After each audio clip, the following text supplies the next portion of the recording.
I just remembered I've left my breakfast in my car. He spun toward the door. Keys? Simon held out his arm, keys dangling from one hooked finger.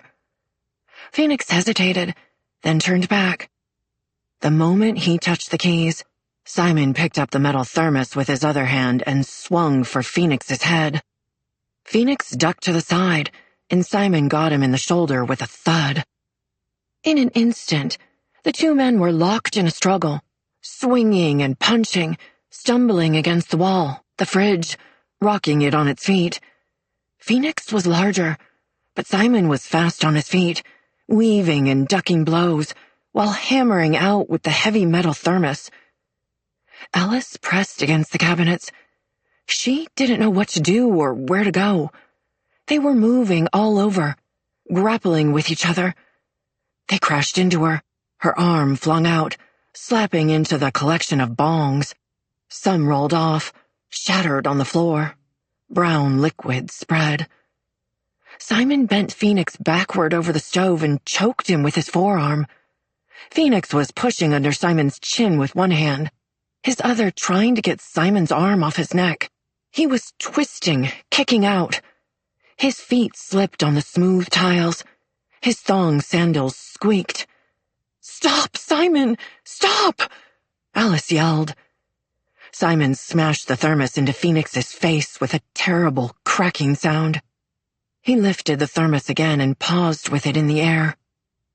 Phoenix's nose was a bloody mess. His lips split. He was making a wheezing sound, and his face was dark, eyes bulging.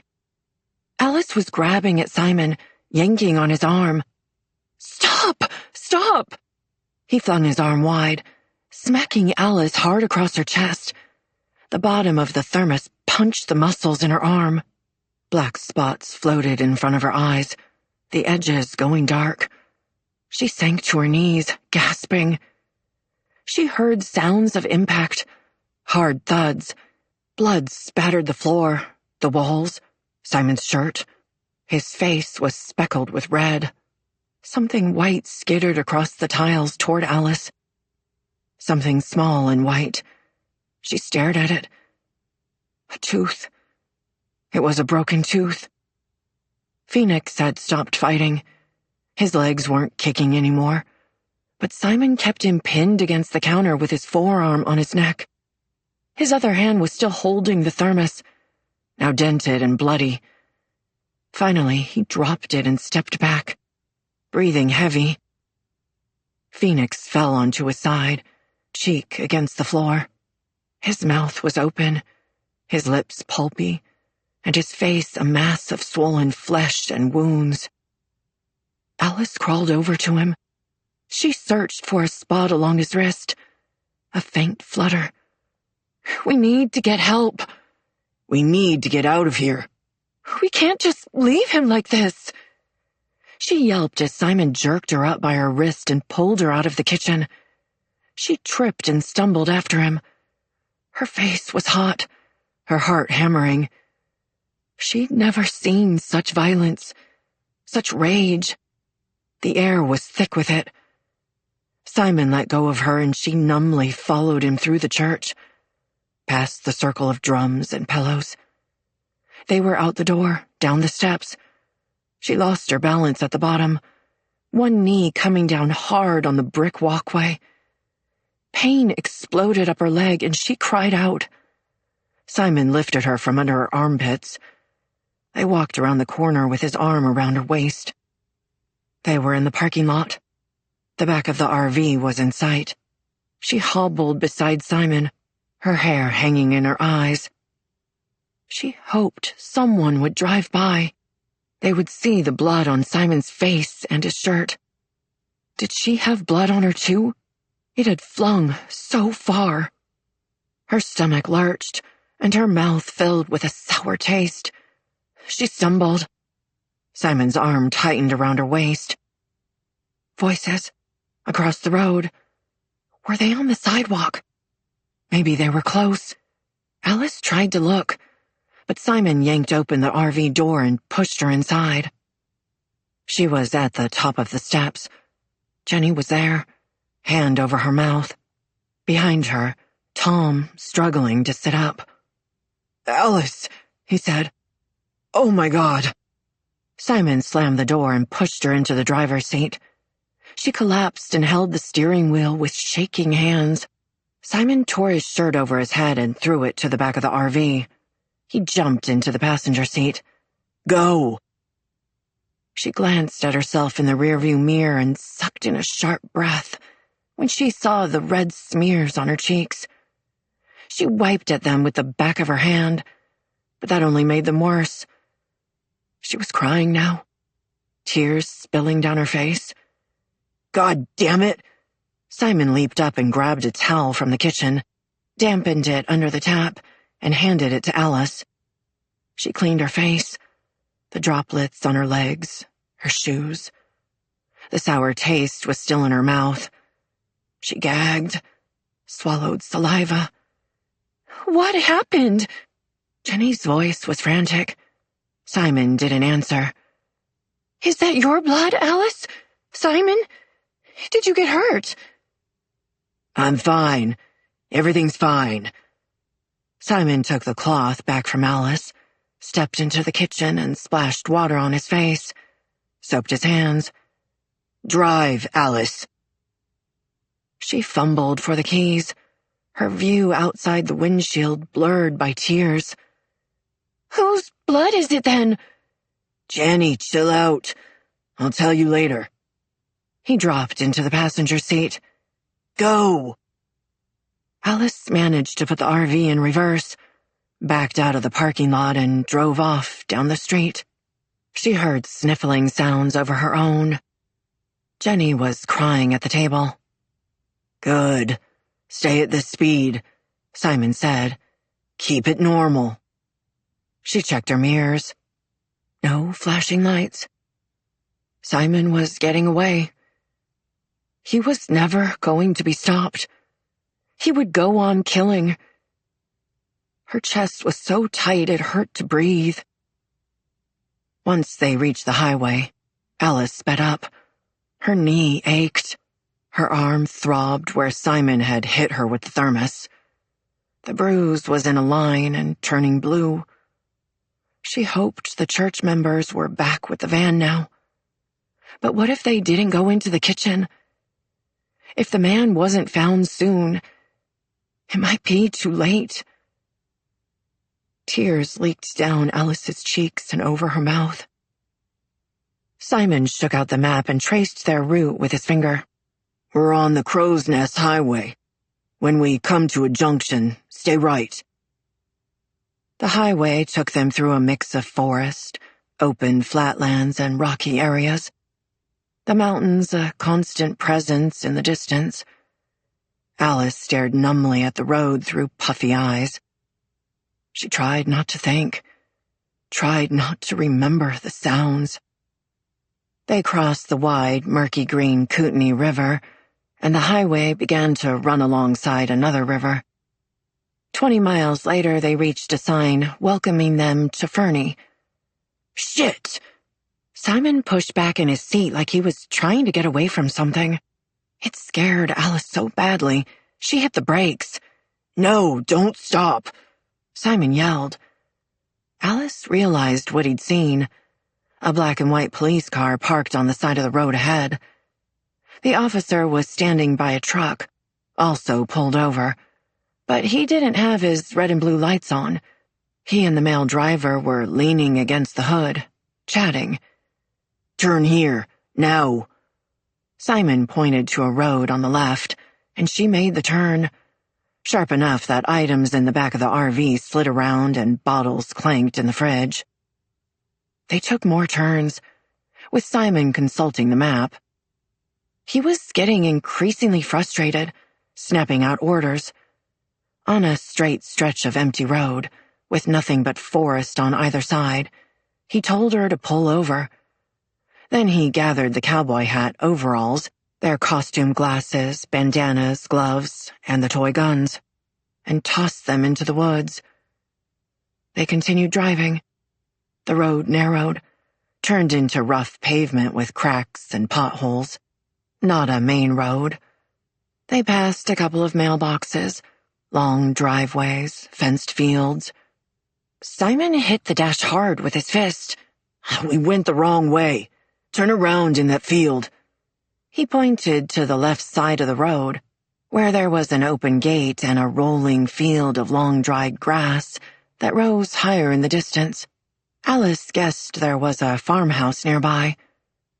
She hadn't gone far into the field when she felt the back tires slip, then sink. The RV tilted to the side. The tires spun and the engine revved. She lifted her foot off the gas. "What are you doing?" Simon said. "We're stuck. God damn it. Turn the RV off." Alice did as he said. He yanked the keys out of the ignition, then got up out of his seat to pass Jenny the handgun. "Don't let Alice move." He flung open the door and jogged down the steps. Alice listened to the engine tick while they waited.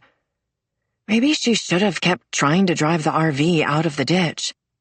It might have overheated, then they'd be stuck for sure. Simon returned a couple of minutes later, wiping sweat and dust from his flushed face with his arm. "I'll have to dig us out." Alice watched in the rearview mirror as Simon moved toward Jenny, reaching for the handgun, but she wasn't giving it to him. What was the problem? Alice turned around. Jenny was staring at Simon's shoes, then raised her eyes to his. "Your shoes are bloody." Chapter 23. Jenny. Simon took the gun from her, set it on the counter, then scrubbed at his shoes with the damp towel.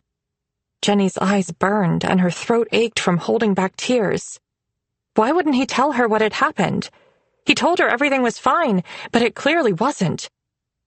She'd seen the van arrive and watched the people get out. She'd been so angry when the girls touched Simon. Anger had turned to fear when they all went into the church, but then the people left. She didn't understand why Simon wanted to go back inside.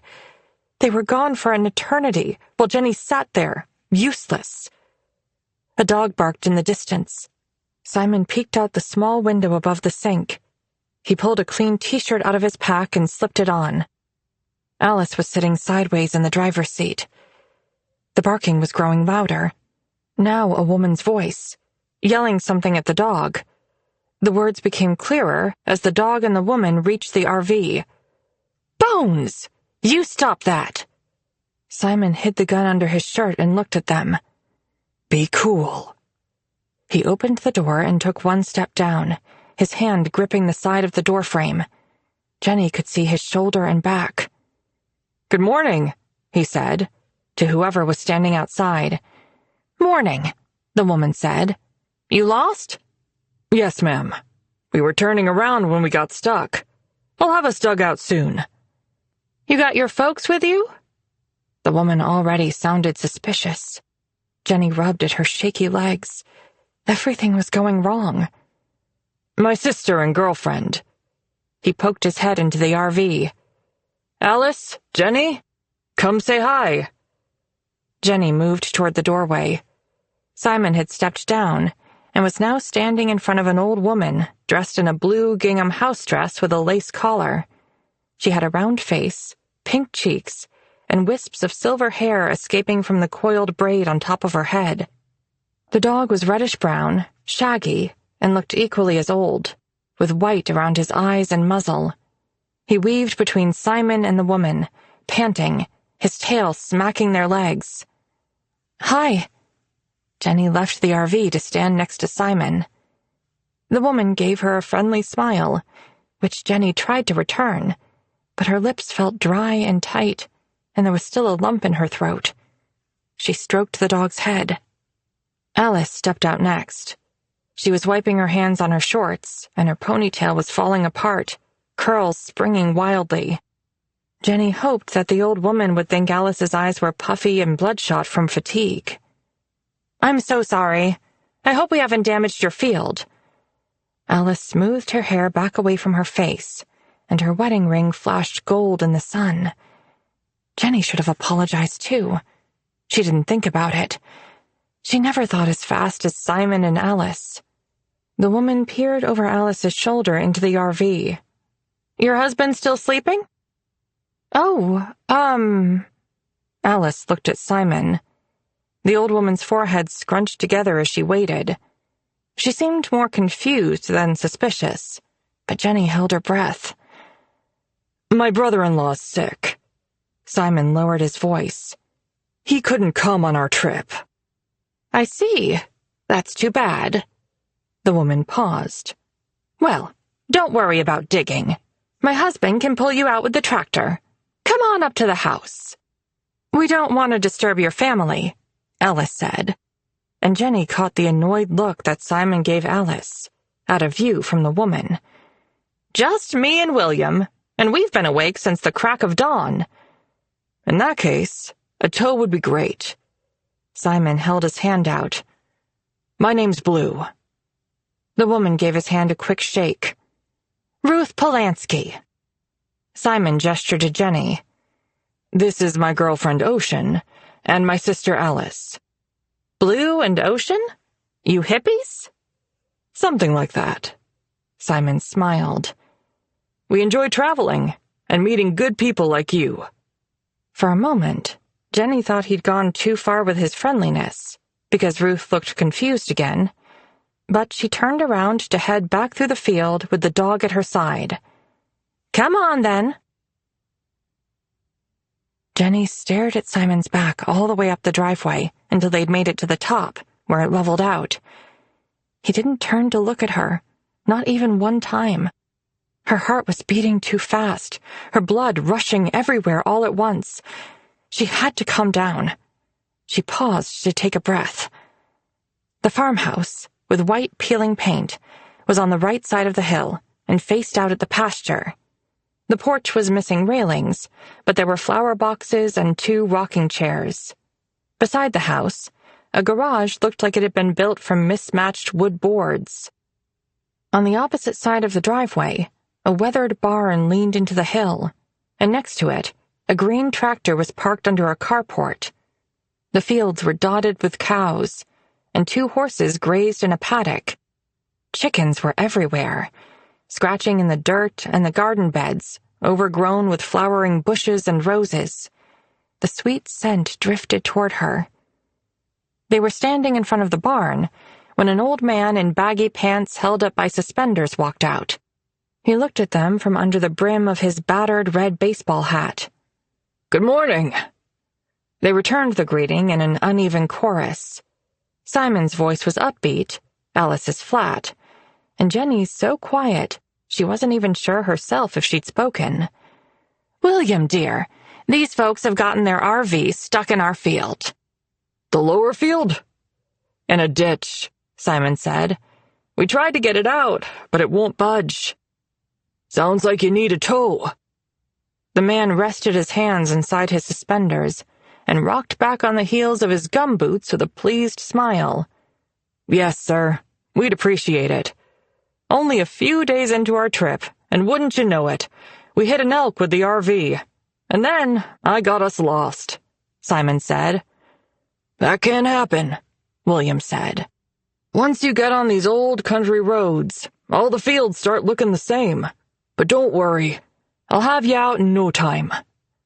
"You're welcome to wait in the house," Ruth said. "It's a lot cooler." Alice looked toward Simon. "I'm not sure." "We should stick together," Simon said. "Might need extra hands." Ruth gave a shrug, like it made no difference to her. William walked over to the tractor, and it started up with a loud rumble that sent all the chickens scattering. He backed it out of the carport and turned down the driveway, gesturing that they should follow. Simon, Alice, and Jenny began walking, but Ruth had separated off and was climbing the house's front steps. Simon stopped. "You're not coming?" "I'll be along in a minute." Ruth opened the screen door and disappeared inside. Jenny turned to Simon, who was still watching Ruth. Alice had also stopped walking. "What's wrong?" Jenny said. "What if she recognized us? She might be calling the cops." "She would have just left us in the ditch," Alice said. Alice sounded so firm, like she really wanted Simon to listen. Jenny looked between the two of them. "They've seen the RV now," Simon said. "They're farmers. They probably only listen to the news for the weather report." Jenny was missing something. A crucial piece, but she could fit part of it together. They'd been parked in front of the church, and the people in the van saw them. Then Simon had done something inside the church. He knew the police would be looking for the RV. Simon stared at the screen door for another moment, then reached for Jenny's hand. She held his back tightly, needing the solid feel of him. Their connection, still there. "Let's go." The three of them walked down the driveway, staying far enough behind the tractor to avoid dust and exhaust fumes. Bones trotted after them, barking at the air. When they reached the RV, William gave Simon instructions on how to attach the tow rope. Alice and Jenny watched from nearby. Alice was frowning at the RV. Once the tractor's tow rope was hooked onto the front axle, Simon shimmied out from under the RV. He stood, wiping his hands on his jeans, and squinted toward the house. Jenny followed his gaze. Ruth was walking down the driveway. As she reached them, Jenny realized she was carrying a carton of eggs and 2 large zucchinis. "Little something for the road." Simon took the eggs and zucchini from her hands. "That's very kind of you." He passed them to Jenny. "Can you put them inside, babe?" Jenny remembered to mumble thanks to Ruth before stepping into the RV. She slid the food into the fridge. Tom was watching from the bed. "Water, please," Tom whispered. Simon would be upset if she took too long, but Tom's face was red, his forehead beading with sweat. She filled a glass and held it for Tom, who drank it all. Then she took a bag of peas and a bag of corn from the freezer. She put the peas over Tom's injured shoulder and the corn across his forehead. He closed his eyes, looking so grateful that she wanted to cry. "I'll open the window," she whispered, "but you can't make a sound." He nodded, and she carefully and quietly slid open the window. Luckily, it was on the opposite side of where everyone was standing. A light breeze blew through. When she came back out, William was sitting up on the tractor. "Sorry, I had to get a drink," she said. Simon gave her a long look. She pretended to study the tow rope. "Okay, everyone, stand back," William said. The group moved away and watched as the tractor started to pull. Meaty tires rolled over the furrows. The line went taut. The tractor got louder. It didn't look like the RV was going to move an inch. Simon began to pace, but at last, the RV surged forward. William towed the RV onto the driveway and steered the tractor up toward the house. He was shouting something about turning around at the top.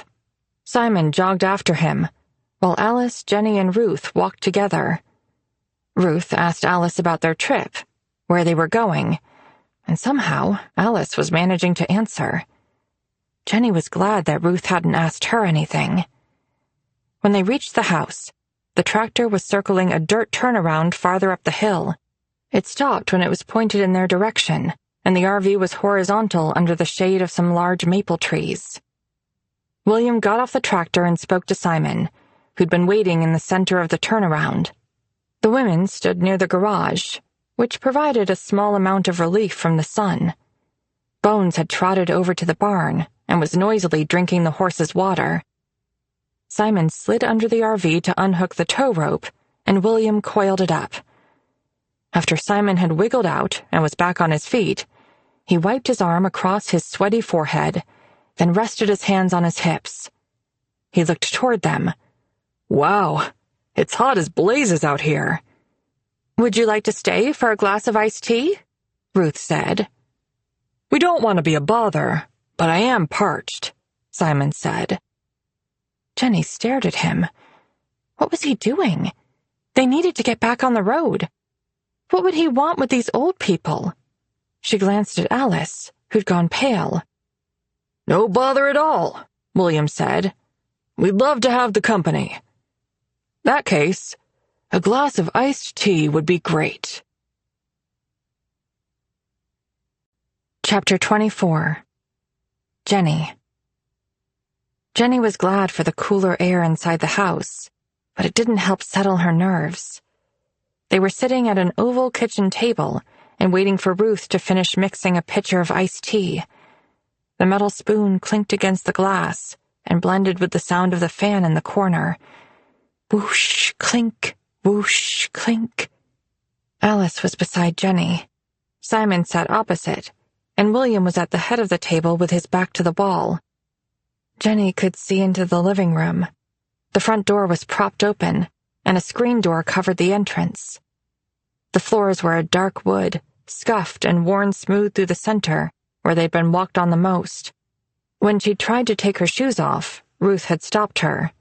"It's a farm, honey. We track in dirt all day long. I mop at the end of the night." William and Simon were talking about the tractor, which William had parked back under the carport before coming inside. It was old and rusted, but William didn't want to buy a new one. He didn't know how much longer they'd be able to stay on the farm. They had 2 sons and a daughter, but they'd all moved away. None of them wanted to be farmers. Jenny thought about her mom's parents. They were farmers, and might have lived in a house like this one, with a colorful crocheted blanket on the back of the velour couch, lace doilies on the side tables, books crowding a sagging shelf, a wood stove with a river rock hearth to warm your feet on, and a kitchen that smelled of cinnamon-sugared apples and fresh bread. Jenny couldn't imagine her mother on a farm. She'd only ever complained about the long Saskatchewan winters, summers spent fending off black flies, and how much she hated her parents. Though Jenny never knew why. Her mother preferred talking about how she'd danced on point by the time she was 11, and been chosen for the principal role in Swan Lake by 16.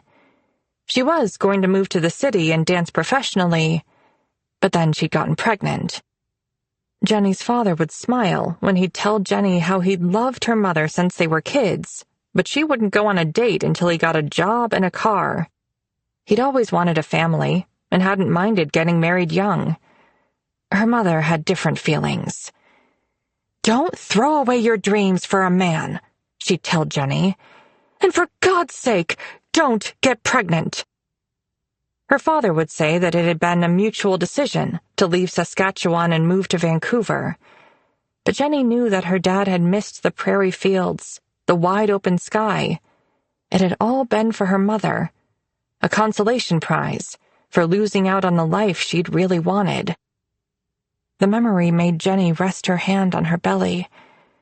She didn't want the baby to ever feel like she had been made to feel. Across the table, Simon and William were talking about how many animals lived on the farm. 5 cows, 1 calf, 2 retired workhorses, and around 30 chickens. "You have a big piece of property," Simon said. "Neighbors must be a long way off." Jenny had a bad feeling about that question. She felt Alice stiffen beside her, too. William nodded. "Got about 50 acres. Ruth brought the iced tea and glasses over to the table and poured them each one. She also set out small dessert plates and a plate heaped with cookies, then dropped into the chair across from William. While Bones snored under the table, William peppered them with questions about their trip. He was amazed that the RV had air conditioning. "Only way we can keep things cool around here is if we put them in the basement." He stamped his foot on the floor. "Got a hatch right here, so I can get to my whiskey barrels." Ruth laughed. "William's always brewing something down there." She slid the cookies closer to Jenny. "Take one, dear. They're blackberry oatmeal." Jenny added one to her plate and drank some of the iced tea. It was sweet and tart, refreshingly cold, but she couldn't enjoy it. She didn't like Simon pretending to be nice to these people. It made her think of how he was when they first met Tom and Alice. Alice lifted her glass and took a few deep swallows. Ruth was staring at something on Alice's arm, her mouth pursed. "That's quite the bruise you have," Ruth said. Alice set the glass down and looked at her arm. "It's turning a lovely shade of blue, isn't it? My fault. I walked into the metal arm for the awning." Alice gave an embarrassed smile, while Jenny tried to think when that could have happened. Was Alice lying? Ruth patted her shoulder. "I'm always walking into things, too." "May I use your bathroom?" Simon said. "I'd like to wash my hands before eating." Jenny looked at his face, trying to read his expression. She couldn't tell what he was thinking. "Just down that hall," William pointed. The rest of them continued drinking their iced tea. William smacked his lips and told Ruth it was the best she'd ever made. She waved him off with a giggle that made Jenny think he probably said that every time. And she felt such a stab in her chest that she had to rub the spot. Alice murmured compliments as she nibbled at a cookie. Ruth slid another one onto William's plate. He was smiling at her. Then he made a small sound, his mouth gaping. Jenny stared at him. Was he choking? Beside her, Alice dropped her iced tea, liquid splashing. Jenny looked up. Simon was standing in the kitchen entrance, with the gun pointed at William. "What have you got for a vehicle? Car or truck?" "Truck," William stuttered. "A Ford 100. Wife doesn't have a car?" William shook his head. "Give me the keys." "It's not running. It's in my garage." Ruth was clutching at the front of her dress and looking around at them all, like she was trying to understand what was happening. "You're bullshitting me." "Boy, I'd give you the truck if I could. The rear differential is busted. I've got the parts, but I hadn't gotten around to it. U-joint and drive shaft need to be replaced too. Then brake shoes." He paused for a moment. "Think that's it, but it's been running rough." "Are you telling me your truck is a piece of junk?" "It's a great truck," William said, indignant. "It's just old." "God damn." Simon moved into the kitchen, pacing back and forth in front of the cupboards. He halted abruptly and looked at William. "You got guns in this house?" William hesitated. Before he could deny anything, Simon said, "Don't lie to me, man. I can shoot your wife right now." Simon pressed the gun to the back of Ruth's head. She gave a startled gasp and squeezed her eyes shut. Her lips were moving, like she was saying a prayer. "There's a rifle," William said. "Behind the bedroom door." "What else? Farmers always have more." "Shotgun in the closet." "Where's the ammo?" "Box beside it." Simon moved the gun away from Ruth's head, and she opened her eyes, which were glassy with tears. One leaked out, traveling the folds of her round cheek. "Get the guns, Jenny." "Let's just leave," she said. "We don't need anything from them." "Too late now." Simon yanked the phone out of the wall, ripping the pretty wallpaper and leaving a hole. He smashed the phone against the edge of the counter until it split open, then he dropped it onto the floor. Wires and phone innards scattered across the linoleum. Bones was at Ruth's feet under the table, a confused whine coming from his throat. Jenny had a jolt of fear that he might try to bite Simon, but the dog stayed by Ruth. "You can have our money," William said. "Guns, food. We don't want any trouble." "Nah, I think we're going to stick around for a bit." "We have to talk." Jenny got to her feet, standing between her chair and the table. Her hands were so tight, her fingernails were biting into the palm. Simon barely glanced at her. "Later." He turned to Ruth. "Stop staring at me, or I'll snap your neck." Ruth dropped her gaze and slowly linked her fingers on top of the table. She had small hands, with blue veins marbling the freckled skin. Her wedding ring was tarnished and worn. "Jenny," he hissed.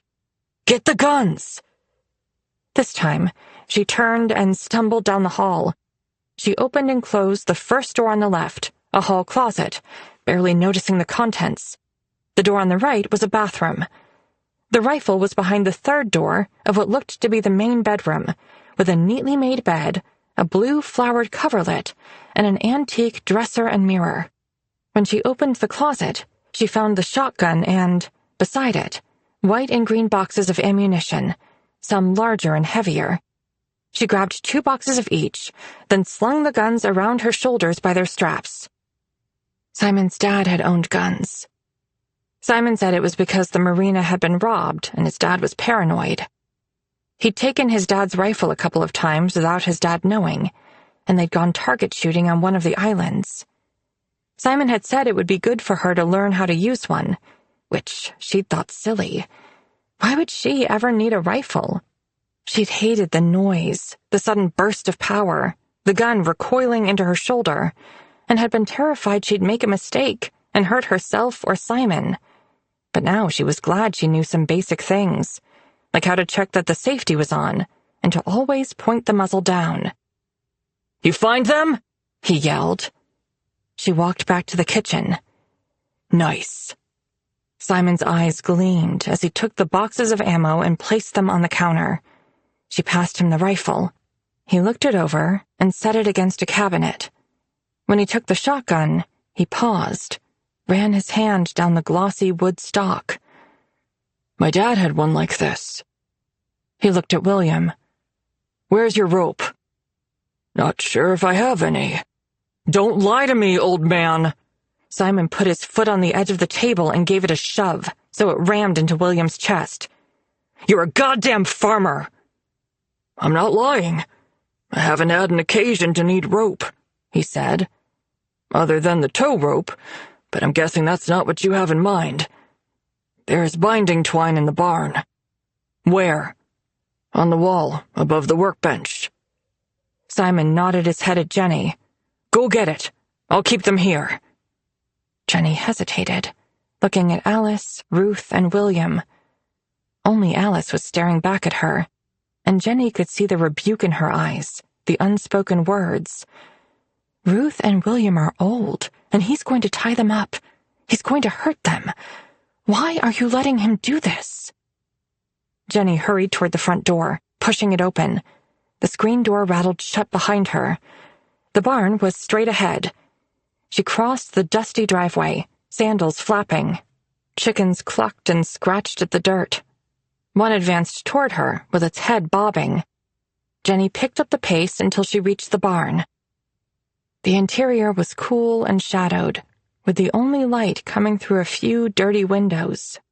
It smelled like hay and animals. Empty stalls lined each side of the barn. It was bigger than it had appeared on the outside, with a wide-open area down the center. Once her eyes had adjusted to the gloom, she walked over to the workbench and scanned the wall for twine. She spotted the roll and was reaching for it, when the sudden sound of a phone ringing had her dropping her hand and jerking around to the noise. Where was it coming from? She took a few steps and spotted the phone on the far corner of the workbench. Guilt and shame washed over her, as if the person on the other end could see her there, hiding in the dark. The house was quiet now. Her mother had knocked the record player over in the fight. Or maybe it had been Robert. It all happened so fast. Jenny huddled on the floor, her back against the couch, and her arms wrapped around her knees. She could see the phone receiver dangling off the side table. She closed her eyes. She willed herself away, willed her breath to stop. Her lungs ached, her head felt light. She found the black space between her thoughts, the void. She floated into it. Simon was calling her name. He sounded scared, his breath ragged. She forced herself to open her eyes, wished she hadn't. Now she could see all the blood on the carpet. The cream carpet that her mom made the housekeeper vacuum in one direction so the lines were straight. Simon was standing on that beautiful carpet, that wasn't beautiful anymore, and he was wearing his shoes, which would infuriate her mother, but her mother had fallen between the kitchen and the living room. One of her arms was flung wide, the other was across her chest, hand over heart. The front of her pink aerobics leotard was torn and dark with blood. Strands of blonde hair clung to her lips, stuck there by blood. Her sightless eyes stared at the ceiling. Robert had died face down, trying to crawl to the back door. He'd left palm prints on the walls, the marble counter, sliding down the polished surface of the cabinets, and a trail of blood across the white porcelain tiles. Babe, we have to go. Simon crouched and rested his hand on her knee. His palm was hot, his cheeks flushed and shiny. She wondered if her skin was cold. She felt cold. Where? It helped, somehow, in that moment, to think that there was another place, somewhere outside of that house, where nothing bad had happened. He thought, I don't know. The marina first. I need to see my bedroom, she said. My things. He hesitated, but he knew why she was asking, why it was important. Okay, but fast. They went upstairs. Her closets were empty, her drawers, her shelves cleared. All her favorite books and dried flowers from her performances were gone. Same with the framed photos of her father and the box of the rocks they'd collected together. Her mother had taken everything from her. They stood in silence. Then Jenny rushed down the hall to her mother and Robert's room, Simon behind her. She opened the closet and began pulling her mother's expensive clothes out. She ripped and tore at the fabric. Buttons popped off, blouses split. Simon opened the balcony doors. They tossed all the clothes into the darkness. Next, her mother's high heels, pair after pair, following with the coats, the mink wrap, and the stole with the fox head still on it that Jenny hated, the leather gloves and silk scarves. Then her mother's favorite framed portraits, all of herself, glamour shots, one in her Swan Lake costume. Jenny dropped that one first, listened to it smash below the house. She moved over to Robert's dresser, his cufflinks, his cologne. When her mother had started dating Robert, she'd sniffed every bottle in the department store until she found the one that he wore. Then she'd held up the green bottle of Paco Rabanne pour Homme like a trophy. It's French, Jenny! French! The photo of him winning a literary award was framed in gold. He was smiling wide, his white teeth flashing, his black hair swooped back. She thought he was a celebrity when her mom first met him. He dressed so fancy, in turtlenecks and velvet blazers. Their wedding photo was in a silver frame. Jenny hated it the most. The three of them standing in front of a church. Jenny had been glad to be in a family again. That was before she realized that Robert hadn't really wanted a daughter. He'd only wanted to impress her beautiful mother and make her happy. He hadn't learned that her mother's happiness was an ever-changing thing. She lifted her arm and swept everything onto the floor with a loud crash. She turned around. Simon was going through her mother's jewelry box. It's costume jewelry, she said. Everything's in the safe. The code? She shook her head. They went downstairs. He pulled Robert's wallet out of his back pocket and checked for cash. He took the bills and dropped the wallet. Then he used a towel from the kitchen to pick up the knife. He wiped the handle and tossed that into the sink. When he led Jenny past her mom's body, she nearly collapsed, sagging against his arm, but he held her up and kept her moving. They were in the foyer.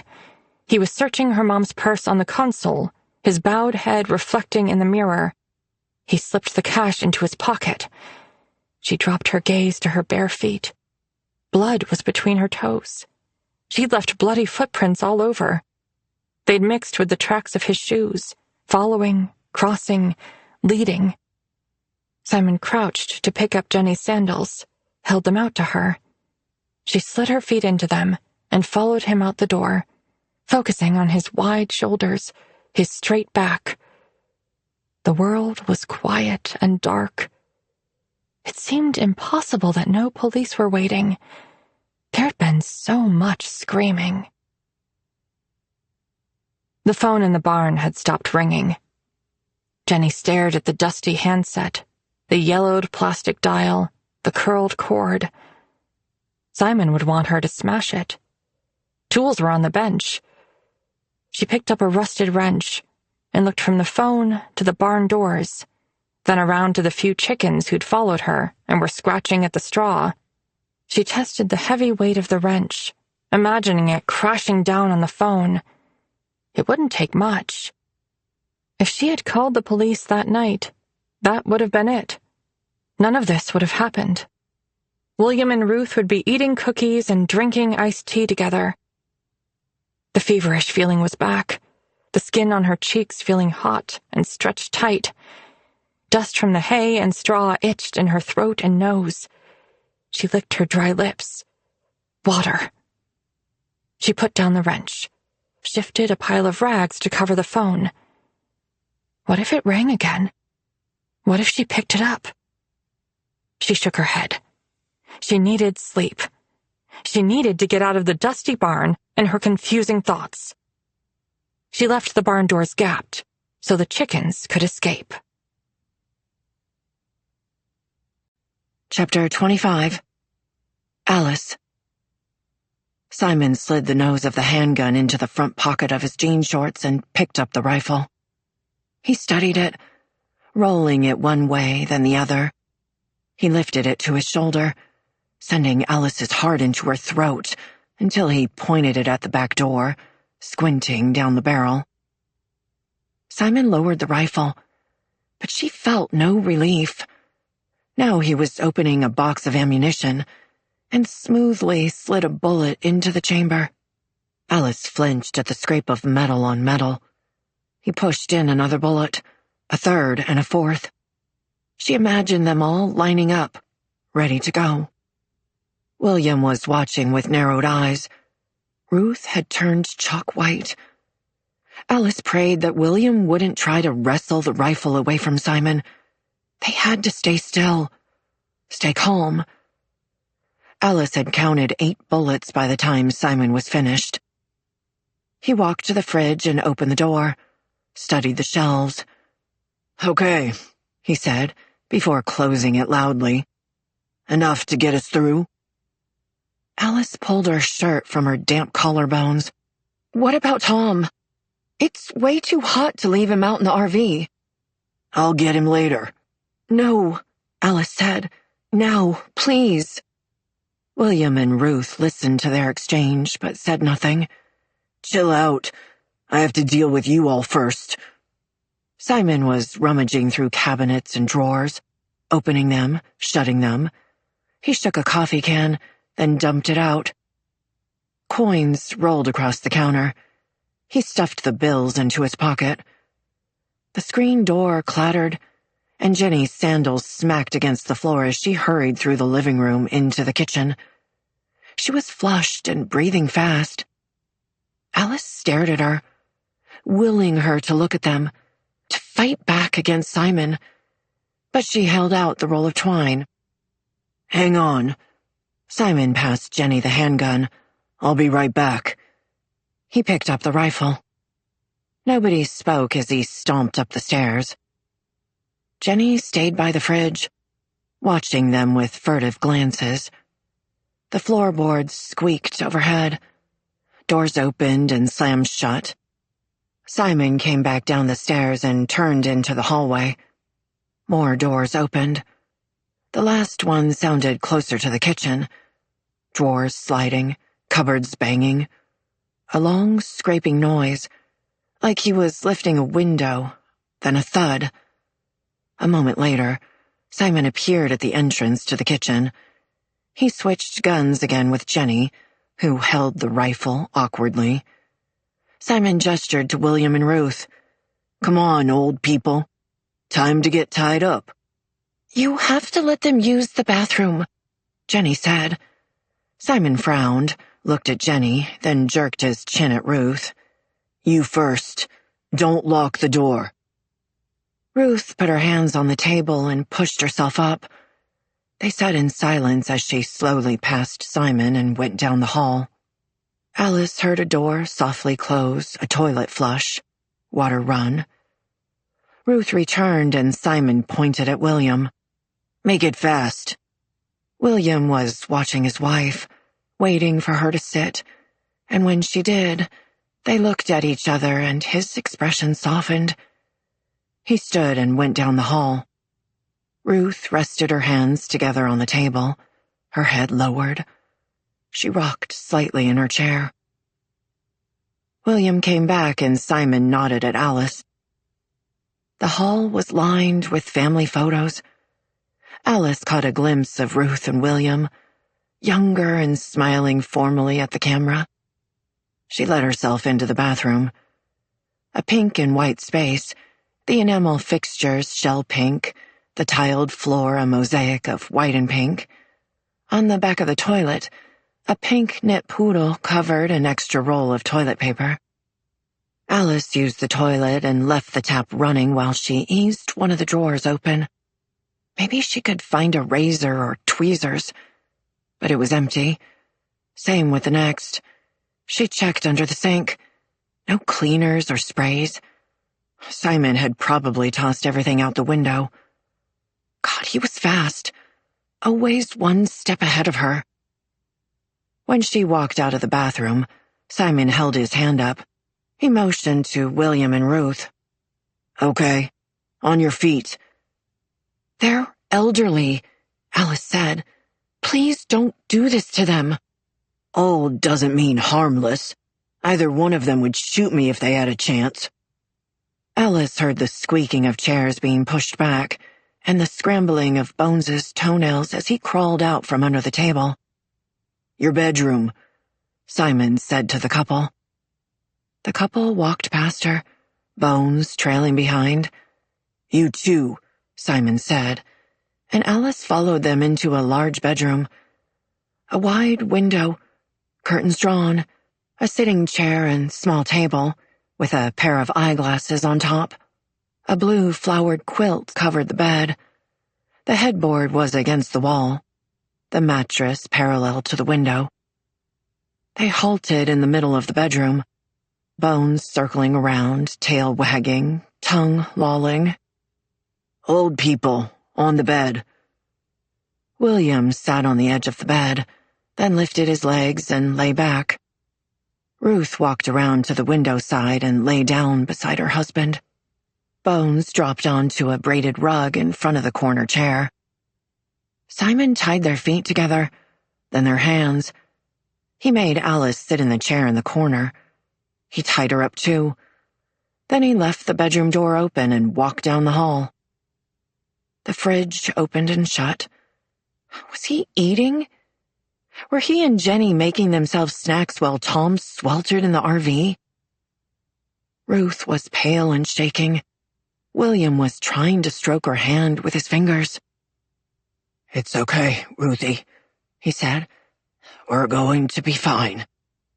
"I'm so sorry," Alice whispered. "I wanted to warn you, but my husband Tom is inside the RV.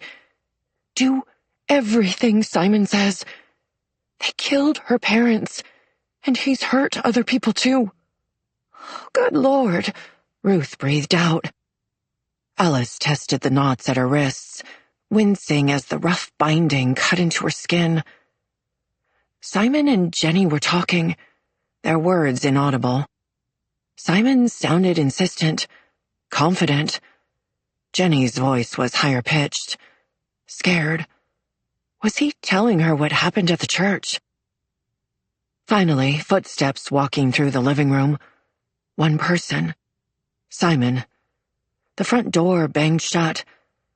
Alice breathed for what felt like the first time since they'd gotten there. "The police after them?" William said. "Their photos were in the paper. That's how we found out." Alice kept her voice low in case Jenny was listening. "You all don't know each other." We met them at a campground and offered them a ride. We were worried about their safety. She couldn't help her bitter laugh. They've held us captive for days. My husband's collarbone is broken. And this morning Simon beat a man so badly, I'm afraid he might not make it. Gather that's why he wants my truck, William said. Yes. Some people saw the RV. Will the truck take long to fix? Depends on if he knows what he's doing, William said. Maybe a day or two. More if he messes it up. I was planning on getting help from a neighbor. Alice didn't know if Simon had ever worked on a truck. He only talked about boats. But he had known how to repair the radiator in the RV, so he must have had some mechanical sense.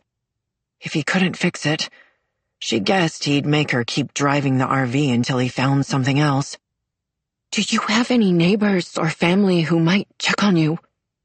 Our daughter lives in Vancouver, Ruth said, but she calls every day, and she'll notice if we don't answer the phone. She'll think we're outside at first, but she'll keep trying. Good. That was something. A concerned daughter might call the police.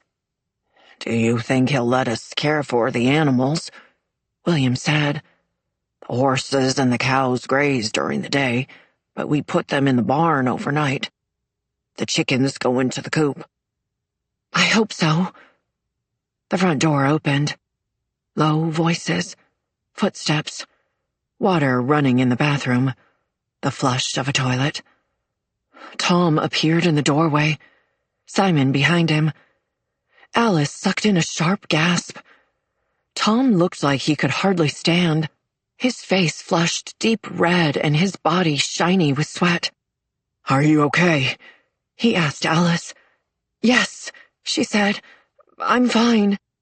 Sorry, folks, he said to William and Ruth. Get on the floor, Simon said. Alice glared at Simon. I told you it was too hot. He needs water. Chill out. He had some. Tom lowered himself near Alice and leaned back against the wall. Simon tied Tom up. Then he moved over to Alice in the chair and began loosening the twine at her wrists. She tried to watch, to understand how he was able to undo the knot so easily, but his hands blocked her view. Why are you untying me? Time for you to earn your keep. He laughed, and she recoiled at the smell of beer on his breath. He crouched to untie her ankles. Leave Alice alone, Tom said. You've made her do enough. How about you shut the hell up or I won't bring her back? Simon yanked Alice to her feet by her wrists and pulled her out of the room. Chapter 26. Alice. Jenny was standing by a window in the living room, the curtain partway open. The rifle strap was over her shoulder, one hand adjusting and readjusting on the barrel, like she wasn't sure if she was doing it right, and her other too close to the trigger for Alice's comfort. Simon stopped to speak to Jenny. Keep watching the driveway, but check in on the others too, okay? What if someone shows up? Lock the doors and stay away from the windows. I'll handle it. She nodded, but she seemed spaced out, her eyes skipping past Alice as she turned her attention back to the window. Alice wondered what Jenny and Simon had been talking about. Simon kept a firm grip on Alice all the way down the steps and as they walked up the driveway. Her skin was turning red around his fingers. She was already sore from the twine. Will you let me go? I'm not going to run away. He ignored her and waited until they reached the RV before releasing her. He opened the door and pushed her up the steps. She was enveloped in a thick cloud of heat that took her breath away. Tom would not have survived much longer. She wanted to lock Simon in the RV, see how he liked it. She hoped to God he ended up in prison. Did Canada have the death penalty? Death would be too quick for Simon. She wanted him to suffer. She relished the idea of testifying against him in court one day. Simon passed her the keys. "Back up a bit. I saw a road through the trees when I was here with William. He said it leads to his junkyard." Alice reversed the RV around the circle, then drove forward until she could see a narrow dirt road. They hadn't gone far when they reached the clearing that William was using as a dumping ground for old farm vehicles and scrap metal. A rusted truck missing all its wheels, a tractor with weeds and vines growing over it, barrels, plows, and old tires. Simon pointed to an area that was still empty. "There." It was a tight fit. Alice maneuvered the vehicle into the narrow slice of overgrown grass and turned off the ignition. She was hit with an image of the RV. Rusting, stained and mildewed with rain, the brush growing up around it. Was this small, quiet farm the last thing she and Tom were ever going to see? Was it going to be their final resting place? She blinked away tears. Simon took the map off the dash and unfolded it. He frowned as he bent over it, tracing routes with his finger. "We turned the wrong way and went south," he said. "If we'd gone north, we'd have made it around Fernie. A couple more towns and we'd have been in Alberta." It was the first time she'd heard him sound defeated. She didn't know why he was telling her this now, or if he was just thinking out loud, but she jumped at the opening. "Take the RV. It's only been a couple of hours since we were at the church. Leave me and Tom. Tie us up, whatever. It could take days for you to fix the truck." He just looked at her. He folded the map and pushed himself up. "Stay here." He grabbed his and Jenny's backpacks, shoved the map into his, and knelt for the pillowcases of stolen goods bundled under the dinette bench seats. "What about us?" she said. "We need fresh clothes." "Fine, but make it quick." She found their beach bag and gathered a few changes of clothing for Tom and herself, then her toiletry bag and Tom's shaving kit. Simon slung his pack over his shoulder. "Let's go." Jenny was still standing by the window when they entered the house. She looked relieved to see Simon. Alice wondered if she feared that Simon might leave her behind one day. Simon ordered Alice into the master bedroom and told her to sit on the floor beside Tom, then quickly tied her up. Their bag of belongings was near her leg, but Simon hadn't given Alice an opportunity to change. She desperately wanted out of these clothes. Simon didn't close the door when he left. Alice waited until his footsteps had moved farther down the hall before speaking with Tom. She didn't want to give Simon a reason to come back or separate them. "Are you okay?" she whispered. Tom grimaced. "He let me take a couple of Tylenol. The bottle is in my pocket." Alice had forgotten about the Tylenol Jenny bought at the drugstore. Had that really been just that morning? She was glad they wouldn't have to ask Simon for more pills. "I was so scared he was going to leave you in the RV." "I knew you wouldn't let him." He tried to smile, but his face was still strained. "Ruth and William caught me up to speed. They say Simon beat a man at the church." "It was horrible." She blinked back tears. "I can't get it out of my head." "I'm sorry," Tom said. "I'm so sorry you had to deal with that. With all of this." They held gazes for a moment. Then she had to look away or she would burst into sobs. "Simon's really losing it," she said. "Jenny wanted to leave, but he wouldn't listen." "She's having doubts." "Maybe, but she's still going along with him." "She helped me," Tom said. "When she came back into the RV, she gave me water and put frozen vegetables on my shoulder." So that was why Jenny had taken so long. She'd told Simon she was getting a drink.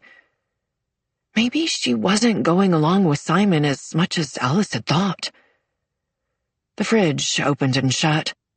Simon and Jenny were talking. Cigarette smoke drifted into the room. Tom was quiet beside her. She could feel the tension in his body. The wood floor was hard under her backside. She shifted, but there was no way to get comfortable. Simon said something, but Alice couldn't hear if Jenny answered. Then the rattling of a screen door closing.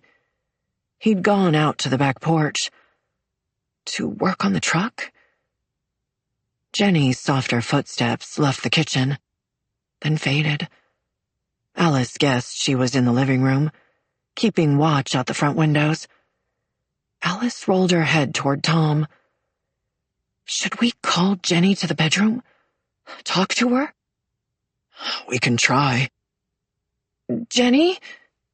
Alice raised her voice, hopefully loud enough for Jenny to hear, but not so much that it would bring Simon. Jenny, are you there? I need to speak to you. Silence. She strained her ears. Were those footsteps? Jenny? What do you want? Jenny was close, maybe near the kitchen. Please, it's important. Soft steps. Then Jenny was at the door, holding the rifle in front of her body. Now Alice had to think of a way to get through to the girl. She remembered how upset she had been when she saw the blood all over Simon. Did Simon tell you about the man he hurt at church? Of course. There was a defensive tilt to her chin and worry in her eyes. Did he tell you how he beat him until he was unconscious? With a thermos? You're lying. Simon only punched him and made his nose bleed. No, Jenny. It was worse than that. Much worse. Simon hit him in the face over and over. God, he broke his teeth. I heard bones cracking. Stop! It's true, I swear. I tried to stop him, but he hit me. Look at my arm. He was out of control. He kept beating the man after he was already limp. Alice was speaking faster and faster. She had to make her point before Simon came back. Please, let us go. Please. Jenny stared at her. Her eyes pulled with tears that ran down her cheeks. She stepped into the room. Alice leaned forward. Untie me, and I'll break the window. We can make it look like we cut the twine. He doesn't have to know you helped. Jenny only reached for the handle, stepped back, and closed the door. They lapsed into silence. It was stifling with the window and door closed, and Alice felt as though she was melting into the floor. She lifted her bound hands to wipe sweat from her face. She and Tom were side by side, backs against the wall, arms sticking together. He had his eyes mostly closed and was taking shallow breaths. They needed water. Ruth moved a few times on the bed, seemingly to get more comfortable. But Alice heard other noises, frustrated sounds, like she might be straining at her bindings. Bones was still on the rug. He'd been panting, but now he was snoring, feet occasionally twitching. As time passed, William's snores joined in. Alice was glad that he could find some peace. Alice tried to fill her mind with images of their home in Seattle, how it nestled among the other craftsman-style bungalows on their tree-lined street.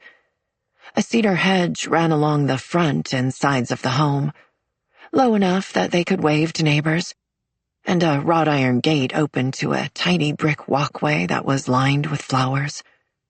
In the summer, it hummed with bees. The original white paint had been peeling when they'd bought the house, so she'd chosen sunshine yellow, and Tom spent an entire month repainting.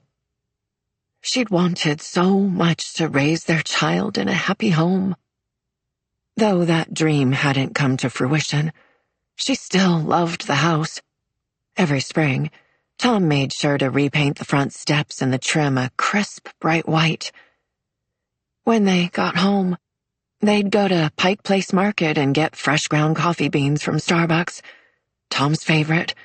They'd walk on the beach and collect shells for edging their garden beds. She'd plant tulip bulbs in the fall. She was imagining them in bloom when she was jarred by Simon's low voice in the kitchen, Jenny's mumbled responses. Now it sounded like furniture was being dragged. She couldn't place if the noise was coming from the living room or the kitchen. William had stopped snoring. Alice looked toward the couple on the bed. What could he be moving? The table. He's in the basement. William's voice was gruff, angry, and Alice guessed that he was regretting telling them about the secret hatch and William's distillery. The kitchen was silent. Maybe Jenny had gone into the basement too. Is there anything else down there? Just boxes and old furniture. And my canning, Ruth said. Pickles, cherries, peaches.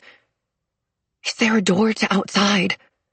I boarded it up, William said. Didn't want animals getting in. They were all quiet for the next few minutes, waiting, listening. Simon could be snooping around for more things to steal. Maybe he wanted the liquor. Simon's and Jenny's voices, distant, then louder. Footsteps in the kitchen. Alice held Tom's hand tightly and waited for the sound of the hatch closing. There were only Simon's heavy footsteps as he walked down the hall. Their door swung open. Change of plans. You're going into the basement. For how long? Alice said. Long as it takes. We need to bring the animals into the barn tonight, William said. Jesus, I'm sick of all your demands. Simon made his way around the side of the bed and untied Ruth. Get up, lady. She sat up slowly, then swung her legs to sit on the edge of the mattress while she rubbed her wrists. Simon had moved to the other side and was now untying William, who was able to get out of bed much quicker than his wife, and was already standing. Both of you, go to the kitchen, Simon said. William took a few steps but stopped to look back at Ruth. Simon pressed his hand into the man's shoulder and shoved him toward the door. Ruth hobbled after William with her hand on her lower spine. Bones had scrambled to his feet and was following Ruth. Hurry up, Simon said. Boy, I've been laying in one spot for too long, Ruth said.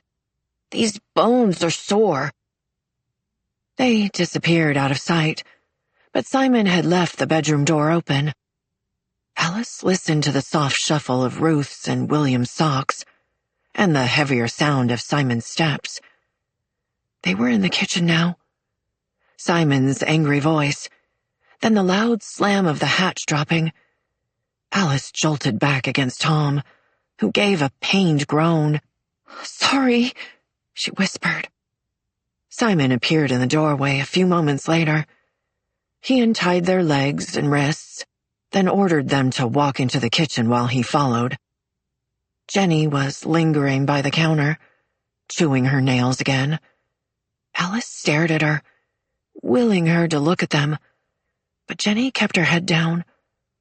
Alice and Tom waited while Simon lifted the hatch. "What about food and water?" Alice said. "Later." "What if we have to use the bathroom?" "Use the buckets." "Buckets?" "Stop trying to drag this out." He gestured toward the hole, where a dim light glowed, just enough for her to see stairs and a concrete floor. "Go." Alice followed Tom down. A few moments later, the beach bag with their belongings was tossed into the basement, and the hatch shut again. That was followed by scraping sounds. He was moving the table back into place. They couldn't hear anything else after that. No voices or footsteps. And nobody would be able to hear them. Chapter 27. Alice. It was cooler in the basement, but windowless, and it smelled stale and musty. The ceiling was low and unfinished, with exposed beams. Pink fiberglass insulation was coming apart in sections, plastic sheets torn and hanging down. Cobwebs caught in Alice's hair, and she swatted them away. They had light, but it wasn't much, just one light bulb with a pull cord. Alice helped William and Ruth dig through their storage. Pieces of furniture, old clothes, Christmas decorations, magazines, mismatched dishes, toys, and boxes of books. Ruth's cheeks pinkened and her eyes glittered mischievously when she said, "I love my romances." William chuckled. Among it all, they found some winter clothing and sleeping bags that had belonged to their children. They used everything to form two beds, Tom and Alice against one wall, and Ruth and William against another. They could see each other, but it gave a sense of privacy. William's distillery was near the bottom of the stairs, where Alice located several galvanized buckets that they could use for their personal needs. She set them in a discreet corner. If they got hungry, they could break into Ruth's preserves. Alice hoped they didn't have to. The truck would be fixed soon. She didn't let herself consider the fact that Simon and Jenny could just drive away and leave them locked in the basement. Surely Jenny wouldn't do that. Their makeshift beds weren't large by any means, but Alice and Tom could fit if she stayed on her side and avoided bumping his arm. She desperately wished they had water, for drinking and washing. The best she could do was brush the tangles out of her hair and rub toothpaste around in her mouth. She helped Tom put on a shirt and combed his hair. There was nothing to do after that but settle on the bed. They talked a little with the other couple, about their families, what their lives were like before all of this. One of William and Ruth's sons was in the Navy, and the other a foreman on an oil rig in Alberta. Their daughter had married a lawyer and now had 3 children of her own. Ruth rummaged through the boxes to pull out some of their old school crafts, her hands touching them gently as she and William looked over them together. Alice fought back tears. She couldn't imagine how much they must miss their children, how scared they must be that they might not see them again. William, the only one wearing a watch, announced each hour as it slowly passed by. After a while, they drifted into silence. William fell asleep. Alice couldn't see much of Ruth, who was tucked into the shadow behind William. She was quiet. Alice hoped she was sleeping too. Tom's eyes were closed, but she knew he was only resting because he was holding her hand with his good arm, and every so often he'd give it a squeeze. Bones was curled on a blanket on the concrete floor by Ruth and William's mattress, his snout under his tail. Tom turned his head to look at Alice. "You're amazing. You know that?" "What are you talking about?" "Everything you've been doing. You're holding all of us together." "You would do the same." "I got knocked out in the first quarter." "That wasn't your fault." "I'm just really proud. I thought I knew everything about you. But then you're dealing with these lunatics, driving the RV like it's a race car." "Does that mean you're going to let me drive our car more?" She smiled at him, sure that he would say no. He hated sitting in the passenger seat, but he gave her a serious look. "Yeah, I should." "Pardon?" "What do you want to do after this?" "I don't understand what we're talking about." "You said you could get a job, and I dismissed you because I didn't want you to feel like you had to work. But I've had days to think now. Do you want a job?" Alice was confused by the prickle at the back of her eyes, the thickness in her throat. She didn't understand why Tom's words were having such an effect on her. She took a few breaths and thought about what he was saying. What did she want? It might be nice to work with children. She was surprised by her answer. She thought it would be too painful to care for other people's children. But maybe she was wrong. Because for the first time, she could see it. A daycare or a classroom, the smell of paints, crayons, and glue, decorating for each holiday, little kids running in and greeting her, calling her Mrs. Bell. You'd be great at that, Tom said. I think I would be too, she said, feeling almost hopeful. Until she looked around and remembered where they were. Her smile disappeared. Tom squeezed her hand. We're going to get out of here, okay? Then we'll figure this all out. She gave his hand a grateful squeeze back. Alice wasn't sure what time it was now. She guessed maybe early evening. Tom's stomach was gurgling, and despite her constant anxiety, her own stomach felt hollow and aching. She stared up at the ceiling and traced the highway of pipes that crisscrossed through the wood beams. Alice startled at the scraping sound of the hatch lifting. She looked toward the stairs.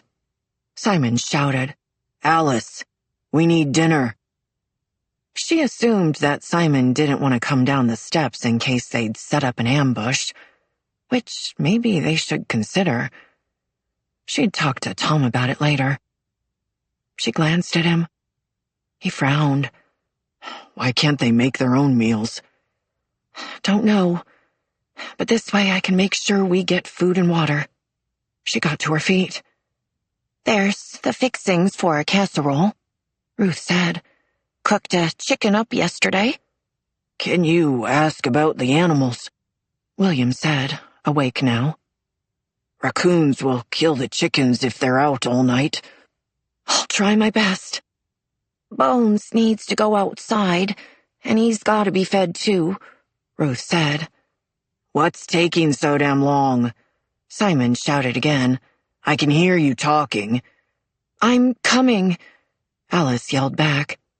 Bones lifted his head, watching her. Do you want dinner?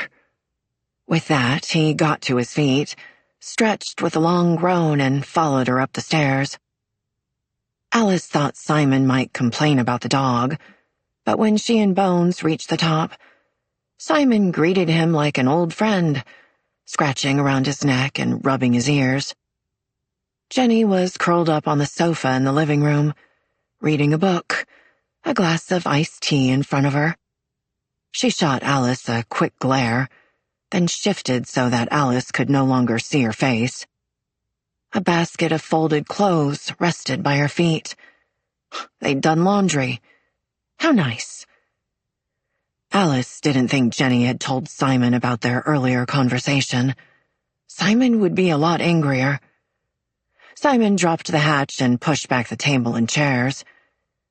He walked toward the back porch, patting the side of his hip. Come on, boy. Bones trotted after him and Simon opened the door. Bones disappeared into the soft evening light. I like that dog. Simon stared into the backyard. We should take him with us. He yelled out. What do you say, Bones? Want to go on a road trip? Simon laughed and looked at Alice like he expected her to join in. She turned away. The kitchen was tidy, their plates and glasses from earlier drying in the rack. She assumed Jenny had cleaned up. After being in the cool basement, the kitchen felt even hotter. The floor fan was running at top speed, but it was only blowing warm air around. Simon dropped into one of the chairs and kicked his sneakers up onto the table. Hand me a beer. Alice got one out of the fridge and passed it to him. He took a bottle opener out of his pocket and easily popped the cap off, spinning it from his fingers across the kitchen.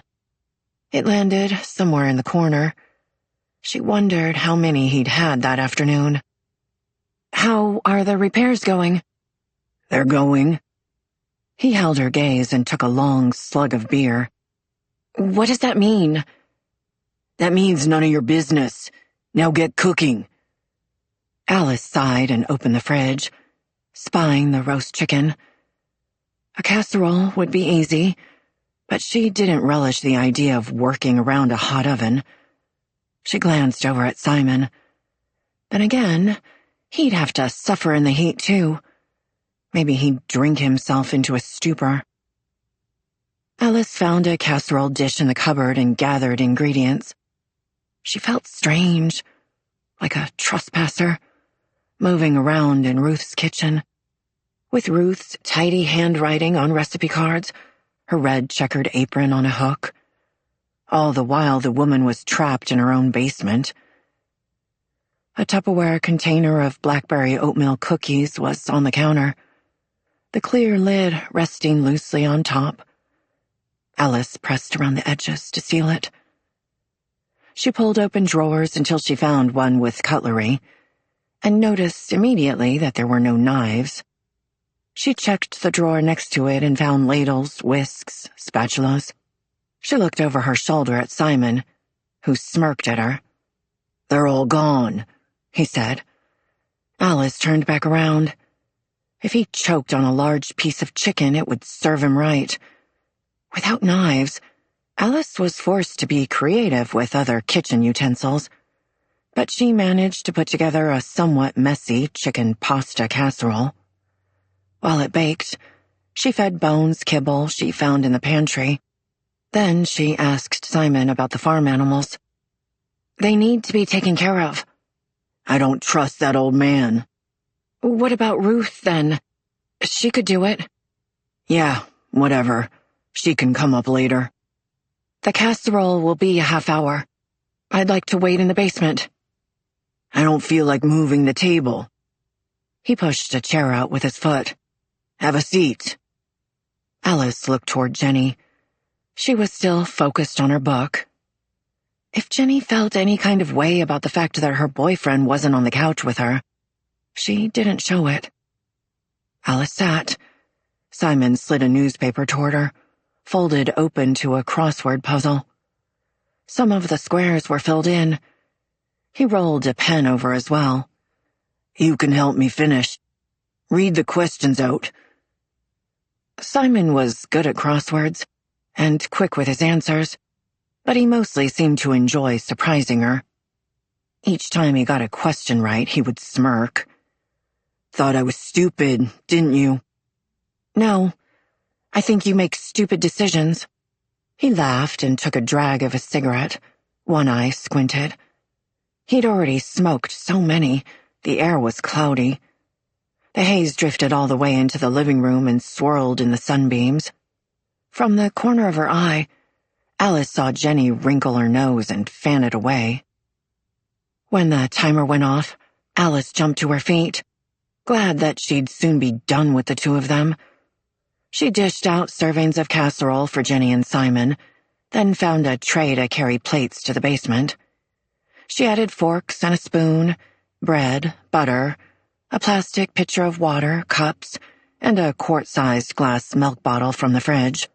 There were 2 more milk bottles that she wished she could take, but her tray was full, and Simon was beginning to look annoyed. He dragged the table and chairs away and lifted the hatch. Alice carefully took a few steps, balancing the tray. Bones followed. She stopped and looked back up at Simon. "The animals. They'll need to be fed soon." Yeah. He let go of the hatch and she had to duck so that it didn't hit her.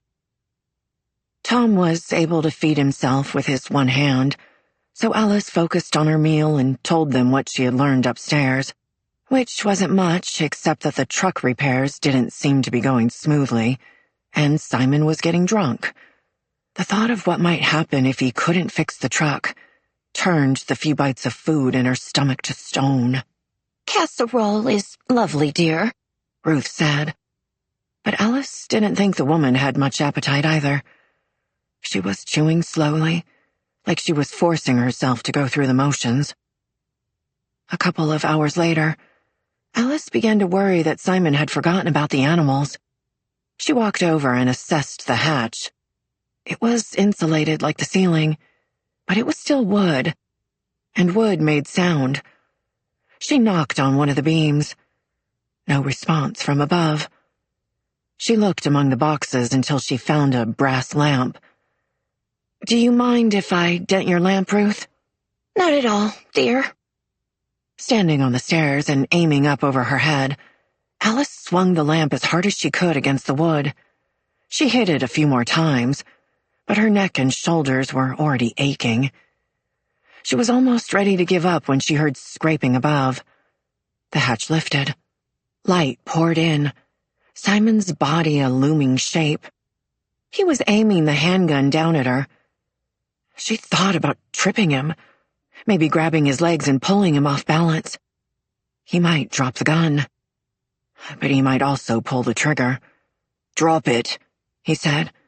She let go. The lamp bounced down the stairs, then rolled away with a clatter. "What the hell is your problem?" "The animals."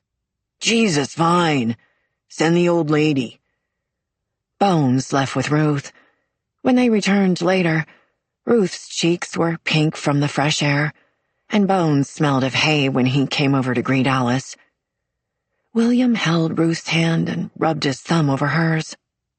"The animals are fine," she said to him. "I'm just glad you're okay, sweetheart." "That boy didn't say more than 2 words. And the girl? She was just sitting there reading one of my books." Ruth paused. "There's something very wrong with those 2.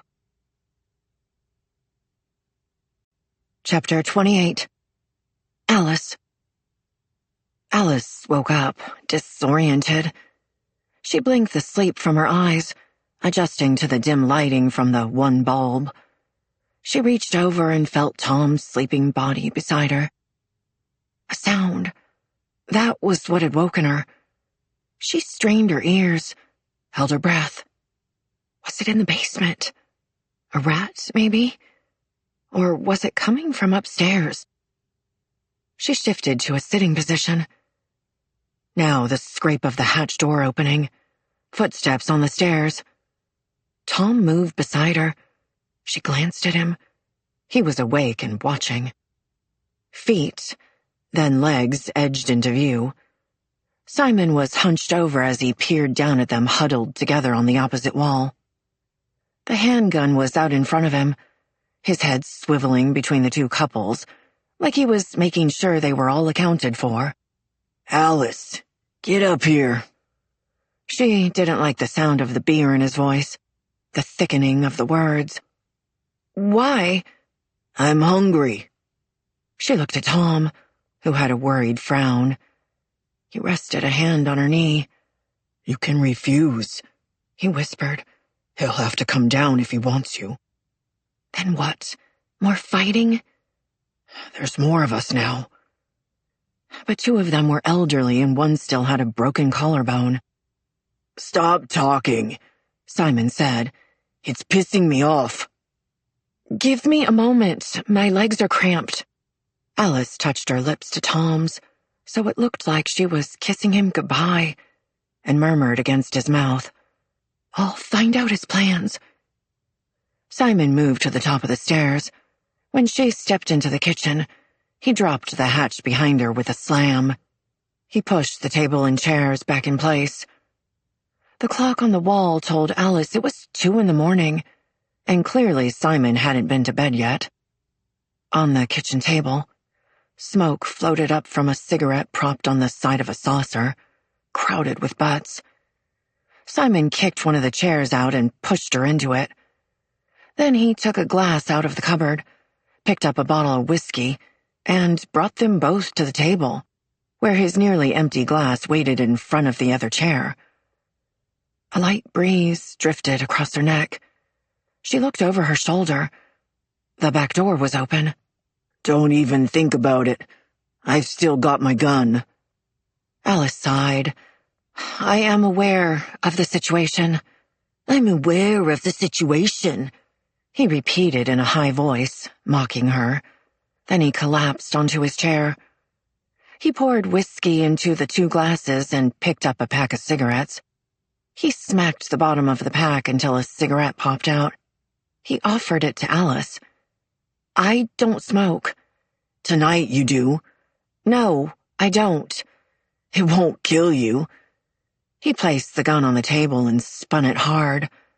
Alice held her breath as it went round and round. Finally it stopped. The nose of the gun pointed toward the sink. She let out her breath and lifted her gaze to Simon, taking note of the shadows under his eyes and the sweat stains circling the neck and armpits of his yellow t-shirt.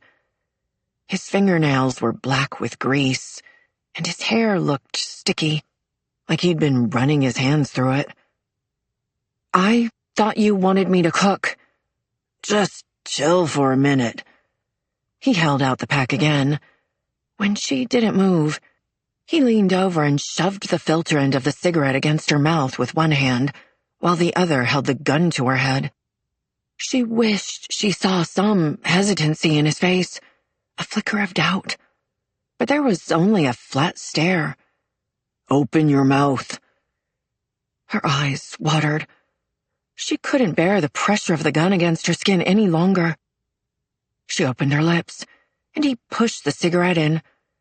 Then he picked up a silver lighter, flicking it so the flame burst forth, and held it to the tip. She took a small, tentative inhale. It felt as though her throat was closing, her lungs on fire. She started coughing and blew the smoke out in a rush. Simon laughed and slid a glass of whiskey across the table. She hated whiskey, but she took a sip to placate him. Simon took a larger swallow, then leaned back in his chair with his cigarette hanging out of his mouth. A thin stream of smoke spiraled upward. Where's Jenny? Alice said. She went to bed. She's mad because I'm drinking. He shrugged. Alice was surprised by his ambivalence. He had always seemed concerned when Jenny was upset other times. Maybe he was only acting as though he didn't care. My mom used to make me grilled cheese sandwiches when I couldn't sleep. Simon frowned. I've made them myself, but they never taste the same. Memories are like that. She drowned in the bathtub, he said. Alice flinched at the shocking words.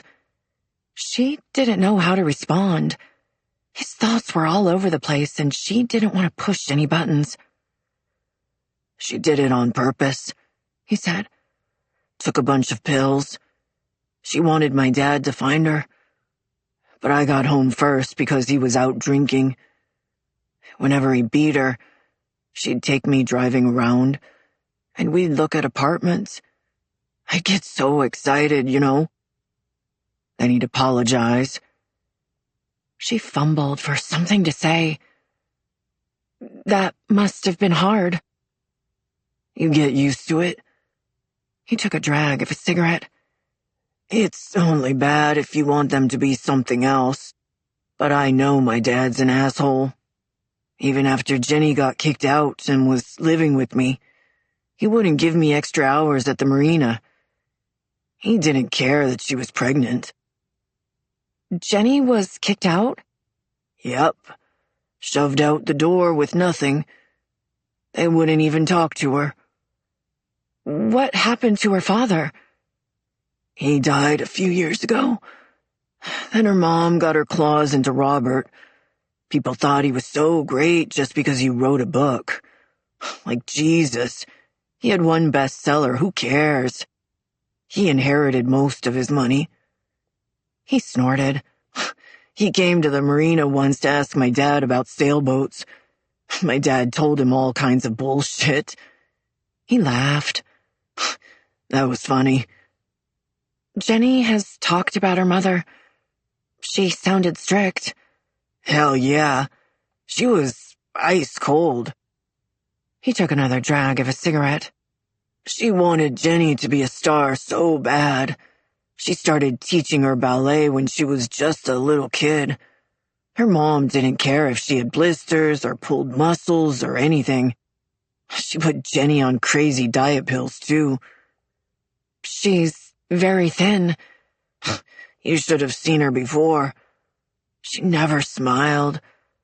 I used to boat by their house, and I'd see her standing on the balcony, hair so blonde. She looked like a princess. And you were her knight in shining armor.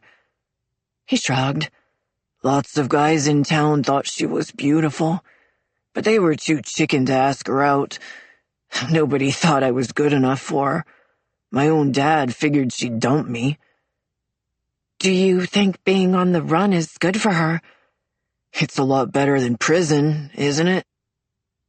Too many people have been hurt. I didn't want to hurt them. I'm protecting my family. I was there, Simon. I saw it happen. You lost control. He took an angry inhale of his smoke. I don't need you sitting there judging me. My whole life people have looked down on me. I was the dumb kid who worked at the marina and was never going to make anything of himself. Well, they'll remember me now. For killing Jenny's parents. What happened that night? You think I'm going to tell you? I want to understand. Her parents obviously weren't keeping you apart. If you did it so she could inherit money, you wouldn't have run away. And it doesn't seem like you tried to cover it up. Was it revenge? You didn't like how they treated you? Jesus, you're ruining my vibe. He motioned to her glass. Finish that. She took a few more swallows of whiskey, stubbed the cigarette out in the ashtray. She didn't think Simon had even noticed that she'd only taken a few puffs after the first one. I'm hungry now, he said. With the conversation clearly over, she got to her feet. While she heated the frying pan, she buttered both sides of the homemade bread she'd found in the bread box and spread mayonnaise on the inside with the cheese. She served Simon, then sat across from him. He took his first bite of the grilled cheese, nodding as he chewed. It's good. Alice hoped he ate quickly so she could get back to Tom. She was sick from the smoke and liquor and the long day. She just wanted to go to sleep. What's next? After you fix the truck, she said. He tapped his head. Still working that through. But you are leaving us behind, right? You can travel faster. He kept eating, staring off to the side toward the back door, his eyes with a flat, glazed look. Maybe he already had a plan. Maybe he didn't want any witnesses left. The whiskey churned in her stomach. He could shoot them all. He could do so many terrible things. He looked back at Alice. I'll think about it. She waited in silence while he finished his meal. When he'd taken his last bite, he stood up and wiped his fingers on his jean shorts. Time for you to go back in the hole. She got to her feet, wobbling for a moment. The whiskey had made everything worse. She couldn't shake the feeling of dread. She needed to say something more, to convince him to leave them behind, but she was out of time. He pushed the table out of the way and lifted the hatch to the basement. When her head had cleared the opening, the hatch slammed down above her. Chapter 29. Jenny. Jenny stared at the bedroom door. Would Simon come to bed now? She didn't know what she would say, or if she wanted him to know that she'd heard everything. He'd talked and talked before he put Alice back into the basement. Jenny had gone down with Simon when he first opened the hatch. It was dark and creepy, probably crawling with spiders. Simon said the others would be more comfortable because they didn't have to be tied up. Still, it was a basement, and they had to use buckets. She told herself they wouldn't be in there long, but she didn't know. Simon hadn't answered Alice's question about whether he was going to leave them behind, and he hadn't answered Jenny when she'd asked the same thing earlier. She liked having Alice with them. She knew things, grown-up things. But Simon always wanted Alice around too. Jenny didn't like that as much. It made her feel useless. Simon had never told Jenny that his mom made him special grilled cheese sandwiches. Maybe he felt lonely tonight. Maybe she should have stayed with him. But the smell of his cigarettes had made her sick, and she didn't like his slurring words and unfocused eyes. Jenny hadn't told him all the things Alice had said about the fight at the church. She didn't want Simon to think she didn't believe him. Truth was, she didn't know who to believe. Simon was walking around in the kitchen now. The fridge opened. Then more footsteps, and the back door creaked open and slammed closed. The house was silent. Jenny waited a few moments, then slipped out of bed, careful not to bump the rifle and the shotgun that he'd placed near the bed. They were leaning against the wall. Simon had left them loaded with the safety on. The ammunition was stacked near them. It felt like he was preparing for a shootout. She didn't like that feeling either. She walked to the window, pulling the curtains to the side, and stared at the dark shape of the barn. Simon hadn't seen the phone when he went out with Ruth to feed the animals. Jenny had stood at the living room window then, waiting for him to come back angry or suspicious. But he hadn't, which meant it was still out there.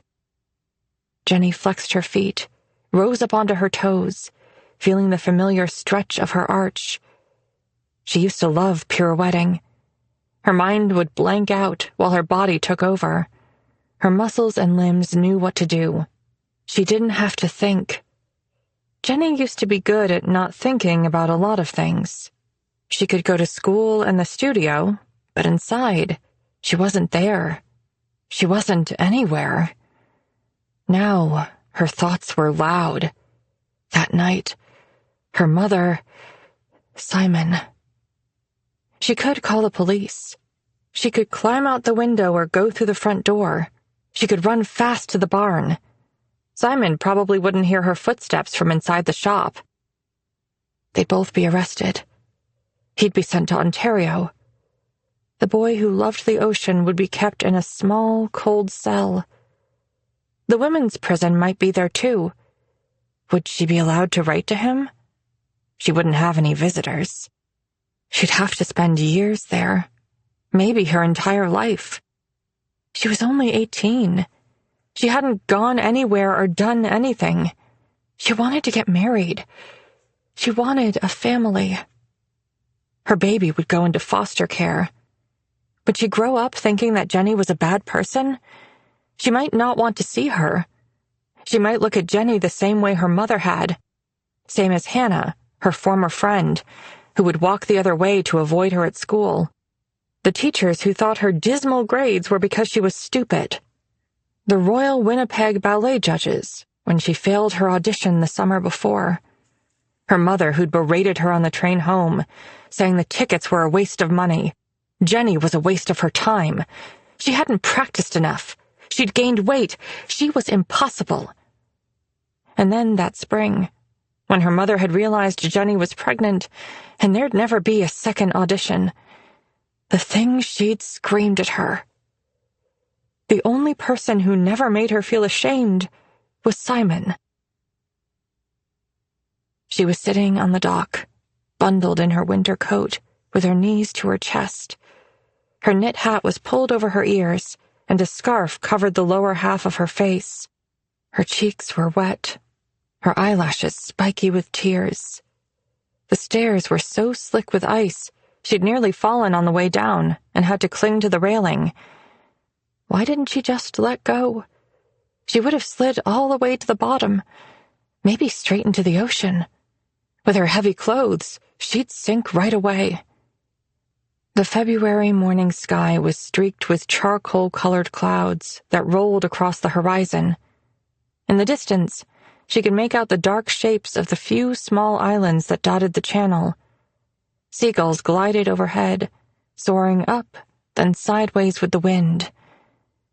She heard the soft sound of a boat motor coming from the direction of the bay, a purr over the slap of the white-tipped waves, and the creaking of the dock rubbing against the piers. The sound grew louder, and a metal skiff rounded the point. A man was sitting in the back in a yellow rain slicker, with a hood pulled over his head and an orange life jacket. The man's head turned her way. Was he looking at her? He was coming toward the dock. Maybe he was going past. No, he was slowing. She tensed. If it was someone who knew her mother or Robert, he might tell them she'd been on the dock. The boater pushed the hood off his head as he drew closer. His brown hair was damp and curling around his face. Simon Gray? She was so surprised, she lifted her face out of the scarf. Simon had been in his last year of school when she was beginning senior high. She hadn't seen him around much since he graduated. She'd heard things, though. The girls at ballet talked about him. The mysterious, brown-haired, brown-eyed boy who didn't have a steady girlfriend, even though they'd all kill to go on a date with him. People said he spent more time on water than land. His dad owned the marina. There were rumors that they used their boats to help draft dodgers flee up north during the Vietnam War. Her mom called them criminals. You okay? Jenny had never spoken a word to Simon, but he was looking at her like this was normal, his hand draped over the long handle that steered the motor, as if they talked all the time. I'm fine. He puttered closer, reached out to grip the side of the dock, and quickly wrapped a rope around one of the hooks. He was in front of her now, only a couple of feet away. It's too cold to be sitting on a dock. You're in a boat. He shrugged. I'm used to it. She noticed a reddish-purple shadow under his eye, with a scrape. Something had split the skin. It had been bleeding recently. The blood smeared. What happened to your eye? He reached up to touch the bruise, like he'd forgotten it was there. My dad's on a bender. I'm staying away for a few days. Now she noticed the duffel bag in the boat. Where? There's an old shanty on one of the islands. Not far. I keep supplies there. Is that where you were when you went missing? It had been over 2 years, she guessed, since he'd disappeared at sea during a storm, but she still remembered how scared she'd been for him, imagining what it must have been like. When there'd been no sign of him for days, everyone thought he'd died. It was a shock when he and his boat reappeared without injury. Rumor was that he'd found an island, built a hut out of driftwood, started a fire to keep himself warm, and ate fish and berries. But she didn't know if any of that was true. Tell you a secret? He said. Okay. I wasn't missing. I was hiding from my dad. Oh.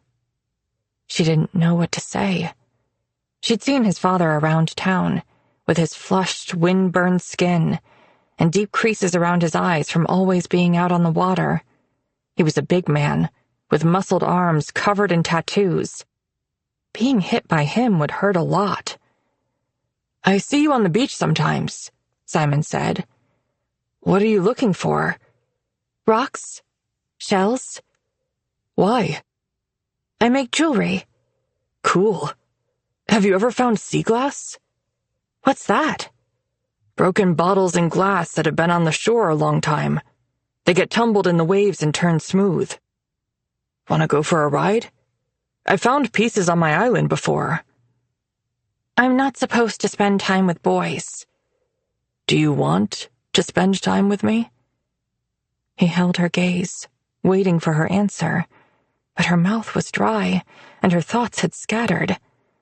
She'd never actually asked her mom if she could go on a date before. No one had ever asked Jenny out.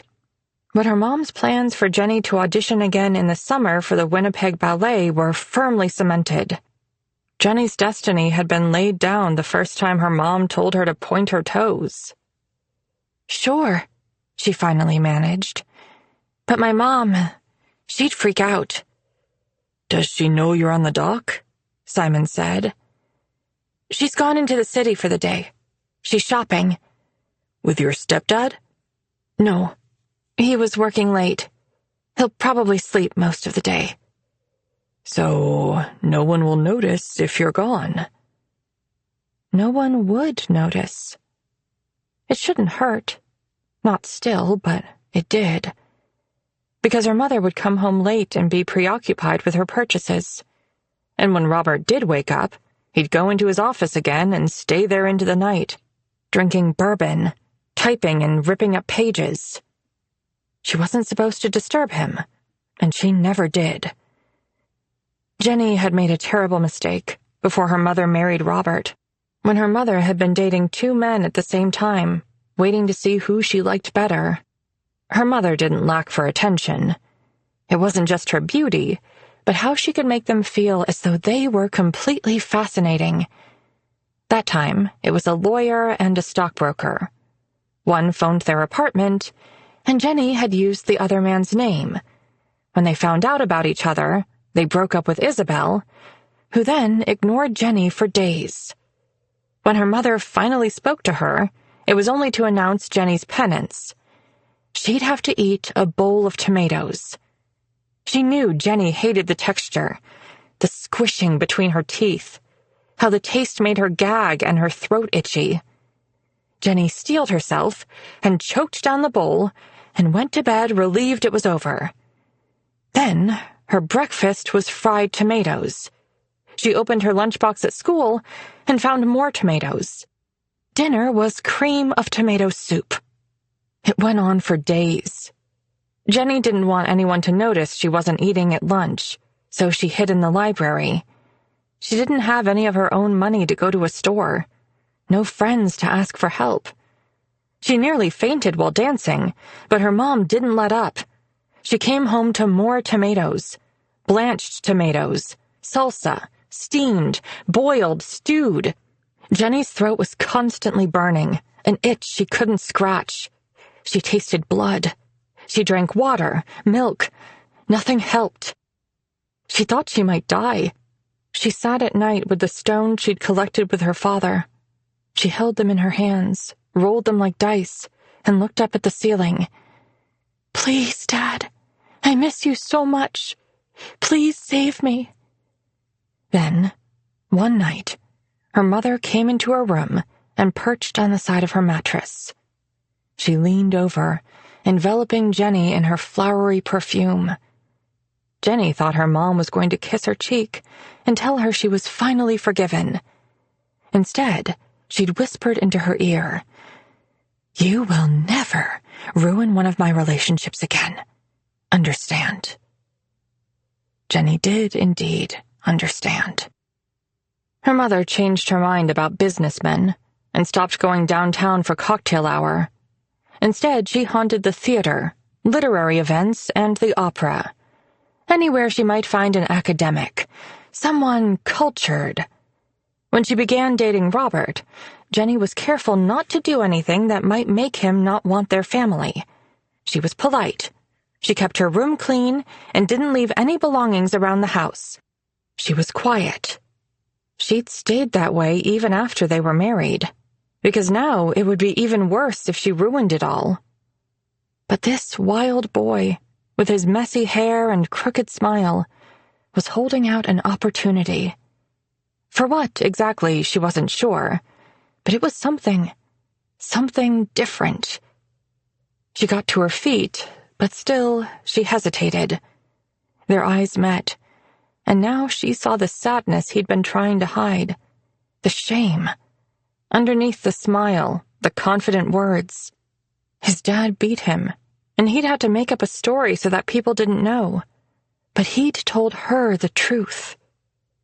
She carefully climbed into the boat, gripping the slippery metal sides, and sat across from him. The seat was cold under her bottom. They were so close, their knees were nearly touching. As they moved away from the dock, he looked back toward the marina, his eyebrows pulled together as he scanned the water, like he was scared that his dad might be following. Maybe that was when it truly started, when everything was set in motion. She thought that Simon was the same as her, so when he turned around again, she told him a secret too. "I wish my mother was dead." Jenny flopped back onto the mattress, wrapped herself in the blankets, and breathed in the scent of clean linen. She rolled over to her other side, so she could no longer see the window. When she eventually heard Simon's halting steps, she held her body still, taking only shallow breaths. He pushed the door open and moved around the room as he undressed. He bumped into the foot of the bed with a muffled curse. The mattress dipped with his weight. Cigarette smoke and whiskey wafted from him. She tensed, waiting for wandering hands to grab her, under her shirt or around her bottom. He let out a heavy breath and shifted onto his side, facing her. She squeezed her eyes shut. The clock ticked on the night table. The touch of skin, warm against her hand, his fingers entwining with hers. Within moments, his breath deepened. He'd fallen asleep. He'd only wanted to hold her hand. Chapter 30. Jenny.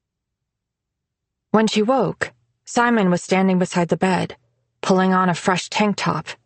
His blue one, with the white trim. His hair was a mess, and he had dark circles under his eyes. He looked pale, hungover. He noticed her watching. A smile ghosted across his lips, then disappeared. "I'm going to get the old lady to feed the animals and make us breakfast." "Ruth. You should use her name." "Ruth, whatever." He was walking toward the door. "You should go back to sleep." Jenny rolled over and stared at the ceiling. Outside, the cows were mooing and the horses neighing for their food. The sun was filtering through the curtains, making patterns. Simon had told her to go back to sleep, like a child. He was only trying to be nice. He cared that she got rest. But the words pricked at her. Tiny thorns digging into her skin. She got up and had a shower, thinking about Alice and the others. Could they hear the water? They probably wanted showers too, but Simon wouldn't let them come up. Dressed in clean clothes, she walked out into the kitchen, and finding it still empty, she stepped out onto the porch. Ruth and Simon were in one of the paddocks. Ruth was feeding the horses. Simon was leaning against a fence post and watching. He turned to look at Jenny. She gave him a small wave, which he returned with a thumbs up. Jenny went back to the kitchen. Maybe she could make coffee, but she didn't see an automatic drip coffee maker like she had in her house. Only a tarnished metal percolator with a glass knob top was sitting on the stove. She didn't know how to use those. She washed the dirty dishes that Ruth had brought up from the basement and was putting the last one in the rack when the front door banged open. She spun around as Simon entered the kitchen, dragging Ruth behind him. He held the green phone in his other hand, wires dangling. "Did you see this?" "What?"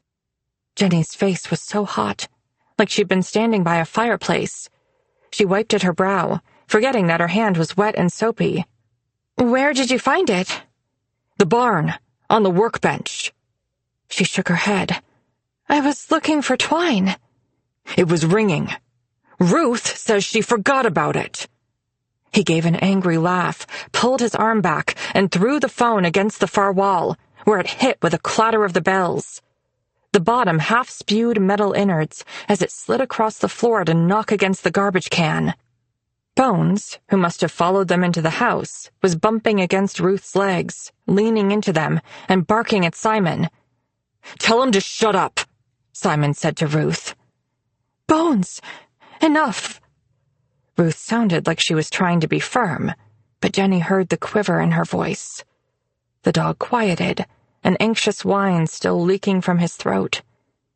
Simon opened the back door, grabbed some dog treats from a container on the counter, and threw them outside. Bones trotted outside, and Simon closed the door behind him. He pushed Ruth into one of the chairs and leaned into her face. "Who was calling you?" "I don't know." "Nah, you were bugging out. Who were you expecting?" Ruth looked to Jenny, then back to Simon. Jenny held her breath. "Our daughter calls." "What will she do if she can't get you?" "She might call a neighbor." "God damn it!" Simon kicked one of the kitchen chairs, knocking it over and making Jenny flinch. Ruth pressed her fingertips against her lips, eyes wide. After a moment of Simon breathing hard, with his hands on his hips as he glared down at the chair, he spun back around toward Ruth. "Breakfast. We need food and coffee." "Now?" Ruth spoke in a hushed voice. "She doesn't have to." But Jenny didn't get to finish before Simon grabbed Ruth's arm, lifting her from the chair, his hand tight around her bicep. Ruth's face twisted. "Simon, you're hurting her!" He glanced at Ruth's face and let go of her arm, giving his head a shake. Jenny wished she knew if he was angry at her, or if he was angry at himself for hurting the woman. "Make enough for everyone." He sat in the chair, gun on the table, and lit a cigarette. Ruth filled the percolator with water, then scooped coffee grounds into the basket. She put everything back together and sat it on one of the burners, clicking the knob until a blue flame burst up. And all the while, Jenny stood uselessly nearby. She thought about sitting with Simon, but then Ruth noticed her and pointed to a cupboard. "You can gather mugs, cream, and sugar." Ruth was slower than Alice when she cooked. She carefully laid each piece of bacon in the frying pan so that they didn't touch, flipped them when they were crispy, then took them out and lined them up on a plate covered with a paper towel. She gently stirred the scrambled eggs, adding small bits of cream and salt. She didn't speak to Jenny other than to make brief requests, always with a please or a thank you, as though Jenny was a guest. The only time she sounded unhappy was when she muttered about how she wished she had her knives so she could make hash browns. Jenny worried that Simon would hear, but when she glanced at him, his expression was blank as he gulped his coffee and took quick drags of his cigarette, tapping the ash into a saucer. When breakfast was ready, Jenny sat across from Simon, who shoved forkfuls of food into his mouth. She studied his bloodshot eyes and his hands, which were nicked and bleeding.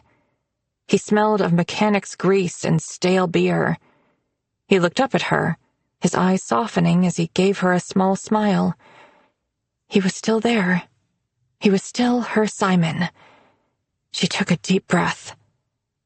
A scratching sound at the back door. Simon grabbed the gun. "It's just Bones," Ruth said as she walked toward the porch. "He'll be wanting his food." "Stop," Simon said. "I didn't tell you you could open that door." Ruth froze, her hands out. "Sorry, I wasn't thinking." "Walk backward into the kitchen." She slowly reversed until she was near the sink, then lowered her hands. She looked at Simon. "Can I get his bowl ready?" Simon nodded, then turned to Jenny. "Let the dog in, babe." When she opened the door, Bones bounced into the house and ran straight for the bowl that Ruth had set on the floor. For the next couple of minutes, the only sounds were of Bones crunching his kibble, while the chain on his collar smacked against the bowl. Jenny had been hungry, but with the fresh tension in the air, she couldn't eat the rest of the food on her plate. She sipped at her coffee and waited for Simon. When he was finished, she cleared off the table. Simon pushed it and the chairs out of the way, then lifted the hatch. While they'd been eating, Ruth had washed the frying pan, loaded the tray from the night before with plates of food and a bottle of milk, and refilled the plastic pitcher of water. Jenny watched Ruth disappear down into the basement, each step making the dishes clatter on the tray. She had taken the container of cookies. Bones scrambled to follow. When the hatch was closed, Simon turned to Jenny. "Can you pack up some food? Water, too. We need to be ready in case we have to split. That phone call has me spooked." "Okay." While Simon went to get their backpacks, Jenny found a stack of folded brown paper shopping bags in one of the drawers, but she wasn't sure what food to take. They wouldn't be able to cook, and they didn't have a cooler. She collected 2 boxes of crackers, a block of cheese, a basket of strawberries, and a few red apples. She searched through cupboards until she found a metal thermos and filled it with water. Lastly, she took a loaf from the bread box. Simon came out carrying their packs and the pillowcases full of what was left from the robberies. He dumped everything by the back door. She added the food to the collection. "I need you to keep watch up front while I get the rifles." She moved to the living room window. The curtains were still closed from the night before. She slid them open, already feeling the heat of the sun through the glass. She heard Simon in the kitchen and looked over her shoulder. He was resting the shotgun and the boxes of ammunition by their gear. Then he walked toward her with the rifle and 1 box of ammunition. He set the bullets on the side table and held the rifle out. "It's loaded." She carefully took it from him. He checked the view from each window, then closed the curtains again. "You can't see much of the driveway leading up to the house. You'll have to sit out on the porch." "You really think a neighbor might show up?" "Maybe. Or someone else she didn't tell us about." Jenny hadn't thought about that. Ruth could be lying, just the same as them. They could have a son or friend, or a farmhand maybe. Someone she knew would check on them. "How long are you going to be?" "Not sure. Might be a while." He rubbed his hand through his hair, made a frustrated face. "I screwed up, so I have to take the rear end apart again." She wanted to reach for his hand. She wanted to feel his arms around her. She felt calmer when he was holding her, but it was too late.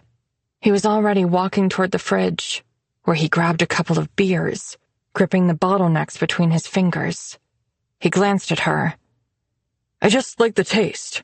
I'm not going to get drunk." "Last night—" "I know. I'm sorry. It was stupid." She nodded, because she didn't know what to say. She was overwhelmed with a swell of relief and love. He'd made a mistake and apologized.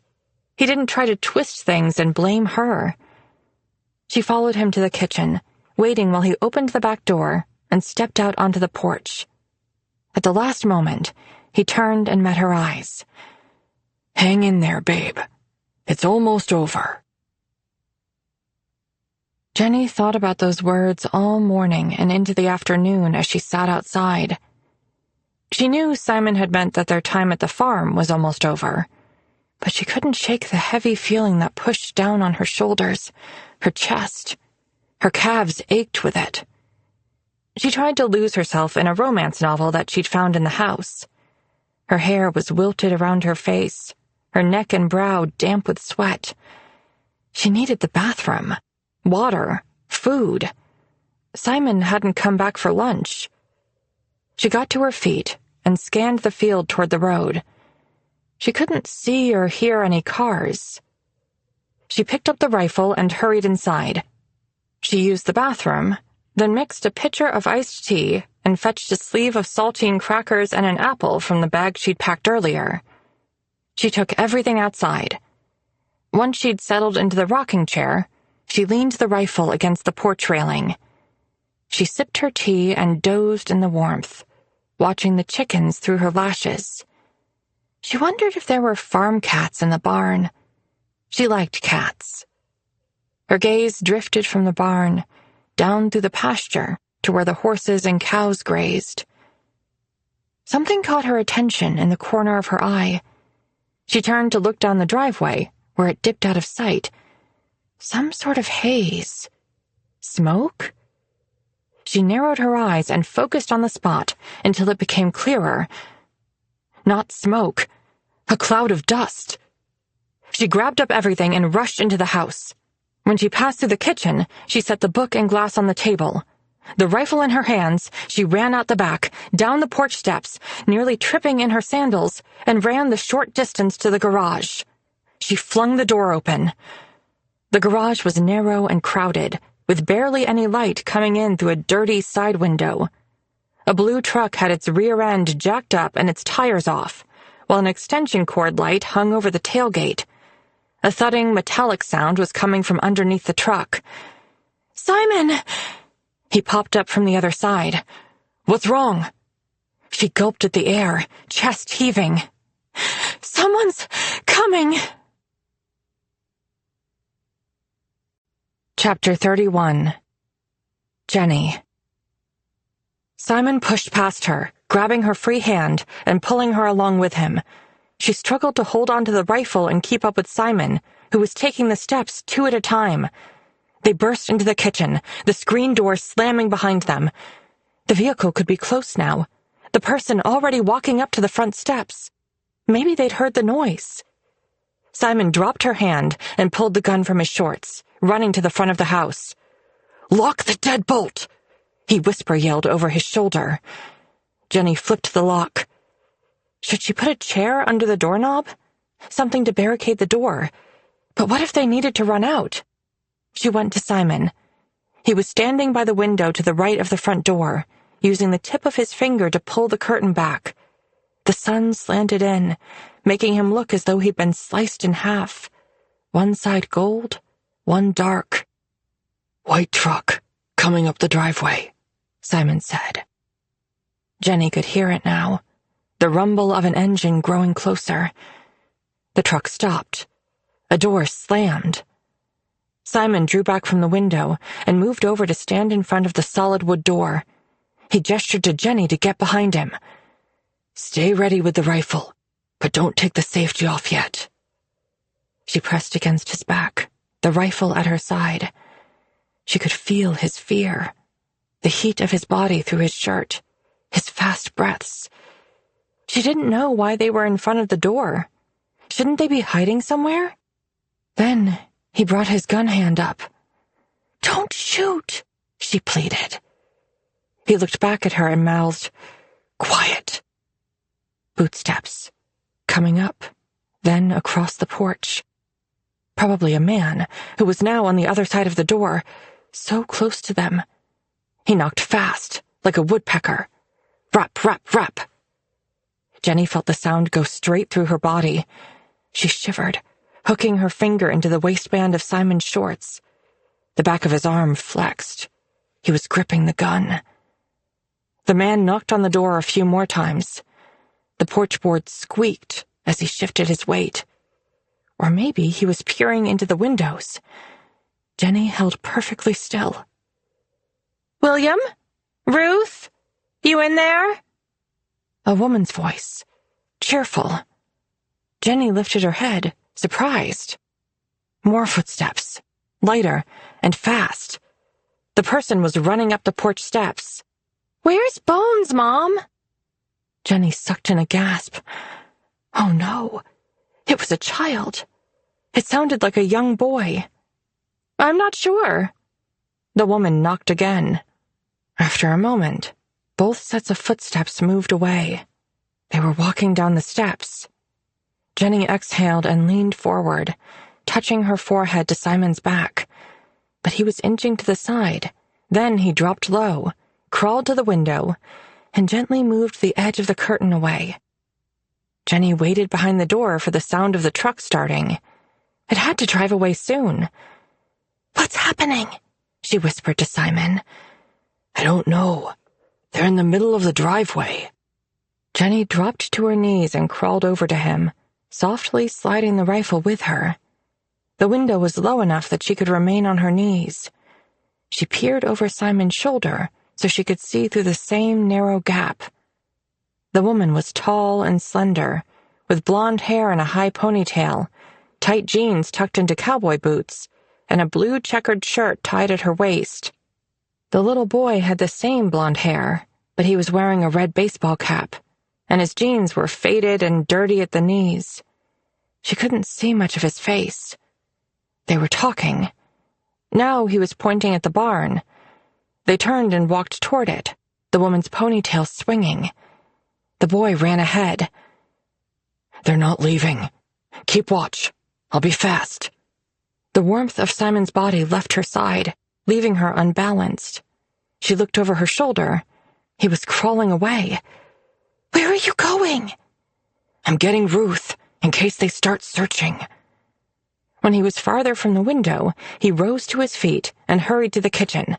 He pushed the table off the hatch. She turned to the window and watched the barn entrance. She thought she could hear the boy calling for William, but she wasn't sure. She hoped Simon was fast. What if he couldn't make Ruth come up? The woman and kid might go around to the back door. There could be a spare key. She thought of lies she could tell. They were relatives. William and Ruth had gone on a trip. They were looking after the farm for them. But every idea fell apart. The woman and boy emerged from the barn. Jenny held her breath. The boy stopped and adjusted his baseball hat, lifting it and squishing it down onto his mop of blonde hair. The woman waited while he walked over to the paddock, kicking his boots in the dirt, chickens running out of the way. One of the horses hung its head over the fence, and the boy patted his neck. Jenny heard movement. She glanced at the kitchen. Simon was coming back, Ruth with him. She already looked terrified. Bones was right behind. Simon mouthed, "Where are they?" to Jenny. "By the horses." Bones trotted over, bumping against her and licking her face. "Go sit on the couch," Simon said to Ruth. "If they come to the door, get rid of them. Tell them you're napping or something." "Please don't hurt them." Ruth pressed her palms together like she was praying. "That little boy is 10 years old. They don't mean any harm. They're just being good neighbors." Simon must have given Ruth their description. She sounded so upset. Jenny wondered if they were people who Ruth and William spent a lot of time with. Maybe even loved. "Then you better be good at making them leave," Simon said. "I'll be right here." He pointed to where Jenny was crouched. Ruth nodded. Her face was so pale, almost translucent. Jenny could see faint blue veins in her forehead. Ruth smoothed her dress over her round hips, patted her braided bun, pushed some wisps away from her face. Then she sat on the couch with her back straight and hands in her lap.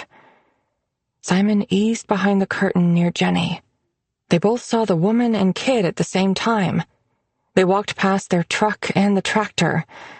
They were coming back to the house. Simon shot a dark look at Ruth and pointed to his gun. Jenny pressed her hand to her stomach. She felt like she was going to be sick, like she had heat stroke and the chills. Ruth flicked her gaze toward them and then focused on the door. She almost looked calm, but Jenny saw her swallow a few times, her hands clasping and unclasping. The woman and kid walked up the stairs. Bones started barking and rushed to the door, circling and growling like he was going to attack the wood. Ruth looked at Simon, her blue eyes large and watery. "I don't know what to—" But they were out of time. 3 hard knocks on the door made them all jolt. Bones barked louder. "Ruth? William?" the woman yelled. Simon held up a hand, counting down with each finger, mouthing the numbers. Then he nodded. Ruth got to her feet and walked to the door. This was the moment. Ruth could bolt outside. It might all go wrong again. Jenny didn't know what Simon would do after that. Ruth took a deep breath and opened the door. "Donna! Ruth! Oh, thank God. I was getting so worried. Is everything all right?" Ruth sounded slightly breathless to Jenny, who was watching the side of her face. Simon was also staring. Bones had rushed out, and his toenails were dancing on the wood deck, his collar jingling. The barking had stopped. Now he was making excited whines and yelps. The little boy was talking to him. "Hi, Hi, Bones. Carrie said you're not answering your phone. Carrie. Jenny remembered the name. She was Ruth's daughter. She'd been calling. How many times had she tried? We've been having trouble with the lines. Meant to report it to the phone company, but we've been down with a stomach bug. William sick too? He's been in bed all day. The man's acting like he's got the plague. The woman laughed. I swear, it's like that with all of them. You need any help with the animals? Or groceries? That's a lovely offer, but we're managing.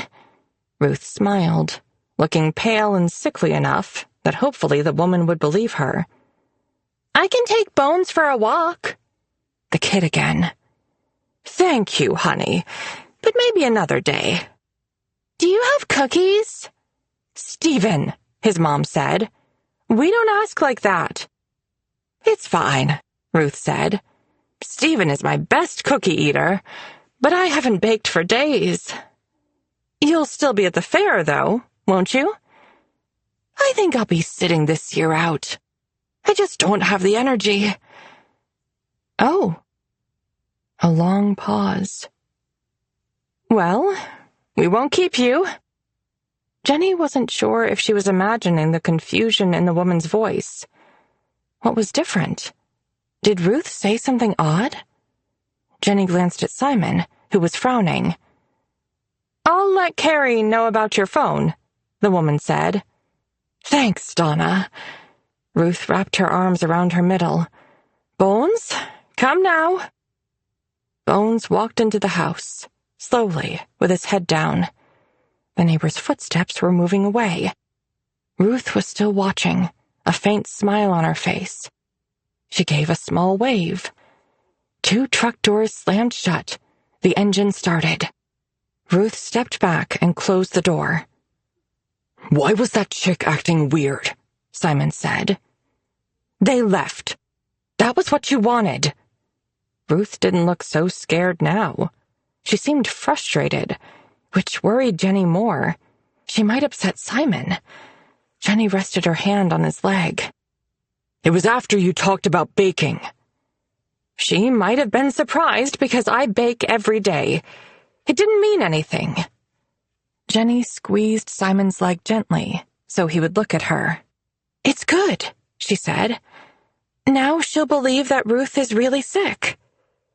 Hope you're right, because I'm going to be pissed if they come back. Simon got to his feet and gestured for Ruth to come with him. Jenny stood and watched as Bones followed Simon and Ruth to the kitchen. After the hatch was open, Simon held on to Bones's collar. The dog stays. He's old, Ruth said. He needs to be with us. Even from her spot by the window, Jenny could see the distress in Ruth's face, but Bones didn't seem to notice.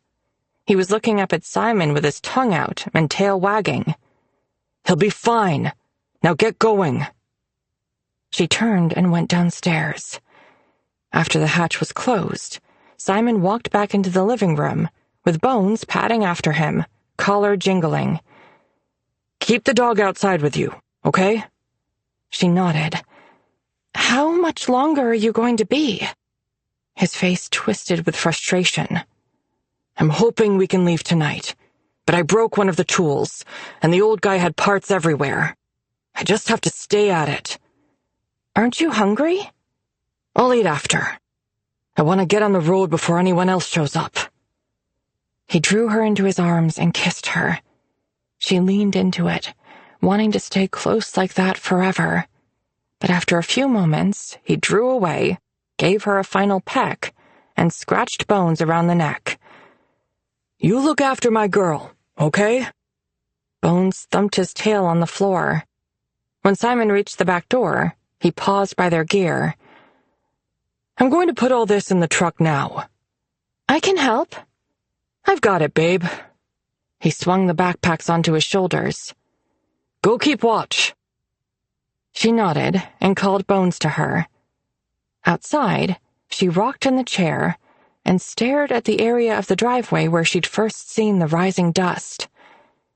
It was good that Simon was loading up the truck. They'd be leaving soon. Chapter 32. Jenny. Jenny's back hurt from the wood chair, and pink stripes slashed across her legs where the sun had found her through the railing. She'd finished the book and spent the last hours watching the animals and tracking the sun through the sky. It hovered above the mountains now, washing everything in a warm evening light. The farm was so quiet. The horses took slow steps as they grazed, and a few cows were sleeping in the field. Even the chickens were clucking softly. She'd been watching the chickens for so long, she'd named them after Happy Days characters. She didn't know boy chickens from girl chickens, so she randomly chose Fonzie, Joni, Richie, Potsy, and Chachi. Her favorite was Fonzie, who had shiny black feathers. At one point, she'd slipped into the house to use the bathroom, get a drink, and eat pickles she'd found in the fridge, along with spoonfuls of peanut butter.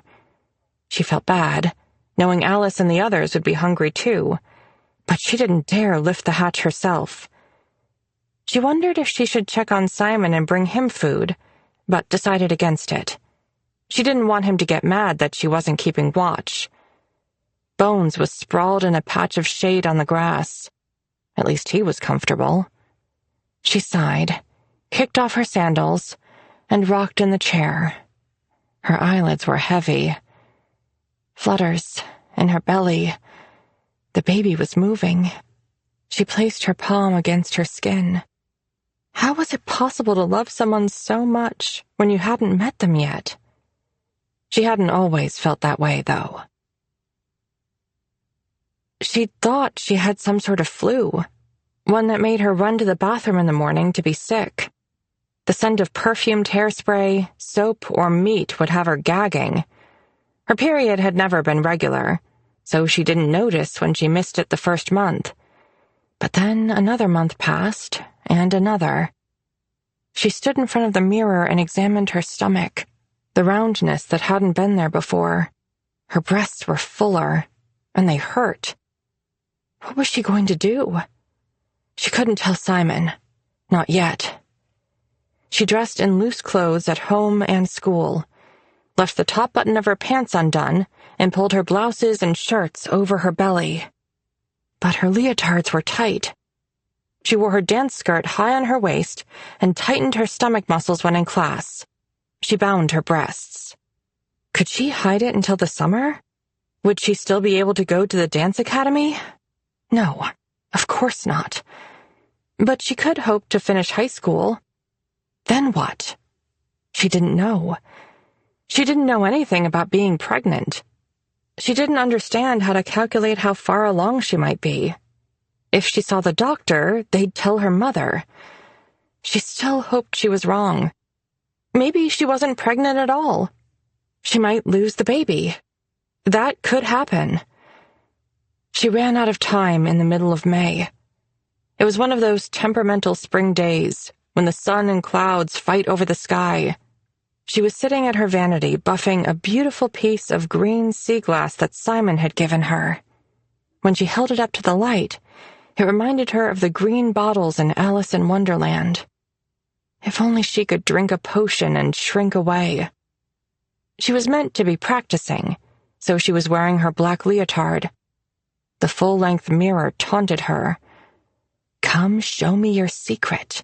You can't hide from me." Her point shoes laughed from the floor. "Your feet hurt. You can't spin anymore. It's all over for you, stupid girl." A knock on her door. She dropped the glass onto the metal jewelry tray with a clatter and turned around in her chair at the same moment her mother pushed in. Why hadn't she heard her? She was always in heels. Jenny dropped her gaze to her mother's feet. Nylon stockings. Had she been trying to catch Jenny by surprise? Her mother didn't greet her. She walked toward the mirror, sighed, and smoothed her black and white print wrap dress over her hips. "You look beautiful," Jenny said. Her mother leaned closer to the mirror, brushed an imaginary stray hair from her eyes. She'd been to the salon. Her hair was gleaming platinum, her eyebrows in two perfect arches. "Where are you going for dinner?" Jenny had already heard Robert making the reservation, but her mother would enjoy telling her about it. "The new seafood restaurant up the coast. Some of the women in my aerobics class were talking about it. They serve lobster bisque." Jenny didn't know what that was, but she tried to look impressed. "It sounds wonderful." Her mother narrowed her eyes, studying her face. "You were sloppy today." "I was a bit dizzy. All better now." She used her in-between smile, the one that seemed to irritate her mother the least. Her mother came closer, noticed the tray of items on the vanity. She skimmed the pads of her fingers over them. Pieces of glass, pretty stones, shells, feathers. Simon had given Jenny fishing line, some shiny lures, and a pair of pliers. He saved discarded bits of bronze and brass from boats, strips of teak wood. She loved every piece. Jenny dug her nails into her palms. "Your dinner's in the fridge." "Thank you." Her mother would be feasting on lobster bisque, while Jenny was stuck with salad, steamed chicken, and, if she was lucky, a portion of rice. She'd gone from feeling sick every morning to now wanting to eat all the time, and so tired she almost fell asleep in class. Her mother tilted her head, searching Jenny's face again, like she was seeing something different, but couldn't pinpoint it. Her mother looked back at her treasures. Her finger stopped on the lures. "Where did you get these?" "The beach. Things wash up." She held her breath. Had someone seen her with Simon? She'd feared that ever since their first boat trip to his shanty. They'd sat by the wood stove, eating chicken soup from the pot and talking for hours. She should have stopped it then, but how could she? She had someone who listened, who understood. She tried to be careful. She called him at the marina only when she was alone, and if they took the boat anywhere, she'd wear his raincoat and fisherman's hat. Simon had been to her house a few times, when her mother and Robert were away, but they usually hung out in Simon's apartment. She'd creep through the woods and up the back stairs, terrified of his father. Oh, God, maybe he'd told her mother. Her mother pulled her hand away and turned as though she was going to leave, then stopped. She was staring at the front of Jenny's leotard. "What's that?" Jenny glanced down. She saw the mistake right away, her terrible error. The neckline of her leotard had slipped to the side, and her bandage binding had come loose, a beige corner poking out. Before Jenny could cover her chest, her mom had snatched at the edge of the binding and was pulling it, yanking Jenny up from the chair at the same time. "Stop!" Jenny slapped her mother's hand away. They stood, staring at each other, chests heaving. Jenny had never touched her mother like that. Her mother reached out and yanked both shoulders of Jenny's leotard down her arms, revealing Jenny's bound breasts. She tried to cover them, but her mother was now pulling on the binding, her lips pressed thin. She circled around Jenny as though she was a mannequin. Then it was off, and Jenny was frozen, half undressed, her arms across her breasts, and her mother holding the binding in the air. She gave it a shake. "What's this?" "Nothing." It was the worst possible answer, because she and her mother knew that it was very much not nothing, and now her mother had flung the binding to the side. While Jenny watched it sail through the air and land on her bed, her mother sank her vicious, red-polished nails into Jenny's forearms and pulled her arms away. Jenny tried to resist, but her mother was taller, stronger, and meaner. Jenny now stood with her breasts fully exposed. With a violent tug, which Jenny didn't even bother resisting, her mother pulled the leotard down past her waist until it sat somewhere around her upper thighs and buttocks. Her mother was looking at Jenny's belly. She grabbed her hips and made her turn sideways. Jenny's face was hot, and tears welled in her eyes, leaking from the corners. Her mother suddenly let go. She marched toward Jenny's bathroom. While her mother searched the cupboards, Jenny quickly pulled her leotard back up. Her mother was checking her sanitary napkins. It had been months since Jenny had asked for more. Her mother stormed back out of the bathroom, her finger pointing at Jenny. "You're pregnant!" she screeched. She looked ugly in that moment, her lipstick bleeding, her mouth and face twisting, her eyes wild. "It's that boy, isn't it? That fisherman!" She moved over to Jenny's vanity now, pointing to her fishing lures and shells. "This? You threw away your future because a boy gives you garbage?" Her mom picked up the tray. "No, don't!" But her mother was already opening the balcony door and walking out. Jenny chased after her and grabbed at her arm.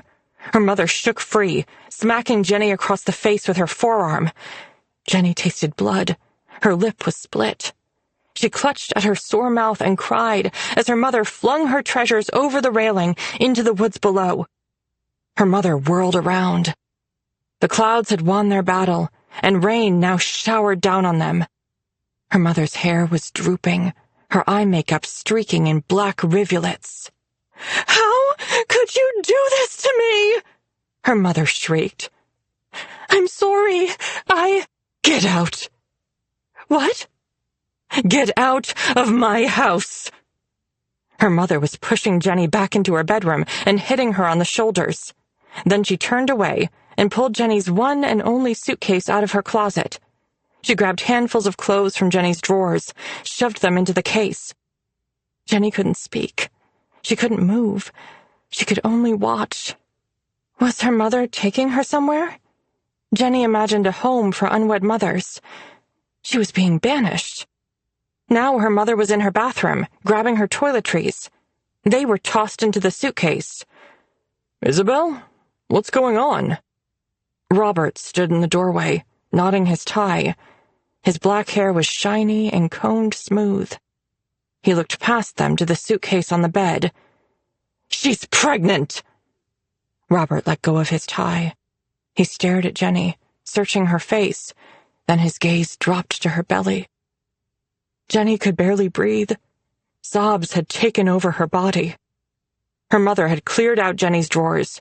She was pushing down on the top of the suitcase and zipping it up. "Isabel, you're being rash," Robert said. Her mother jerked her head up, her hair flying wildly. "Am I? My ungrateful daughter has made it clear she doesn't want this beautiful life." She gestured around the room. "She'd rather live at the marina and gut fish." She turned to Jenny again. "You stupid, stupid girl. That boy's going to be a drunk, just like his father." Jenny had the fleeting thought that her mother would have been less angry that Jenny was pregnant if her mother had thought the father more worthy, if he had been rich. Her mother dragged the suitcase off the bed and pushed Jenny toward her door. "Where are you taking me?" Her mother laughed. "Taking you? Oh, no, darling. I'm getting rid of you." Robert stepped back into the hall. He was just standing there, watching. Jenny looked up at him, pleading, but his eyes were apologetic. "You can return for the rest of your things," he said, "or we can send them to you." He was speaking like this was planned, as if she were going on a trip. It all sounded so normal that she found herself walking out of her room and down the stairs. Her mother was already in the foyer, holding the door open. Jenny's suitcase was outside in the rain. "Mom, I don't want to hear it." Her mother was staring into the living room, chin lifted. Jenny looked at her shoes, lined up under the bench in the foyer. She was still in dance tights, so she couldn't wear her favorite rainbow thong sandals. She slid her feet into her Adidas sneakers and grabbed her sandals and a pair of flats. She reached up to the coat rack for her crocheted purse, the one Hannah had made her, and her jean jacket, but she couldn't put them on with the shoes in her hands. She clutched everything in her arms. "For Christ's sake, get out of my house!" Her mother reached for her wrist, and with a hard, bruising grip, she dragged Jenny toward the door, then shoved her into the rain. The door slammed behind her. Jenny gathered her things, went around the side of the house, and searched for her jewelry, but she couldn't find anything in the dense shrubs covering the ground. She took the path through the woods to the marina and climbed the back stairs to Simon's apartment while dragging the suitcase behind her. She dropped one sandal, then the other, through the gaps between the stairs. She fell and skinned her knee. She pulled herself up. Simon opened his door and flicked on the light. His eyes widened when he saw Jenny, wet and shivering in her leotard, soggy suitcase at her feet, and with a bleeding lip. "Jesus, Jenny, what happened?" He ushered her inside and picked up her suitcase. She thought about what she would tell him. She would ease into the conversation, maybe wait until morning. But the moment her eyes met his worried brown ones, the words burst out of her. "I'm pregnant." He dropped the suitcase and stared at her. She waited for the questions, but he remained silent. She wondered if she should leave. Then he stepped forward and pulled her into a hug. "It's going to be okay," he whispered. "We'll figure it out."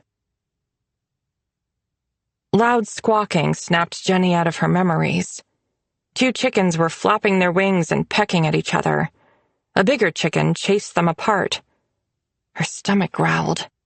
She couldn't wait any longer. She had to get something more to eat. She stood and stretched her arms over her head, then rubbed her lower back. She froze. What was that noise? She turned her head one way, then the other. Lawnmower? Motorbike? She looked at Bones on the grass. He hadn't moved. The noise grew louder. Bones lifted his head, rolled onto his side. He was looking in the direction of the road. It could be someone driving past. She held her breath. Bones started barking at the same time she saw the dust. The neighbor. She must have come back. Jenny grabbed the rifle, ran into the house, and locked the door behind her. Bones was barking louder and faster outside. She raced through the kitchen and opened the back door, nearly slamming into Simon, who caught her arms and stopped her from knocking them both over. "The neighbor!" she yelled. "She's back!" Shit! He jogged to the living room window on the right, gun in hand, and Jenny on his heels with the rifle. He pressed his shoulder to the wall and hooked the curtain with his finger, peeking through the small gap. She flattened her back on the wall beside him. Along with Bones's barking, she could hear an engine growing closer. It seemed different from the truck, not as loud and rough. It stopped. They'd parked by the house. Simon snatched his hand back from the curtain and twisted his body, so they were standing shoulder to shoulder. He looked at her, his eyes wide, his mouth gaping. "It's the cops," he whispered. Chapter 33. Jenny. Car doors slammed. Then a deep male voice. "Bones! How are you doing, old buddy?" Bones's barking changed into excited whines. Simon held up 2 fingers to her and mouthed, "2." He slid down into a crouch, pulling her with him. Maybe they should hide behind something. She gestured to the armchair. "Stay still," he whispered, his lips close to her ear. She nodded, pressed her forehead into the hot skin of his shoulder. Her legs felt wobbly and weak, like all her muscles had turned to liquid. She held the rifle with the butt on the floor so she could use it for balance. Simon had turned his head and was looking toward the door. Male voices, talking, getting closer. Heavy steps on the porch. Bones's collar jingled as he pranced around, still making happy whines. Jenny was shaking now with full body trembles. She clenched her jaw and tried to stiffen her muscles. 2 raps on the door. Jenny flinched, jolting into Simon. Ruth? William? It's Constable Jack and Constable St. Pierre. Donna asked me to stop by and make sure you're all right. Blood whooshed in Jenny's ears. It was happening. They were going to be caught. I don't see them out in the fields. This voice was younger, with a French-Canadian accent. Want me to have a look around in the barn? Let's give them a minute to get to the door. More knocking. Footsteps. She couldn't tell who was moving. See anyone? The older voice again. Was the younger cop looking in the window? He might be close. Simon was holding his right arm bent, with the handgun against the wall. She had an image of him suddenly turning and standing up to shoot through the glass. Can't make out anything through the curtains. The boots moved away. Donna will have my head if I don't lay eyes on them myself. Your wife, she's very worried, eh? We've never known Ruth to skip the fair. She wins first place for her pie every year. Jenny looked at Simon. Ruth hadn't mentioned that Donna was married to a cop. She also hadn't said anything about winning ribbons. More knocking. Louder now. William? It's Constable Jack. The cop's voice was loud, resounding. Jenny dug her fingernails into her palms. Please, please, just go away. Better have a look inside. Something's not right. Sounds of the door handle being turned. Huh. It's locked. Key's probably around.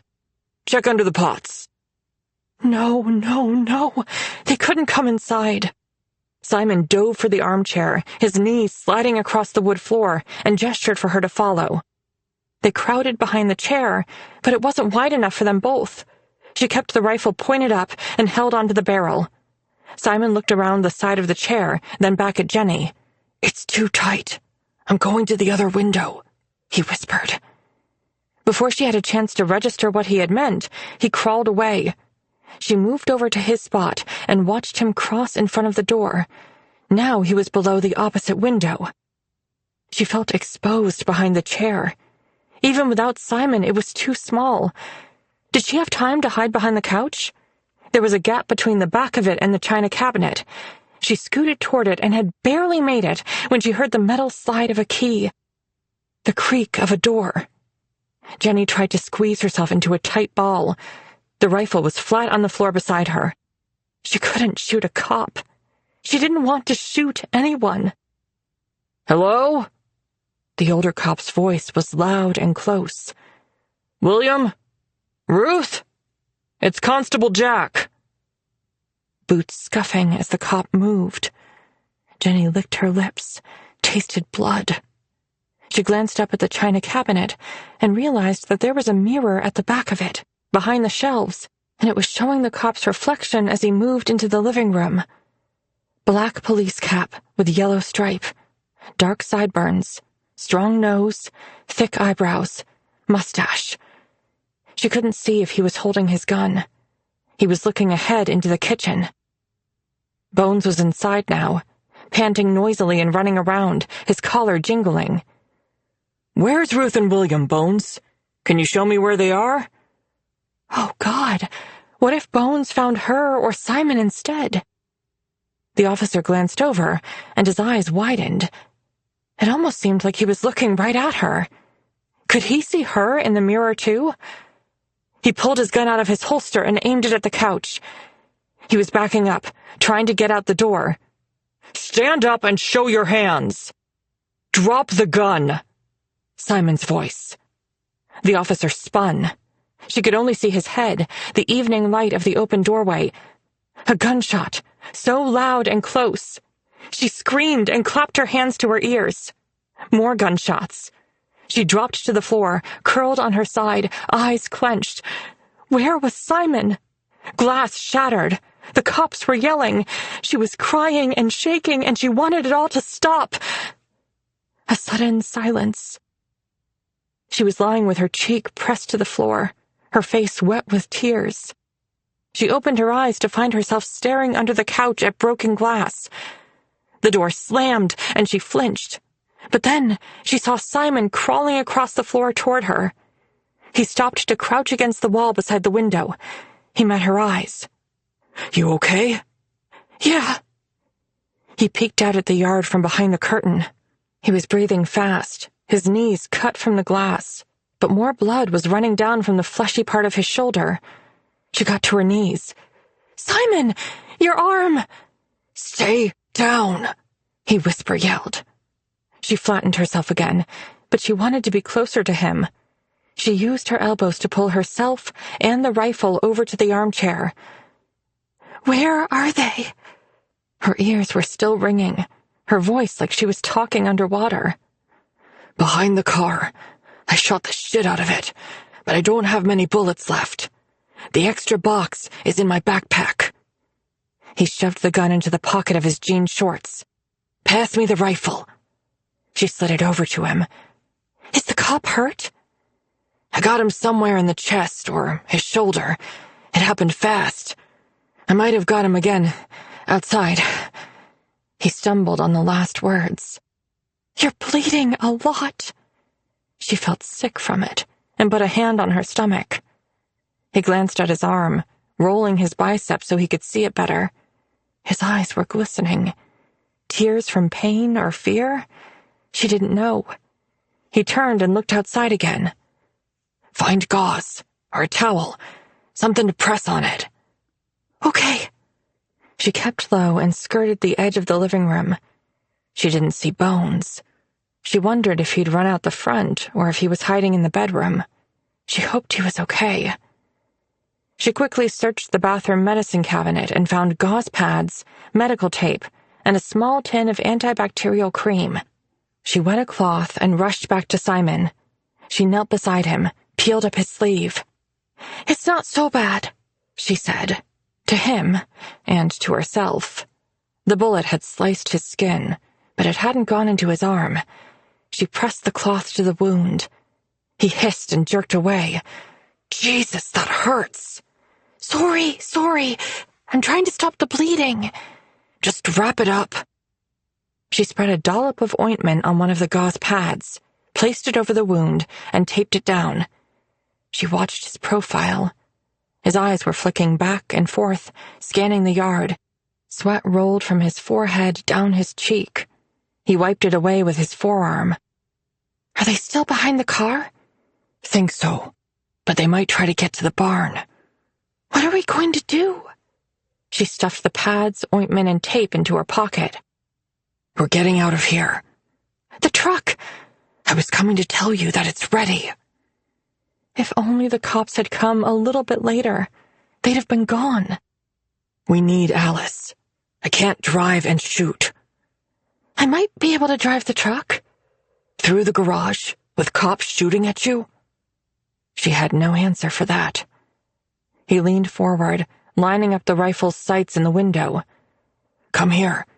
I need you to keep the rifle on them while I get Alice.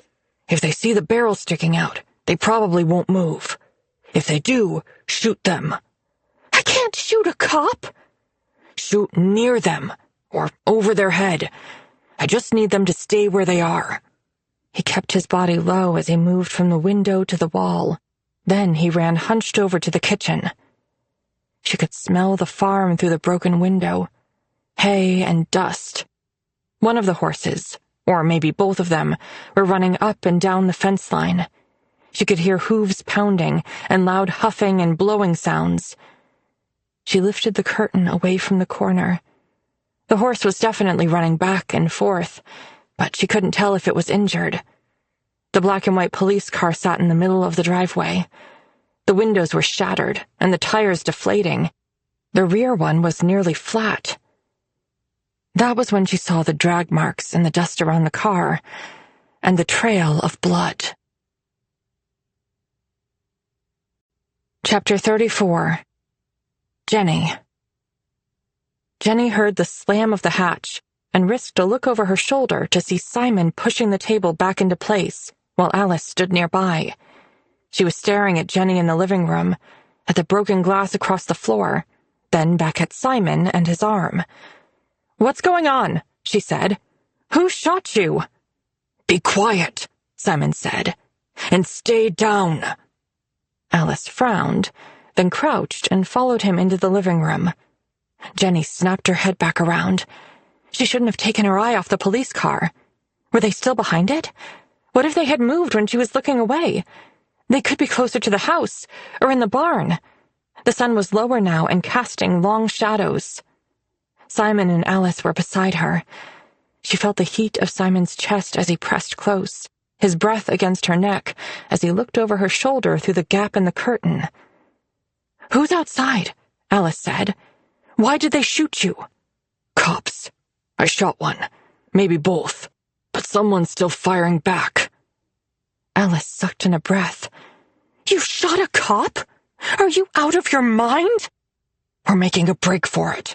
You're driving the truck." "I'm not leaving my husband." "You don't have a choice. No one's going to find Tom unless I tell them where he is." "They'll search the house." "Those 2 cops outside are probably all this town has. They're going to be busy chasing us. Get us out of here, and in a couple of days I'll make a call." "A couple of days?" "I don't have time for this shit, Alice. It's simple. Come with us, or go back to the basement, and I'll set fire to the whole place." Jenny glanced at Alice. She was crying. Jenny's own eyes watered, and she turned back to the window. She didn't know why it bothered her so much, seeing Alice cry. "It'll be okay," Jenny said. "We'll let you go when we're somewhere safe." Alice laughed, incredulous. "Nowhere is safe with you." "Shut up, Alice." Simon touched Jenny's shoulder. "When I say go, take the rifle and follow me to the back door. No stopping for anything." She wanted to stop everything. As scary as it was to be trapped in the house, the idea of driving past police who were shooting at them was so much worse. Simon was already getting to his feet, grabbing Alice's arm and pulling her up. Then he was running, and Jenny had to run as well, or she'd be left behind. On the porch, Simon released Alice and pushed her in front of him. "Go," he whispered to her. "Be quiet. They'll shoot you as easy as they'd shoot us." They made it down the steps and around to the corner of the house and stopped. Alice looked over her shoulder at Simon. They had to cross a narrow space to reach the garage. Simon cocked his head, listening. It seemed quiet to Jenny, with only the chirps of crickets. She thought of the horses and cows without their dinner, the chickens left outside, Bones hiding somewhere, Tom, Ruth, and William in the basement. What would Tom think when Alice didn't return? Jenny could hear Simon breathing, and Alice too. She looked at her, but Alice was staring straight ahead. Then Simon was pushing Alice forward again. They were at the back door to the garage. Simon slowly turned the handle. The door opened with a soft scraping. He stepped inside the gloom, then Alice, then Jenny. She stared around, making out the bulky shape of the truck. "Close the door," Simon said, and Jenny pulled it shut, plunging them into complete darkness. She bumped into Alice as she tried to find her way, hands outstretched. Her leg brushed something hard. Simon and Alice were shifting and moving, seemingly going forward. Jenny hurried to stay close. She kept her hands out and touched warmth, someone's arm or back. A flare of light, aimed at the floor. Simon had turned on a flashlight. He cupped his fingers around it so that it made his hand glow red. He opened the driver's door. "Jenny, sit in the middle." Jenny got in, and then Alice. Simon leaned into the door until it sealed with a click. The flashlight turned off, and Jenny couldn't see Simon, but she heard noises behind them. He was doing something in the back of the truck. The passenger door opened, and he slid inside. He closed it softly. He turned the flashlight on again and kept it partway under his leg, so it was dim. He struggled with the gun, sliding metal pieces back and forth, until the part that held the bullets dropped out. He loaded it with new bullets, pushed it into place, slid a metal piece back on top of the gun, and released it. The final metal click made Jenny flinch. Alice put one hand on the wheel, looked at Simon, then pointed ahead of them. "What about that door?" "You're going to drive straight through it." "Are you kidding me? You want to kill us?" "It's old wood. I could break it apart with my hands." Alice looked at Jenny. "You okay with this? You might get hurt." Jenny stared into the darkness. She could barely see the workshop door. She remembered it being wide. What if the windshield breaks? "There's a lot of metal and engine in front of us," Simon said. "The truck will go through." "It might also fall down around us," Alice said. "Keep your foot on the gas. Hammer it. They're going to shoot the tires. Like I said, drive fast." Simon was spitting out the words, leaning forward so he could look at Alice past Jenny. "They'll think you're one of us. Remember that." Alice was silent for a moment, and Jenny wondered if she would refuse, then wondered at the brief flare of relief she'd felt before Alice said, "Keys?" Simon reached across and dropped them into Alice's palm. The keys jingled as Alice searched through them. Everything was taking so long. Jenny rubbed her sweaty hands on her legs. "What do you think the cops are doing?" she said. "Hiding," Simon said. Alice found the key and slid it into the ignition. Simon flicked off the flashlight. Jenny heard him drop it on the dash. "Alice, drive close to the cop car. Make them think you're going to crash. They'll get out of the way. Jenny, keep your head down and hang on." "Ready?" Alice said. "Do it." The engine started up, spluttered for a moment. Then they were shooting forward. Simon was right. They crashed straight through the garage door. The frames screeched as they dragged it forward. Jenny glanced back. The front of the shed was collapsing. They were going so fast that Alice had to turn the wheel hard to stop them from slamming into the police car. "Get down!" Simon cupped the back of Jenny's head and pushed it toward her knees. The truck fishtailed on the loose dust. Shots rang out. Jenny gasped as the side mirror shattered. She pressed her hands over her ears, but it didn't help. Alice was screaming, and bullets were hitting the truck. Simon was shooting out the window, the gun deafening. The engine was loud as Alice gunned it. She sped over bumps and potholes in the driveway, sending them flying and banging into each other. At the bottom, Alice made a sharp turn that slammed Jenny into Simon and pinned him against the door. The sound softened and tires hummed. They were on pavement. Jenny sat up. Simon was patting her all over. "Are you hurt? Did you get hit?" Was she? She didn't think so, but she felt numb. She shook her head. "Thank you, Jesus." Simon pulled her close, kissed the side of her head. "That was close." He turned to the window and used his palm to push the rest of the broken glass out. Alice gripped the steering wheel. Her face was pale and her eyes glassy. Then Jenny saw it. The slight turn of Alice's chin and the flick of her eyes as she glanced across Jenny to the gun in Simon's hand. His left hand, the one closest to Alice, because he'd used his right to push out the glass. His grip was loose, the gun resting on his leg. Alice had never tried to snatch the gun before, not in all the times Jenny had been around her. Alice lifted her gaze and caught Jenny watching. Alice stared back at the road. Jenny nudged Simon and gestured to the gun. He gave her an apologetic look, like he thought she was upset because he was holding it carelessly, then switched it to his other hand. Now they were all staring out the window. Chapter 35. Alice. With the passenger side window blown out, the evening air rushed through the truck, grabbing at Alice's hair and whipping it across her face. She rolled up the driver's window to block some of the wind, but it was still loud inside the truck. The tires were a relentless hum on the highway. She was so thirsty. She thought of the others, with only half a pitcher of water remaining from breakfast.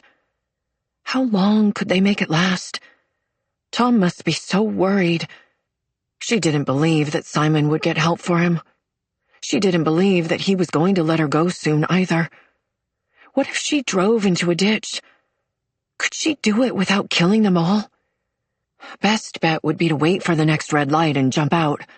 She'd run to a house, to another car. She'd scream and draw attention, and Simon would only want to get himself and Jenny away before help came.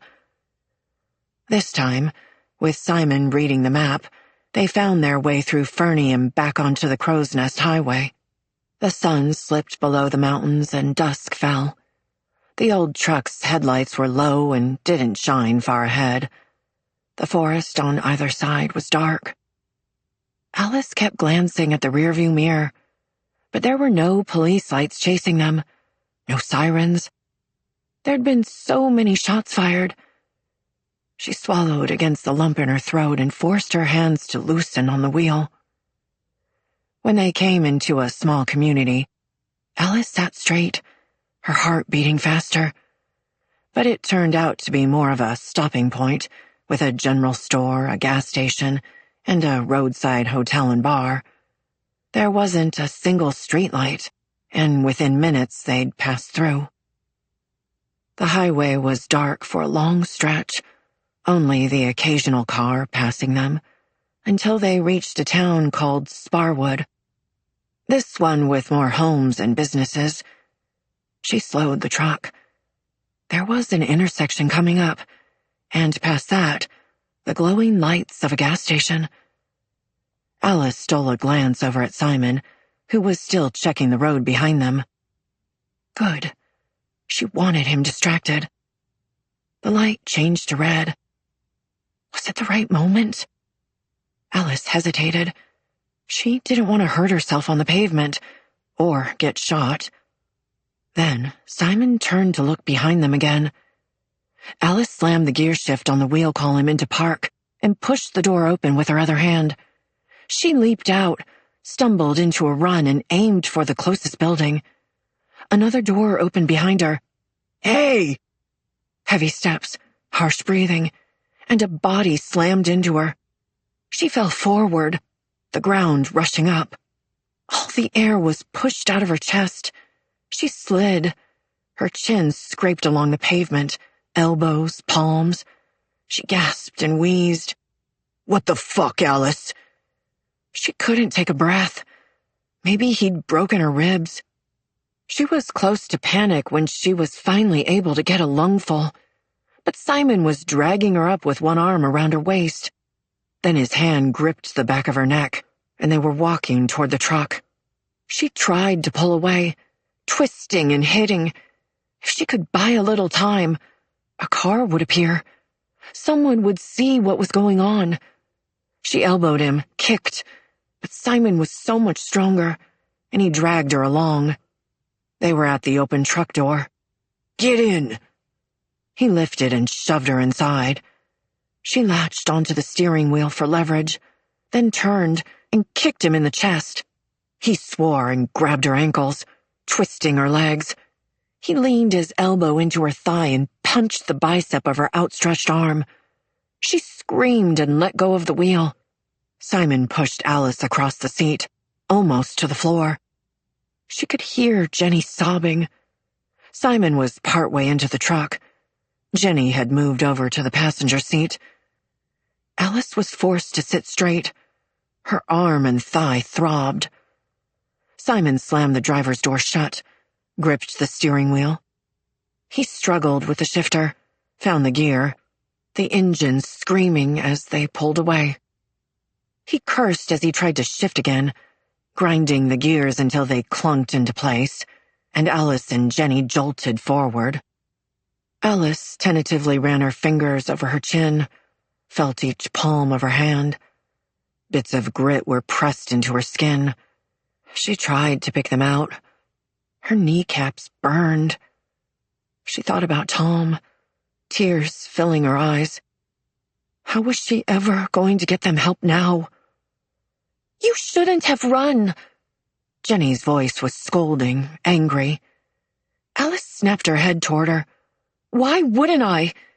You can't honestly think we're going to live through this, Jenny. The cops are going to shoot all of us. You and your baby. Jenny's eyes grew wide. Shut up! Alice felt cold, hard metal pressing into her temple. Don't talk about the baby, Simon said. Alice had gone too far. She didn't dare move. She closed her eyes and felt movement beside her, a weight pressing on her side, the warmth of Jenny. Stop! Jenny yelled. The truck swerved and the gun slid away. Jesus Christ, Jenny! My finger was on the trigger. Just stop, Simon! Leave her alone. She's scared. I'm scared. They were quiet after that. Simon was focused on driving, taking corners too sharp or too slow. Alice gripped the edge of the dashboard. Simon overcorrected around a bend and crossed the center line toward an oncoming car. The driver honked, shouted something out the window. Alice eyed Simon from the side. Even in the dim dashboard light, she could see that his arm was covered in rust-colored streaks, and there was a darker circle in the middle of the bandage. His face was shiny with sweat, his eyes flicking to the rear view and side mirrors. Not long after they had left Sparwood, there was another sign. They'd crossed into Alberta. Simon seemed to calm down after that. He leaned back in the seat, his grip loosening. They drove through Coleman, and as soon as the town's lights were in their rearview mirror, a loud, grating, clunking noise came from underneath the floorboards. Shit! Simon slowed until the headlights showed an area ahead on the right, where the shoulder of the road widened into a dirt clearing. He wrestled with the shifter, grinding the gears, and when he turned into the clearing, Alice saw a flash of railroad tracks in the headlights. Just as they rolled to a stop, there was a loud bang, and it felt as though the entire back end of the truck had collapsed. God damn! Simon punched the wheel, then turned the truck and headlights off. He yanked the keys out. Jenny, pass me the flashlight. Alice heard noises, like Jenny was feeling along the dash. Come on, Simon said. I'm trying to find it. A relieved exhale, and movement in front of Alice. Jenny's arm as she passed the flashlight to Simon. He opened the door, triggering the interior light, and slammed it behind himself, pointing his finger through the open window. Don't move. He flicked on the flashlight. Alice watched through the back window as he walked around to the rear end of the truck, the flashlight beam jostling. Jenny turned as well. She was gripping the back of the seat. The light moved lower, then dropped out of sight, but Alice could still see the glow. Simon was under the truck. She glanced ahead. The road was dead quiet. When she heard sounds of thudding metal, she looked back again. Simon was now on his feet and kicking the side panel. The flashlight lit up his face. Oh no, Jenny breathed out. He stalked back to them. Get out. We're walking. Jenny got out of the passenger side. Alice went to follow, but Simon reached in and gripped her wrist, dragging her out of the driver's side. He kept his hand locked on her and held the flashlight between his teeth as he lifted Jenny's backpack from the truck. When Jenny came around the rear, he passed it to her. Then he lifted his pack and dropped it onto the ground. The pillowcases and rifles were next. When everything was out, he rummaged in his pack, still holding Alice with one hand, and pulled out the roll of twine. You don't have to do that, Alice said. I won't run. Bullshit, he muttered around the flashlight. He quickly tied her wrists, then left her and Jenny by the truck while he laid the rifles under the lower branches of a fir tree. Headlights showed in the distance, coming down the highway. Simon turned off the flashlight and jogged back to them. Get down. Jenny and Alice crouched by the back tire. Alice hoped the vehicle would slow to check out the truck, maybe offer assistance, but it drove past. Okay, Jenny, stand to the side. Alice, you're helping me. Simon put the truck in neutral while Alice waited a few steps away. Then he got behind the truck, placed his hands on the tailgate, and leaned forward. Come on, get over here, Alice. My hands are tied. Use your shoulder. Alice, reluctantly and slowly, walked over, hoping someone would drive past again. The night stayed frustratingly quiet. We need to push it behind those trees. Alice peered ahead into the shadows, finding the stand of trees he was talking about. She turned sideways, pressed her shoulder to the tailgate, and used her legs to push off. But she didn't exert any extra energy. Her body hurt, and why should she help him? The truck rolled slowly, with whatever metal part that had broken scraping against the gravel. Alice was hot and out of breath by the time they'd moved the truck out of sight. Simon and Alice walked back to Jenny, who was waiting by their gear. Alice's eyes had adjusted to the dark now that Simon was no longer using the flashlight. What are we going to do? Jenny said. Simon gestured in the direction of the railway tracks. We'll walk until we find a town. What if it's miles away? There'll be houses, something. He opened the paper bags and pulled out what looked like food items that they'd taken from the farmhouse and shoved them into the pillowcases. When he was done, he swung his backpack onto his shoulder and picked up both pillowcases. Jenny shrugged on her backpack. They trudged through grass and low bushes until they reached the tracks. Alice was in front, with Simon directly behind her, and Jenny in the rear. Alice stumbled over one of the ties and, unable to balance herself, she slow motion dropped onto her knees, then her stomach. She stayed down for a moment, groaning and cursing, then shouted at Simon, Untie me! No, you'll run. To where, Simon? We're lost in the dark. He lifted her up from under her armpits. They kept walking. Alice was sore, thirsty, and exhausted.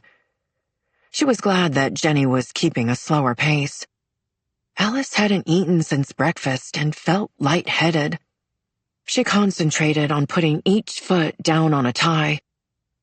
He finally let them stop for a break. Alice drank as much water as she could before Simon yanked the thermos away. They ate an apple each, Alice holding it awkwardly between her bound hands, a few crackers, and finished the berries. Simon tossed the garbage into the bushes. They continued onward. Alice tried to remember the map. If they'd passed through Coleman, then they were heading toward Blairmore. It hadn't looked far by vehicle, but she wasn't sure how long it would take to walk. They were somewhat parallel to the road, and the occasional vehicle passed by, their headlights tantalizingly close. If the railway tracks began to head into the mountains, they might be in trouble. But so far, in the moonlight, the terrain looked flat, with scattered groups of trees. They'd covered several miles by Alice's estimate, and crossed a bridge over a trickling creek when the shapes of large buildings appeared in the distance. Simon looped his arm through Alice's, so that she was forced to walk beside him. The tracks moved closer to the road.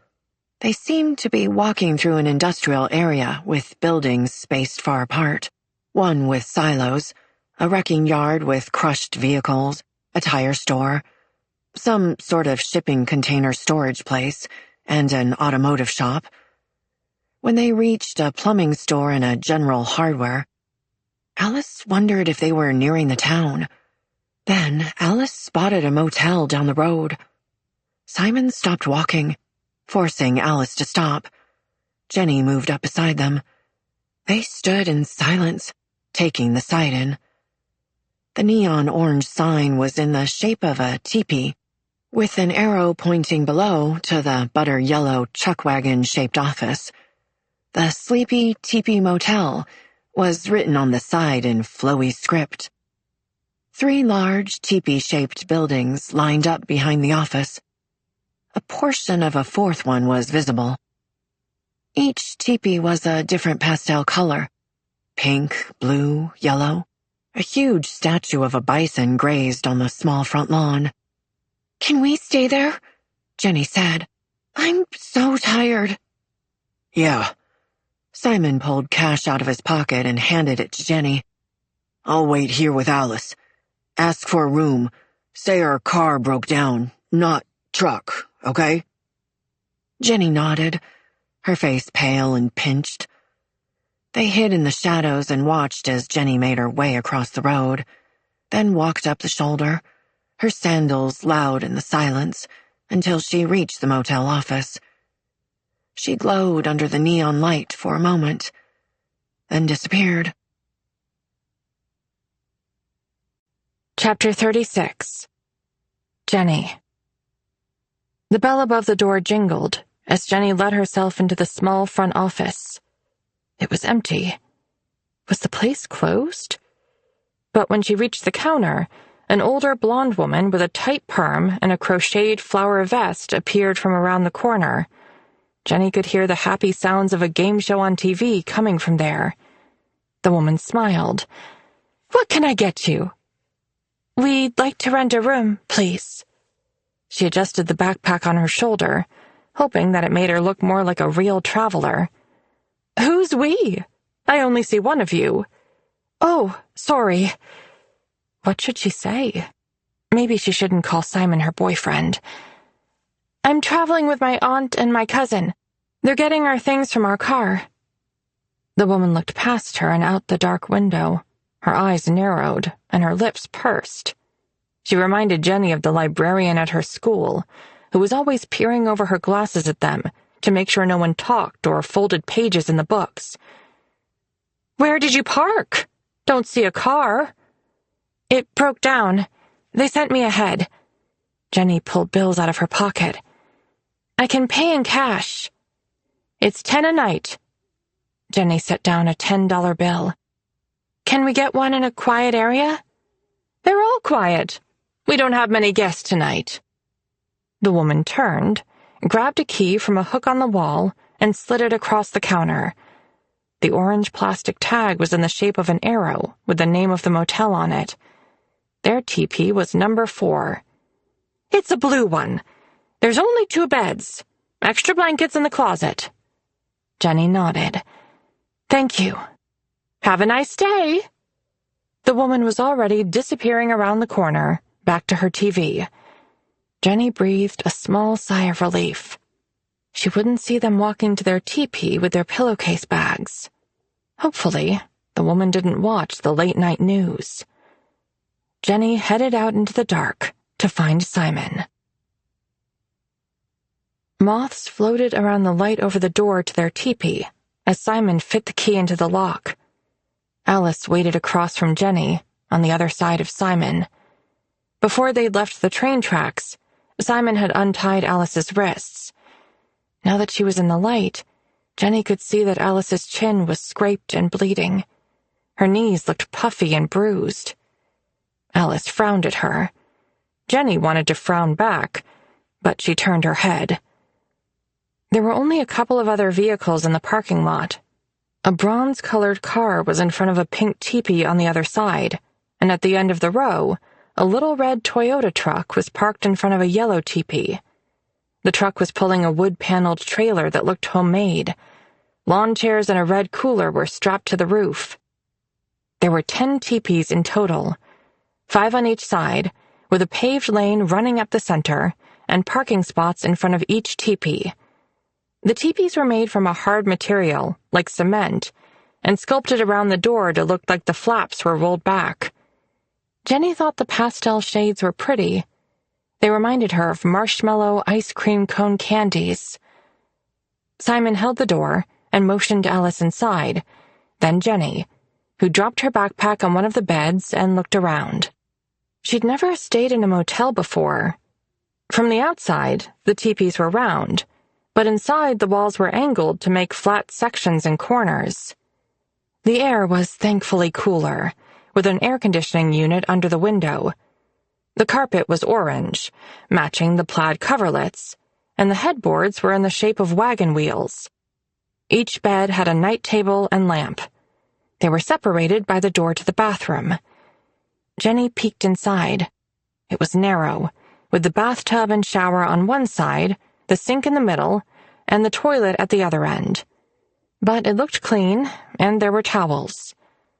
The TV was on a rolling cart, beside a chair and desk with a phone, telephone book, plastic ice bucket, and water glasses. A book of matches with the motel name was in the ashtray. Alice sat on the other bed with slumped shoulders. She was watching Simon, who was moving around the room and checking things out. "You could call the police now, and tell them there are people in the basement," Alice said. "We're a few towns away." "I want more distance first." Simon yanked the phone cord out of the wall and turned to show Alice that the end had broken off. Alice crossed her arms over her chest. Simon was rummaging in one of the pillowcase bags. He pulled out a chocolate bar for Jenny. He tossed one to Alice, too, but she didn't catch it, and it bounced onto the mattress by her leg. He took out the saltine crackers and cheese, and, using the phone book as a cutting board, he sliced the cheese with the hunting knife. "I need to use the bathroom," Alice said. "Go for it." He stabbed a piece of cheese with the knife and brought it to his mouth. Alice walked past him and closed the door. Soon there was the sound of water running. Simon made a pile of cheese and crackers and brought them over to Jenny. She was so hungry that it didn't matter that it was her third meal of crackers that day. After a few moments, Alice emerged from the bathroom. Her cheeks were pink, and her hair damp, like she had splashed water on her face. They hadn't brought any of Alice's things. No toothbrush or hairbrush, no clean clothes. She must have been so uncomfortable. Simon was sitting at the desk, eating his own stack of crackers and cheese. Jenny looked at him. He met her gaze, made a frustrated sound, and took the rest over to Alice. Jenny took the glasses and got them water from the bathroom. She wished they had ice. The food hadn't been enough, but it would hold them until morning, when Jenny hoped they could buy a real meal somewhere. She took a shower, happy to be washing off the dirt and sweat, while feeling guilty that Alice couldn't do the same. Jenny changed into her sleep clothes, pink satin shorts, and a faded Snoopy t-shirt, before she left the bathroom. Simon was still at the desk. The package of crackers was mostly gone. He pulled out a pack of cigarettes and lit one. Smoke quickly filled the motel room. Alice coughed. "Your cigarette stinks." "Stop complaining." "It does smell," Jenny said. "It makes my eyes sting." Simon looked back and forth between them, with an annoyed curl of his lip. Jenny wanted to shrink back on the bed. She'd never seen that look on his face before, not toward her. Simon must have realized that he'd scared her, because his expression softened. "Sorry, babe. I'll open a window." He moved to the side of the teepee and slid the window open, standing near it while he finished his cigarette. She leaned back on the bed and rested her hands on her belly. She was so tired, but her mind raced. To the house, to the motel, to the truck on the side of the road. When Simon was finished, he closed the window and turned toward Jenny. "I'll have to steal another car." "How?" "I've got ideas. We can talk about it tomorrow." He carried the desk chair over to Alice's bed, pulled her arm straight, and tied her wrist to a rod on the chair's back. Alice wasn't resisting. She had her eyes closed, but Jenny knew she wasn't sleeping. She was probably worrying about Tom. She would worry about Ruth and William, too. She was like that. Did she worry about Jenny ever? Jenny liked the idea, but she knew it wasn't true. When Simon was finished, he took his backpack into the bathroom, and left the door open while he had a shower. Steam billowed out. Alice was quiet on the other bed, until Jenny heard a rustling sound and looked over. She was eating the chocolate bar. Simon came out in clean shorts and shirt and dropped his dirty clothes onto the floor. The bandage was gone from his arm, exposing his open wound. "I brought the gauze pads," Jenny said. "I can put a fresh one on." "Okay, cool." He looked relieved, and Jenny was happy she had thought to put the items into her pocket. After Jenny was finished rebandaging Simon's arm, she looked over at Alice. "Do you want ointment?" Alice was quiet for a long moment, and Jenny thought she was maybe going to ignore her, but then she said, "Yes, thank you." Jenny brought over a tin of ointment. Alice used her free hand to scoop out a dollop with her finger and applied it to her chin, knees, and palm. She realized that Alice might have a hard time getting under the blankets. "Do you need help? You know, with the blankets." She gestured at the bed. Alice nodded.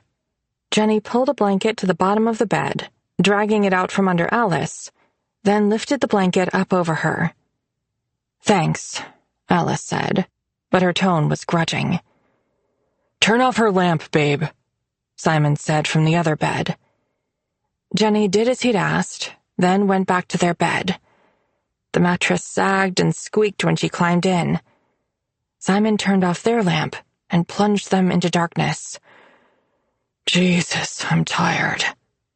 He linked his fingers with hers. "Get some rest." Jenny closed her eyes, but she couldn't get comfortable. The sheets were rough and itchy against her bare legs. Her lower back and feet hurt from walking.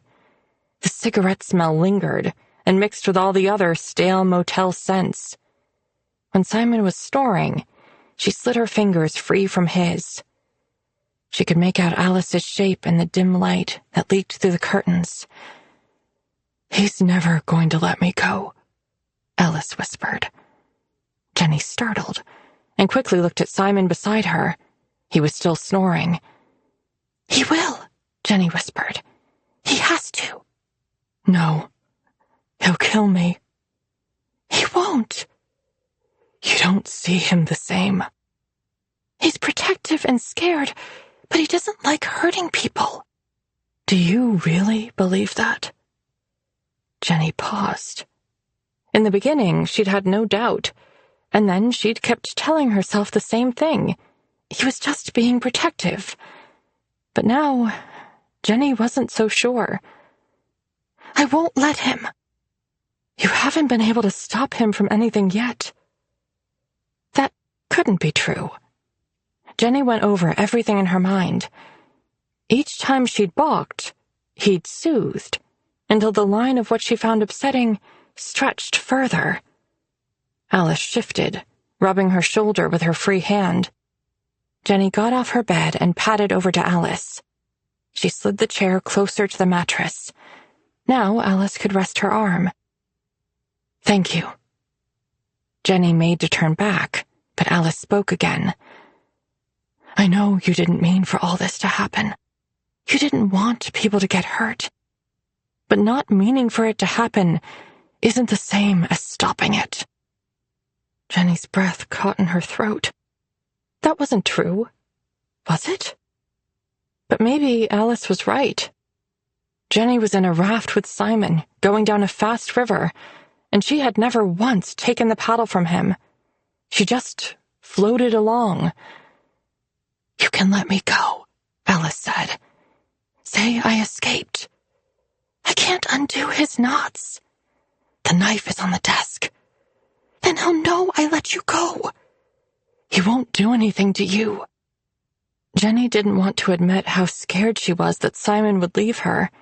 What would she do without him? The thought made her sick. "I'll stop trying to escape if you call so they can get help," Alice said. "I'll drive you anywhere you want to go as long as you want. Tom's everything to me. The idea of him dying alone." Alice's voice broke on the last words, a strangled sound. She was crying. Jenny couldn't bear it. Her mother's tears were different. They were to manipulate. Men or women, it didn't matter. She could use her tears at will. But Alice's pain was real. She looked again at Simon's shape on the other bed. His breathing was heavy and measured, like he was sleeping deeply. She'd need the key to the room. Where had he put it? She moved over to the desk and drifted her fingers over the surface. A plastic edge. Metal. The key. She felt around on the floor for Simon's jean shorts, slid her fingers into his pockets, and took out the coins, clenching them in her hand. She hoped there was a dime. She patted softly to the door. She didn't dare wear her sandals. She'd go barefoot to the payphone she'd seen near the office. She turned so that Alice could hear her whisper, "I'll try." The door was going to be hard. She rolled the handle, feeling the click. She couldn't remember if it had been loud when they came in. Did it squeak? She gave it a slow push, and it eased open. Simon was still snoring. She stepped over the threshold, pulled the door closed behind her, and held her breath until it clicked, then panicked. What was she doing? Simon would be so mad at her. It was too late now. She had to keep going. The pavement under her bare feet was still warm from the day as she walked to the office. She hoped no one saw her sneaking about so late at night. She looked around. No lights were coming from any of the other teepee windows. The office sign flashed vacancy. She wondered if the office was open. She couldn't tell from the back. When she reached the payphone, she checked her palm. Under the neon light of the hotel sign, she found a dime and deposited it. She pressed 0. Operator? Hello. Can you please put me through to the police in Fernie, BC? That'll be a long-distance call. 10 cents for every additional minute. Okay. More sounds on the line. Clicking. Fernie Police? This woman's voice was deeper, brisk and important sounding. Jenny worried that maybe she was speaking to a police officer and not a receptionist or a dispatcher. Maybe that's how it worked in small towns. She only knew about what she saw on TV. Hello, I need to report... How was she going to say this? There are some people trapped in a basement. They need help. A basement? In a farmhouse. Do you have the address? No. She tried to think. It's an old farm, out of town. There was a shooting. Maybe the woman on the phone already knew. Jenny imagined the younger police officer running through a field, desperate to get help. A shooting? When did this incident occur? Are there any injuries? The woman's questions were so fast. She was suspicious. Could she find out where Jenny was calling from? Jenny hadn't thought about that. She might have just messed up everything. I have to go. She hung up the phone and stared at it, half expecting it to ring back, with the woman demanding more answers. But it stayed silent. She rested her head on the glass of the booth. She hadn't been eating enough for the baby or sleeping enough. She felt woozy. She roused herself. She had to get back to the teepee. When she reached their door, she slid the key into the lock, but it opened before she'd even touched the handle. Simon was standing in the doorway, his chest naked and his eyes wild. He grabbed her arm and yanked her inside. Where the hell were you? Chapter 37. Jenny. He'd never gripped her so hard, his fingers digging into her skin, and it was a relief when he let her go. She dropped onto the bed, and he flicked on the lamp. She held her hand up to shade her eyes from the sudden brightness. On the other bed, Alice had her eyes squeezed shut. Simon stood in front of Jenny. Were you going to turn me in? His voice was a mixture of anger and hurt. Were you calling the cops? No. Then why did you sneak away? His hands were on his hips, the gun sticking out of his pocket, and for a horrible moment, She wondered if he could ever shoot her. She didn't know what it felt like to have that cold metal up against her head. She'd believed, even when he was threatening Alice, that he would never really do it. But maybe he would. She didn't know how to answer Simon. She looked up at him. Truth. Why should she be afraid? He had stopped listening to her, stopped hearing her. She frowned.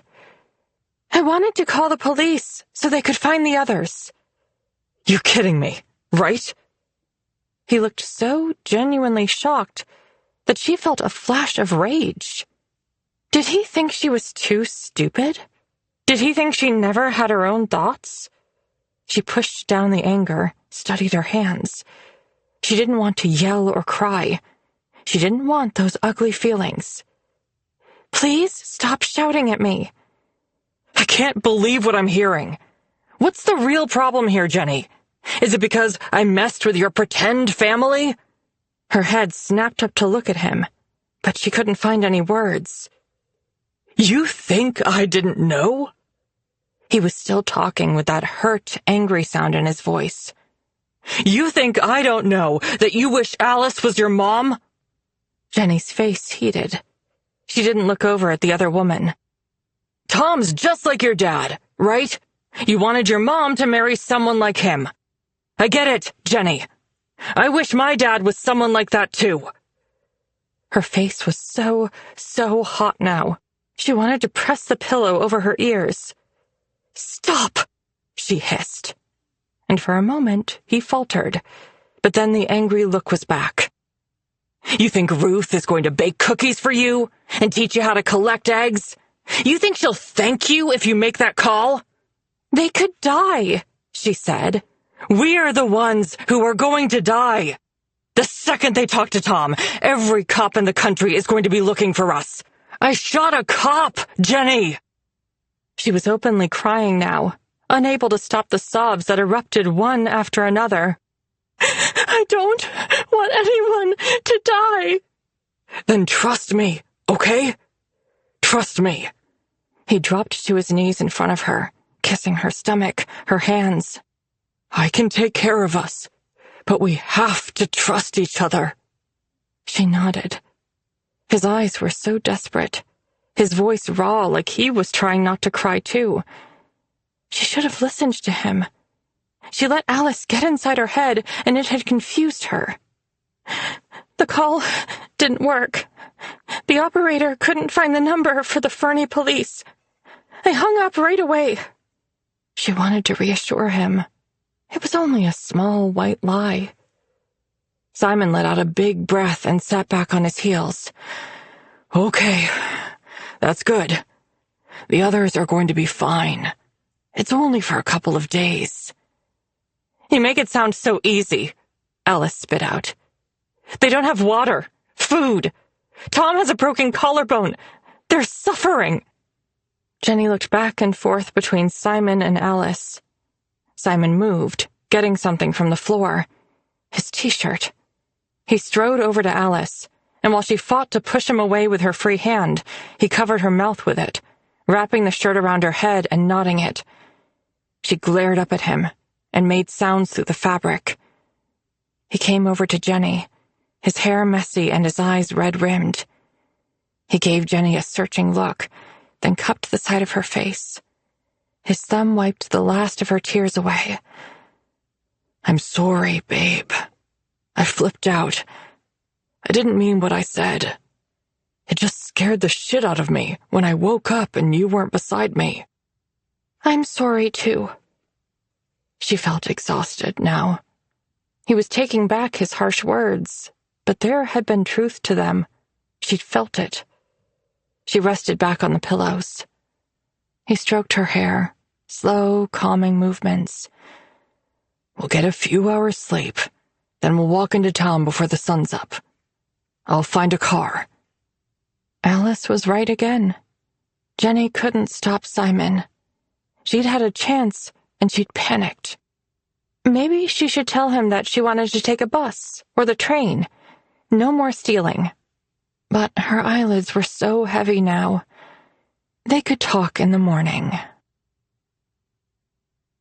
She woke to Simon's lips brushing against her cheek, and when she opened her eyes, she didn't see his handsome face. She saw him yelling those hateful things at her. She saw the sneer in his lips when he had taunted her about wishing Alice was her mom. She saw the heat in his eyes when he had talked about Tom, like he was jealous.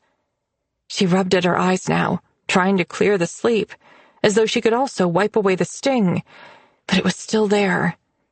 "Hey," he whispered. "We slept in. It's 9:30.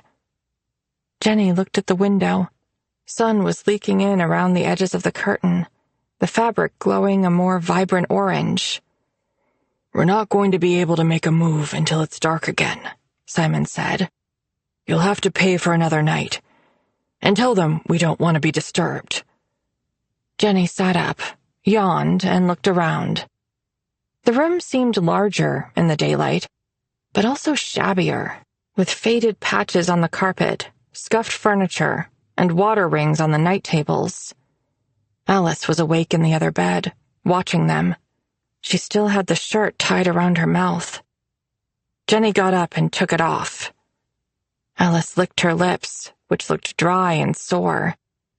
Jenny got a glass of water from the bathroom and brought it over. She looked at Simon. "Can you untie her?" He was watching her now, his eyes forming a question.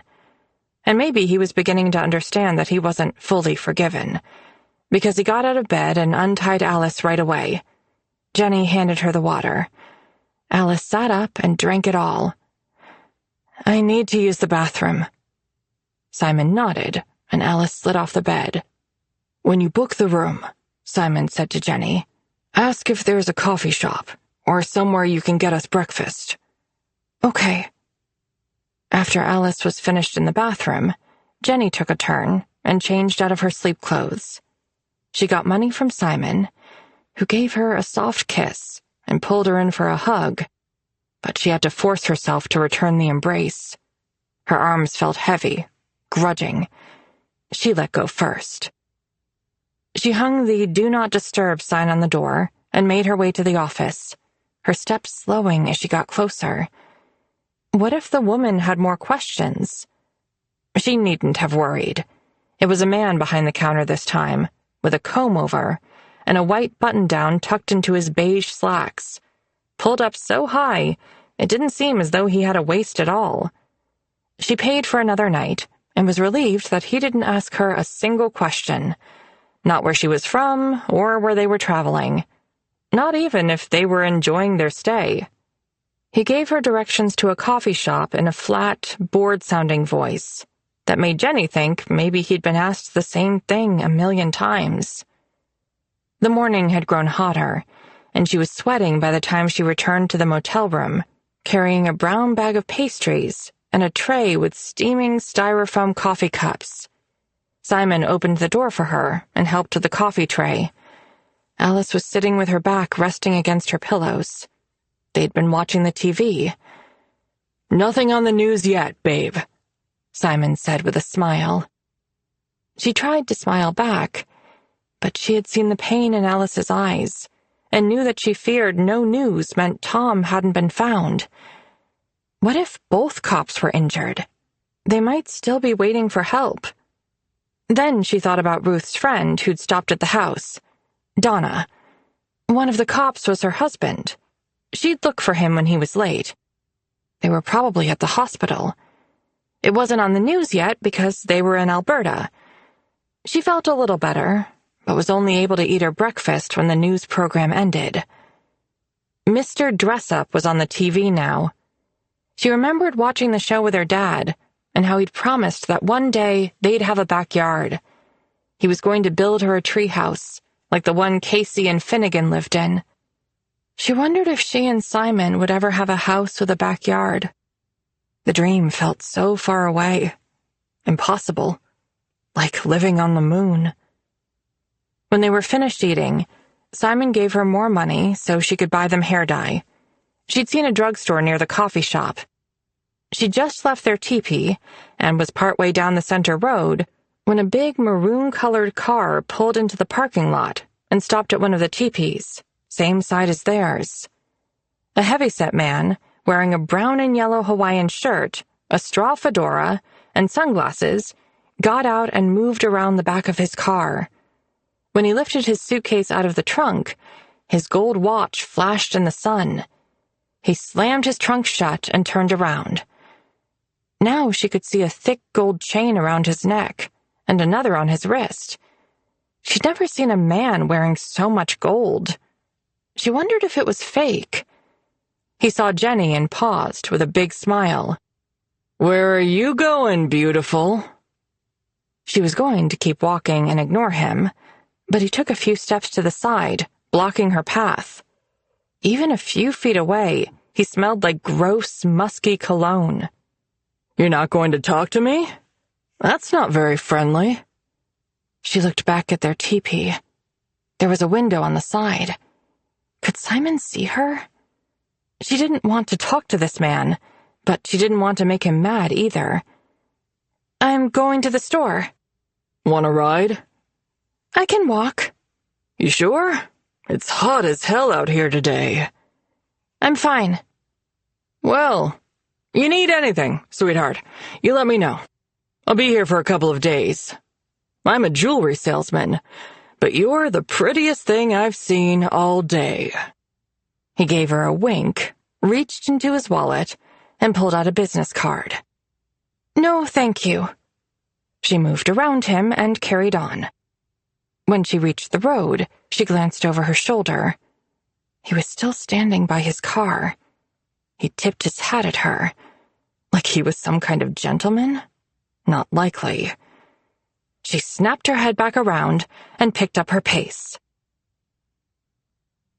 At the drugstore, she found a baseball cap for Simon, scissors, fresh razors, bandages, and a headband for herself. She would look different with her bangs pulled back. She browsed the hair dyes and decided to go auburn this time. She picked the darkest brown, nearly black, for Simon. For Alice, she bought antiperspirant, a toothbrush, a t-shirt with a Canadian flag on it, and a package of cotton underwear. When she entered the motel driveway a while later, carrying a brown paper bag, she was relieved that the man had disappeared into his teepee. The little red Toyota truck with the homemade trailer was parked beside the office, and 2 kids were playing nearby. The girl was in a sundress with a smocked halter top and wore her black hair in a ponytail with bangs. She was dragging a stuffed dog with a collar and leash. "Come on, Rusty! Do you want to go for a walk?" The boy, who looked a couple of years older, had a blonde bowl cut. He kicked at pebbles with the toe of his shoe. The girl spotted Jenny and froze, her cheeks turning pink. "I like your dog," Jenny said. "Rusty is a perfect name." The girl's face broke into a wide grin. "It's because he's red and brown." The boy threw his arm over her shoulder, giving her a squeeze, like he was reassuring his sister. Jenny smiled back and continued her walk. She'd wanted a brother. She touched her belly. Maybe she and Simon would have another child together one day. It could be a boy. Then she remembered the things he'd said about her pretend family, and it hurt all over again. Chapter 38. Jenny. Alice cut Simon's hair shorter, doing away with the long bangs and sweeping it back. Once he'd shaved off his beard and mustache and dyed his hair, he looked like Elvis. But Elvis when he was younger, and in those Hawaiian movies. Not how he looked in his Vegas shows. Her mom had said it was drugs, and that Elvis didn't take care of himself, but Jenny had wondered about that. Maybe he had people like her mom, who made him do things he didn't want to. Jenny mixed and applied the dye she'd picked for herself, then sat on their bed and waited, with the plastic bag covering her hair. Simon shared his plans. When it got dark, they'd walk into town. "There's probably a bar or something open. People in small towns like this, they leave their keys in their vehicles all the time." "What if we can't find a car?" "We'll keep trying." She didn't know what that meant. How far would he go? She didn't want him to break into someone's house. She decided not to ask. They'd find a car with someone's keys in it. Jenny watched The Young and the Restless with Simon. On the other bed, Alice also seemed to be watching, but Jenny wasn't sure if she was truly paying attention. It was time for Jenny to rinse her hair. She didn't want to use the towels because she might get color on them, so she squeezed most of the water out by hand and left it damp. Simon whistled as she came back into the room. "Nice, babe." She gave Alice the items she'd bought for her at the drugstore, and Alice took them into the bathroom and had a shower. She came out wearing the new t-shirt. She kept pulling it away from her front, like she thought it was too tight, but Jenny thought it looked good. Simon got up to peer out the side window, the one closest to Alice's bed. "Some dude just backed up a Buick and knocked over part of the fence." He laughed. Jenny knew he meant the little white picket fences that lined the lawn in front of each teepee. She also knew what car he meant. "He's staying in the yellow teepee. I saw him parking this morning. He was trying to get me to talk." Simon turned around. "You didn't tell me that." "It was on my way to the store. When I came back, he wasn't outside anymore, and then we were busy coloring our hair. I forgot." "What did he say?" "He asked if I needed a ride and tried to give me his business card. He's here for a couple of days." She made a face. "He sells jewelry." Simon looked out the window again. He was quiet for a moment. "How old is he?" "I don't know. Like 40 or something?" "Big?" "Kind of, yeah." Why was he asking all these questions? She wished she hadn't said anything about the man. "We should take his car." "What? I thought we were going into town." "This is better. It's a guaranteed car, and we don't have to walk. When he gets back tonight, you can knock on his door and ask for a ride." Her mouth dropped open. "You want me to get in a car with him?" "No. I'll be waiting nearby. When he opens the door, I'll punch him out. One blow to his head and he's down. We'll leave him tied up. You said he's here for a couple of days, right?" "Yeah." "So we put the Do Not Disturb sign up, and no one will find him." His plan made sense, as much as any of this could make sense. But Jenny couldn't help but feel a whisper of betrayal. He was using her as bait, to tempt a man. What if he pulls me inside the room? "I'll give you the hunting knife, but you won't need it, because I'll break down the door." "If we steal his car, the hotel people are going to know it was us." "They only ever saw you, and we changed our looks anyway. Trust me, it'll work. By the time the maid or someone finds him, we'll be across Alberta." "He looks strong." "I'm not going to get in a fist fight with him." But it could turn out that way, if Simon made a mistake. There was nothing else she could say to him, though. She could tell by how his jaw was set and the way his eyes glimmered that he was happy with his plan. Whatever concern she shared, he'd have an answer for it. She glanced over at Alice, who was watching her with a disappointed look. Jenny's cheeks burned.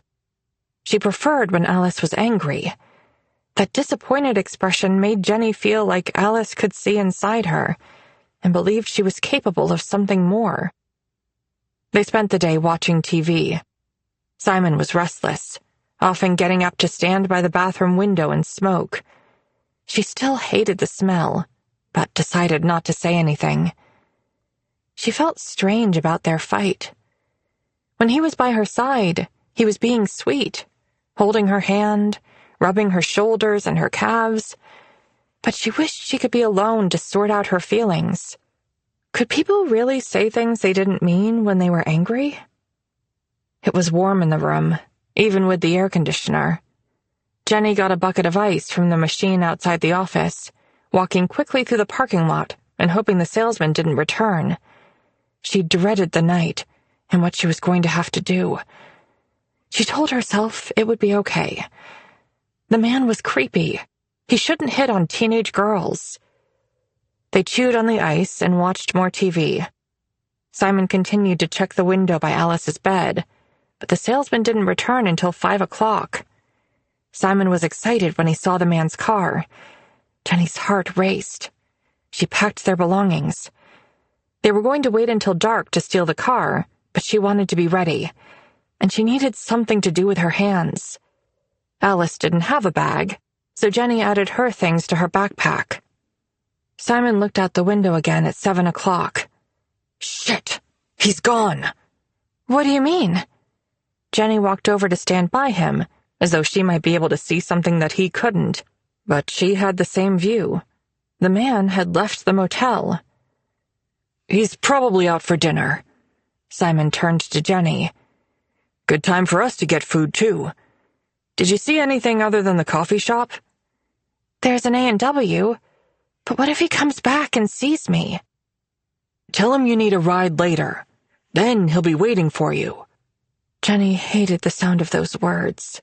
Waiting for you. It made her feel gross, but she didn't tell Simon.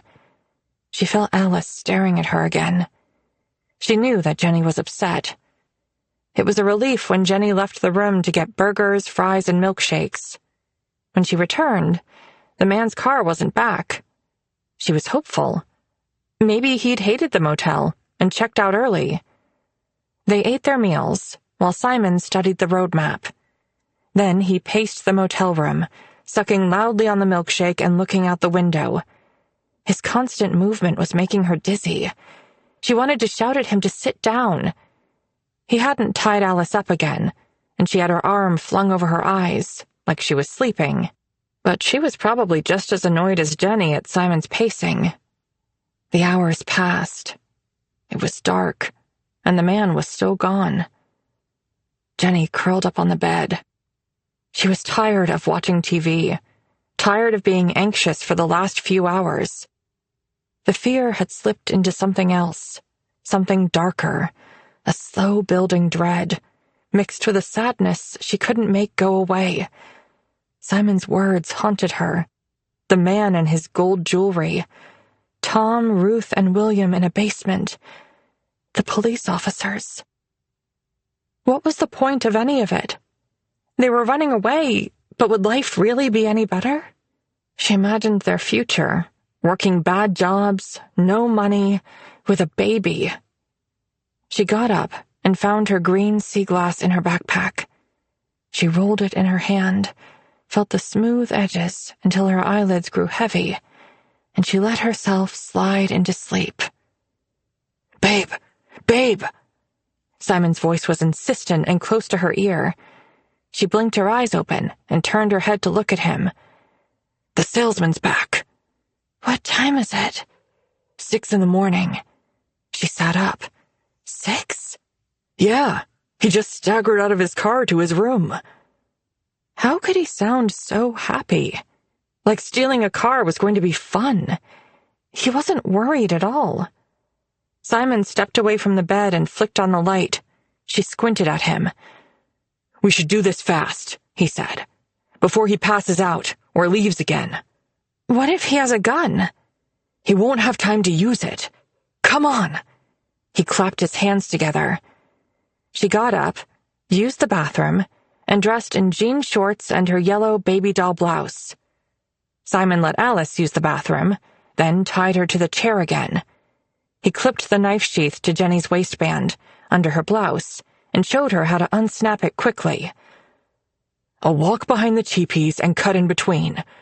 Don't knock until I give a signal. She nodded, took a breath, and left their room. She wouldn't think about anything other than how they needed a car. That was all that mattered. She felt Simon behind her for a moment. Then he disappeared into the gap between their teepee and the one beside them. The sun was up, slanting through the buildings, and stretching long fingers across the pavement. The air was already warm and scented like summer. Grass, flowers, pine trees. Nice smells. Peaceful. Horror movies were wrong. They always made bad things happen in the dark. She slowed as she neared the man's teepee. waiting until she saw Simon sneaking through the gap. He was now standing at the side of the teepee. He gave her a thumbs up. She knocked lightly. No answer. Simon made a gesture. She rapped harder. A groan, some loud muttering, and the door opened. The man blinked at her and rubbed his scruffy chin.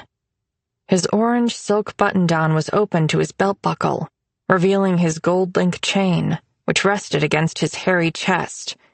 He gave her a creepy smile. "Hello, sweetheart. Change your mind?" Her mind blanked. She was supposed to say something. Think. Can I get a ride? He lifted his brows and hooked his thumb into his belt, inadvertently dragging Jenny's gaze lower. She jerked her eyes back up to his face, but he was already smirking. "In your car," she said. "To the store." She grabbed at a thought. "For cigarettes." "Got cigarettes in here, sweetheart. Don't waste your money." He was stepping backward into the room, inviting her inside. Where was Simon? She looked to the side. A mistake. The man's expression was changing. He sensed the danger. He was reaching for the door. He was going to close it. She stuck her shoe inside the doorframe.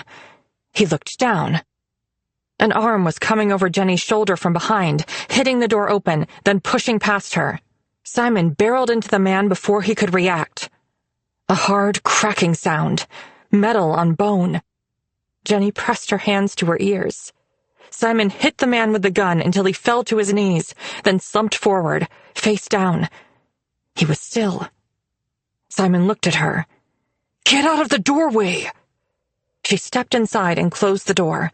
Simon was astride the man, pulling his arms back and bending his legs, then tying his wrists and ankles together with twine like he was a cow. Is he alive?" "Think so." Simon tugged the man's wallet out of his pocket, flipped through it, and removed the cash, shoving it into his own pocket. He looked at the man's driver's license. "You should be more careful who you let in your room, Bruce. Didn't your mom teach you not to trust strangers?" He snorted and flicked the license across the room like it was a bottle cap. Then he dropped the man's wallet and kicked it under the bed. Jenny didn't like this swagger. She'd thought it was an act when Simon had been like that in front of Alice and Tom. Just a way to keep them scared. This man was unconscious. Simon didn't need to gloat.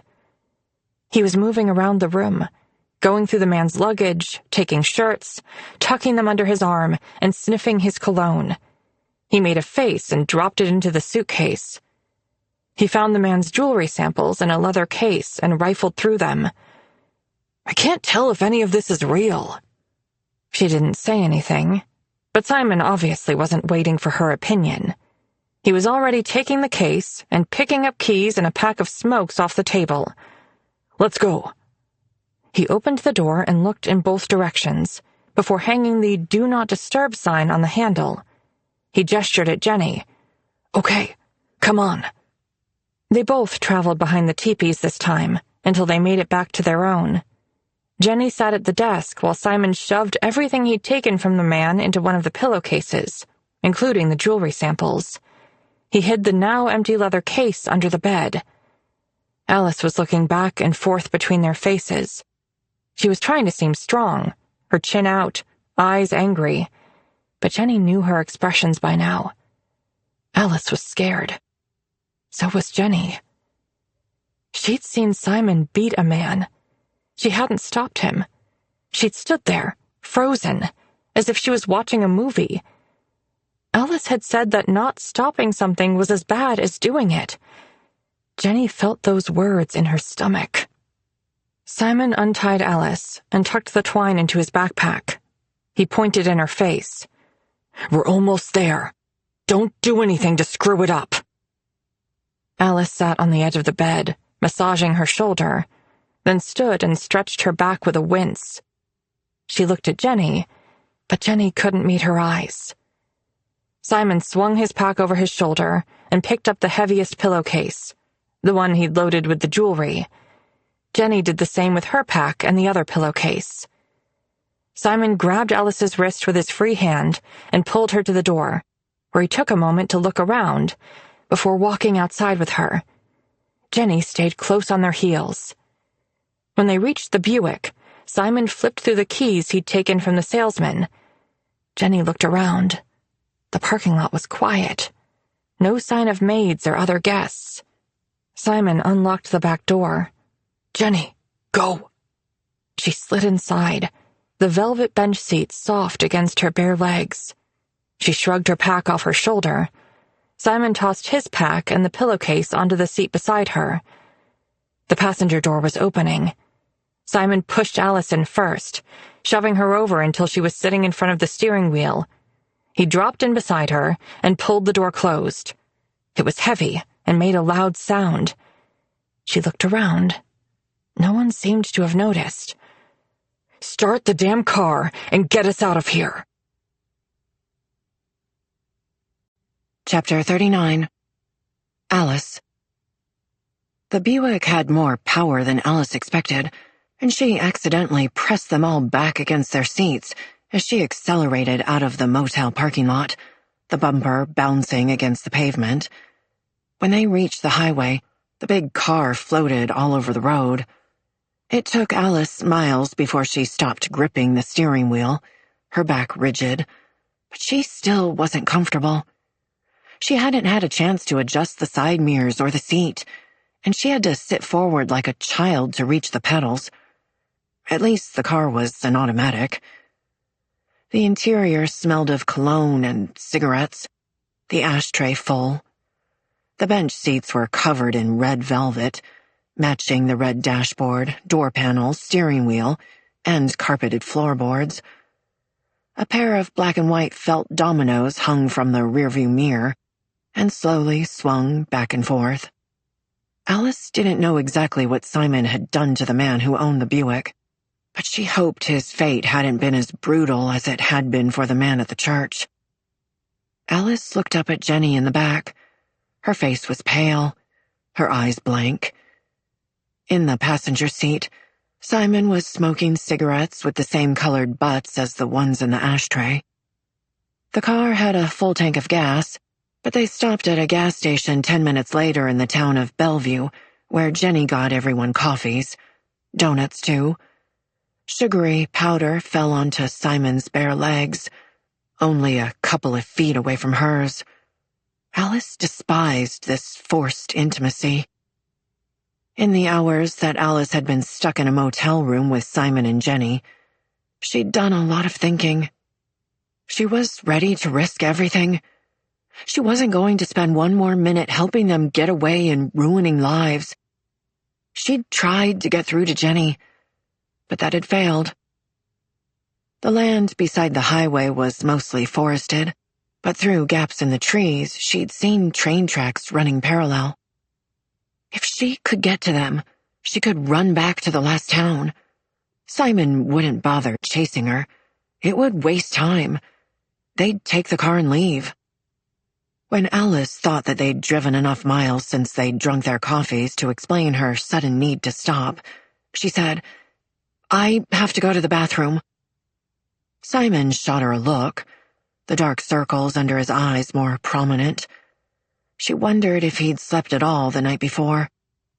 She'd slept, but restless, and each time she'd woken up, he was standing by the window, a dark shadow smoking a cigarette, just like he was now. "No, you had a chance in the hotel room." "I drank a large coffee since then." "We have to get farther." "My bladder hurts." "You can wait a few more miles." Up ahead, a truck pulled out from a side road and turned onto the highway, a cloud of dust billowing behind. The road had to be dirt, and she bet it crossed over the train tracks. "We can stop where that truck pulled out." He was already shaking his head. "No."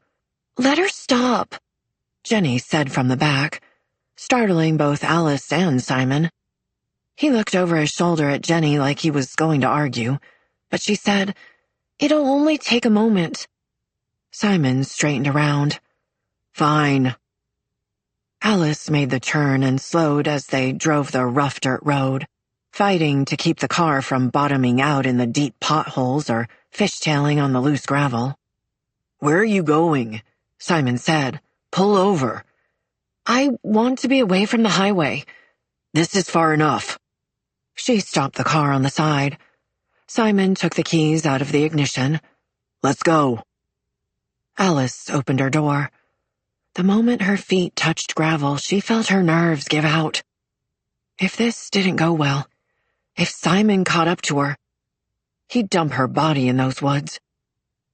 Simon slid out behind her. Come on, hurry up. I need privacy. Pick a spot and I'll turn my back.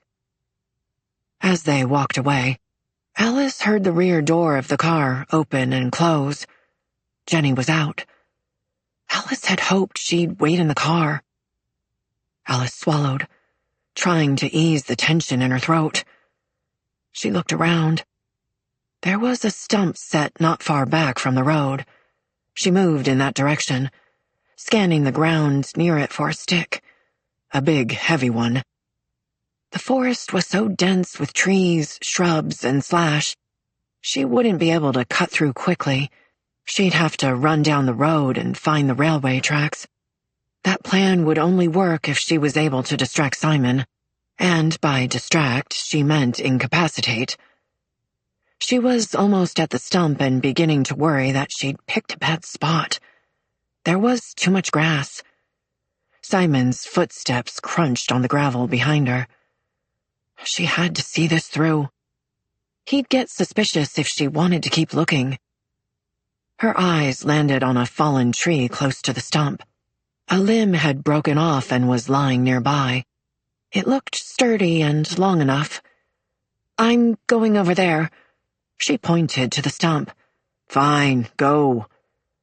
She waded through the long grass, pleased that Simon was staying nearby at the edge of the road. It would have infuriated her previously, but now, the closer the better. I'm going to go too, Jenny said. In these bushes. Alice looked over her shoulder, relieved to see Jenny walking into an area on the opposite side of the road, partially blocked by the car. She hoped that meant Jenny couldn't see her either. When Alice was in position behind the stump, she glared at Simon. Some privacy? He rolled his eyes, then turned around. Alice crouched behind the stump, reached for the stick, and tried to quietly tug it free of vines. Now she had to move without Simon hearing her. He was only a couple of feet away. She took a breath, said a fervent mental prayer, and in one smooth motion, stood up and stepped through the grass. She raised the stick over her shoulder like a baseball bat. She started to swing. Jenny screamed. Simon, watch out! Simon turned, and instead of hitting him in the back of the head, Alice smacked him across his face. He yelled out and cupped his nose. Alice dropped the stick and ran through the grass, parallel to the road for a few steps, then leaped back onto the gravel. Simon had stumbled after her. He grabbed her shirt. She spun and kicked him between his legs. He yelled out again as he dropped to his knees, while grabbing at himself with one hand. His other hand was still twisted in her shirt. She kicked his already bloodied face, wrenched free, and sprinted down the road. Chapter 40. Alice. Alice's feet pounded on the hard dirt. She scanned the road ahead, searching for the railway tracks. When they appeared around the bend, she veered toward them. Her shoes slid on the wood ties. She pumped her arms. She was headed west, back toward Bellevue, she hoped. She looked for a break in the trees so she could cut back onto the road. She'd flag a vehicle down, but the tracks seemed to be curving and taking her deeper into the forest. She tried to listen for footsteps. Was Simon following? She had a stitch in her side. She gasped through the pain. She wouldn't be able to keep this pace for long. She risked a glance over her shoulder. Simon was about half a football field behind her, and Jenny was running behind him. Alice had bought herself some time with kicking Simon, but he was catching up. Alice turned her head around and kept running. The trees opened. She was coming up to a long wooden trestle over some sort of ravine. She couldn't tell how deep it was, or if there was a river at the bottom. She had only a moment to decide if she should cross. Surely Simon wouldn't follow her over the bridge. He wouldn't risk Jenny like that. She tried to listen for a train, but it was hard to hear over her breathing. She was at the beginning of the trestle. She paused for a heartbeat and held her breath. No immediate roar of a train or a whistle in the distance. She was going to cross. She'd made it halfway when she heard the crack of the gun, the sound distorting and echoing, and felt a sharp, biting pain in the back of her calf. She fell forward, her body slamming into the rough wood. She gasped, wheezing for air. She looked over her shoulder. Simon had run out onto the bridge. He was only about 30 yards away, maybe less. She could see his bloody face. "Get back here!" he yelled. She stared at him in disbelief. "No! You shot me!" "I had to stop you." She twisted around while still staying flat. She wanted to see how bad her wound was, but she had to keep her eye on Simon, who'd taken another few steps. Jenny had caught up to Simon and was panting beside him. "Oh my God, Simon! Did you shoot her?" "She broke my nose." "Let's just leave." She tugged at his arm. "I'll drive." "No."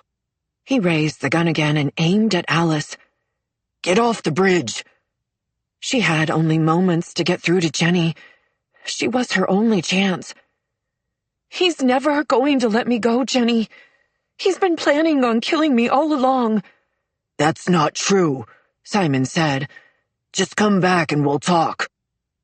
Jenny was saying something to him, pulling on his arm, her expression pleading. "Why do you care about her so damn much?" Simon shouted at Jenny. The gun was still aimed at Alice.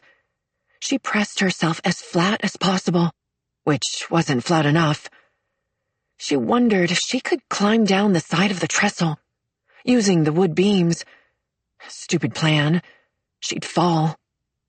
"She clubbed me across my face, and you're worried about her?" Simon was still shouting. "If we let her go, we're going to get caught." "That's not true," Alice shouted back. "You can get away." "Shut up, Alice." "Why don't you ever listen to me?" Jenny said. "Because you're so obsessed with making Alice like you, you're not using your head." "I'm obsessed?" Jenny was clearly enraged, her voice reaching a decibel that Alice had never heard before. "What about you? I heard everything the night you got drunk and forced Alice to make you sandwiches. You're the one who wishes she was your mother." "Don't say that shit to me." "I wanted to leave her at the farm. We could have left her at the hotel."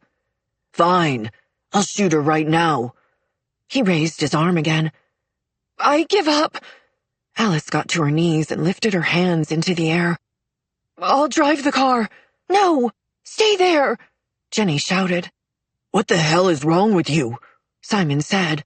"We don't need her." "Okay, then." He pointed the gun again at Alice and let off a bullet that splintered the wood a foot away from her. She gasped and dropped back onto her stomach. "Stop!" Jenny was crying. "You're either with me or you're not, Jenny. Make your choice. Because if we let her go, then I'm as good as dead." "If you shoot her, I'll never forgive you." Alice knew instantly that it was the wrong thing for Jenny to say. "You won't forgive me? After everything I've done for you?" "You can't hurt her. Not Alice." "Do you even love me? Maybe you've just been using me all along." "Stop saying these things." "Then what's it going to be? We leave her dead or we take her?" "We'll take her. I'm sorry. You're right. We need her." Jenny was talking fast, begging. "See? I don't trust you now." Simon was lifting his arm. sharpening his stance. His face was grim. Alice opened her mouth to beg Jenny to stop him, but Jenny was already reaching out. To grab him? To knock away the gun? No. Both her hands hit the side of his shoulder, shoving him. He'd been standing close to the edge of the trestle. There were no guardrails. He didn't have time to balance. He stumbled to the side in a slow-motion, drunken dance step. He flung his arms wide, trying to right himself. "Jenny!" he yelled. She didn't move. His weight was too much. His mouth was open, his face panicked, one arm reaching for the sky. Alice could see it all. He was tilting, sideways, gravity taking him, pulling him head first. He was there, suspended, and then he wasn't. A long scream as he dropped. Alice screamed too, hers joining the piercing sound of Jenny's. A thud below, rocks rolling, cracking into each other, echoing through the ravine. Then silence. Jenny was on her knees, hands clasping the edge, leaning forward to look down. She shrieked his name. "Simon! Simon!" The sound echoed through the ravine. Alice got to her feet, limping closer to Jenny. The girl was going to fall too if she leaned out any farther. "Jenny!" she called. "Move back!" Jenny turned to look at Alice, her face streaked with tears, and her mouth open like she was still trying to scream, but had run out of breath.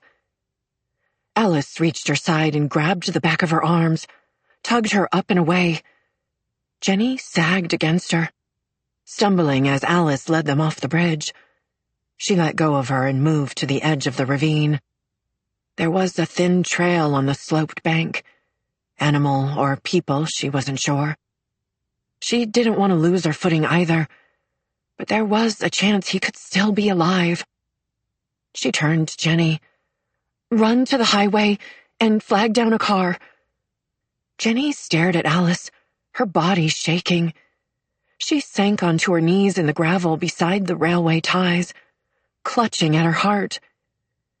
Maybe it was better she didn't run anywhere. "Okay, just stay here." Alice made her way down the trail, keeping her body sideways and leaning toward the hill so that her weight didn't drag her. She slipped a couple of times and grabbed at the dry bushes, praying they didn't break. She stopped and scanned the hill below, but there was no sign of Simon. Then she found blood, ruby red droplets on rocks, a smear on the dust. She moved down farther, the trestle seeming far above now. She couldn't see Jenny, but thought she could hear her crying. She scanned the hillside below. A flash of color. Simon's shirt. Alice stopped so fast she nearly lost her balance. She regained her footing, but her heart rate was off kilter, staggering with fear. A few feet below her, Simon was lying face up on a part of the hill that had flattened to form a small shelf. Boulders had blocked him from rolling farther.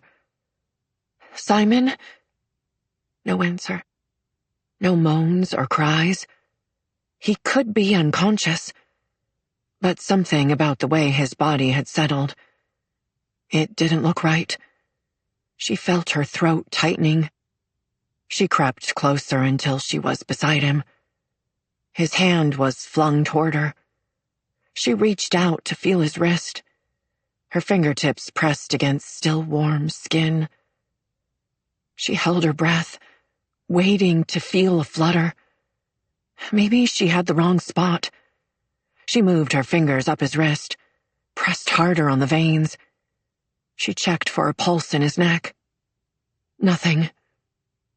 His eyes were closed, his face bloodied from when she hit him, and maybe from the fall too, because there was a deep scrape down his cheek. with small bits of dirt and rock embedded. There was another gash on his scalp, and his neck was at a strange angle, his feet flung wide. She was going to have to tell Jenny. Would she try to escape? Alice had to talk her into turning herself in. Alice didn't like the way Simon's arms were twisted, and even though she knew he couldn't feel it, she moved them beside his body and put his legs closer together. She turned his neck so that his body was straight. If it weren't for the blood, he could be sleeping. She felt stickiness on her own leg. In the shock of Simon falling, she hadn't thought about her wound. She examined it now. Blood had soaked her sock and shoe. The entry hole was on the side of her calf. She couldn't see an exit, but it was hard to tell with so much blood. She took her other sock off, pressed it to the wound, and wrapped it around. There was no sign of the gun near Simon. It had either fallen past him or he'd lost it on the way down. She thought about the knife and lifted the hem of his shirt. He didn't have it. Alice started back up the ravine bank, her breath ragged, her injured calf throbbing. She imagined she must be in shock, and she'd suffer more pain when that small grace wore off. It was harder, climbing the steep bank, and took more strength. She was exhausted by the time she found Jenny halfway up, sitting cross-legged near an area of jagged gray rocks. She was staring at something in her lap. Alice moved closer. Jenny shifted her body and uncrossed her legs. Then Alice saw that Jenny was holding the gun. She stopped. Jenny looked up at her. "I found it. It was just lying there." She gestured to the rocks. "Is he dead?" "Yes." She expected more of the screaming and wailing, but Jenny seemed to have gone somewhere else in her mind. Her face was vacant, her skin still wet from tears, and her eyes dull. Alice knew that feeling. When the pain was so enormous, it took everything from you. Alice held out her hand. "Let me have the gun." Jenny frowned. "No." She raised her arm, and Alice gasped, dropping lower. She flung her hand up, a foolish defense, but there was no bang. She opened her eyes. Jenny had the gun pressed to her own temple. She was looking over Alice's shoulder. "It's my fault," Jenny said. "He fell," Alice said. "Listen to me, Jenny. This is important. He fell. I pushed him. He was going to shoot me. You tried to stop him, and he lost his balance.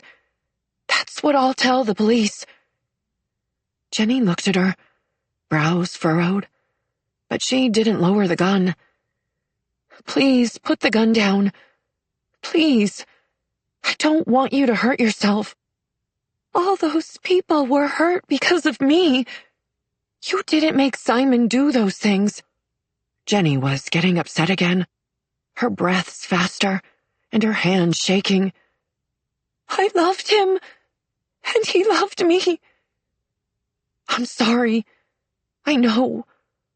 She pressed the gun harder against her temple, her face twisting, eyes squinting, like she was building up the resolve to pull the trigger. "I know you want to be a good mother. Mothers do what's right for their baby, even if it hurts them. You keep going. For your baby. Even if it costs you everything. That's the price we pay." Jenny was looking at her now. "I had a son. He died while I was in labor. I would have traded places with him 1,000 times over. Think of your sweet baby. Please." Alice crawled closer. She reached forward, her hand wrapping around Jenny's hand on the gun, then gently pulled it away from her head. Slow. Careful. Jenny met her eyes and took one big, deep breath. Alice froze. Was she going to yank her hand back, pull the trigger? Jenny let go of the gun and slumped forward, burying her face in her hands as she sobbed. Alice rested her hand on Jenny's bowed head and stroked her hair. You'll be okay. Everything's going to be okay. Jenny only cried harder. How can you say that? Simon's dead. I'm going to prison. My life is over. You're so young. You'll get parole one day and can build a new life. Anything is possible. Not for me.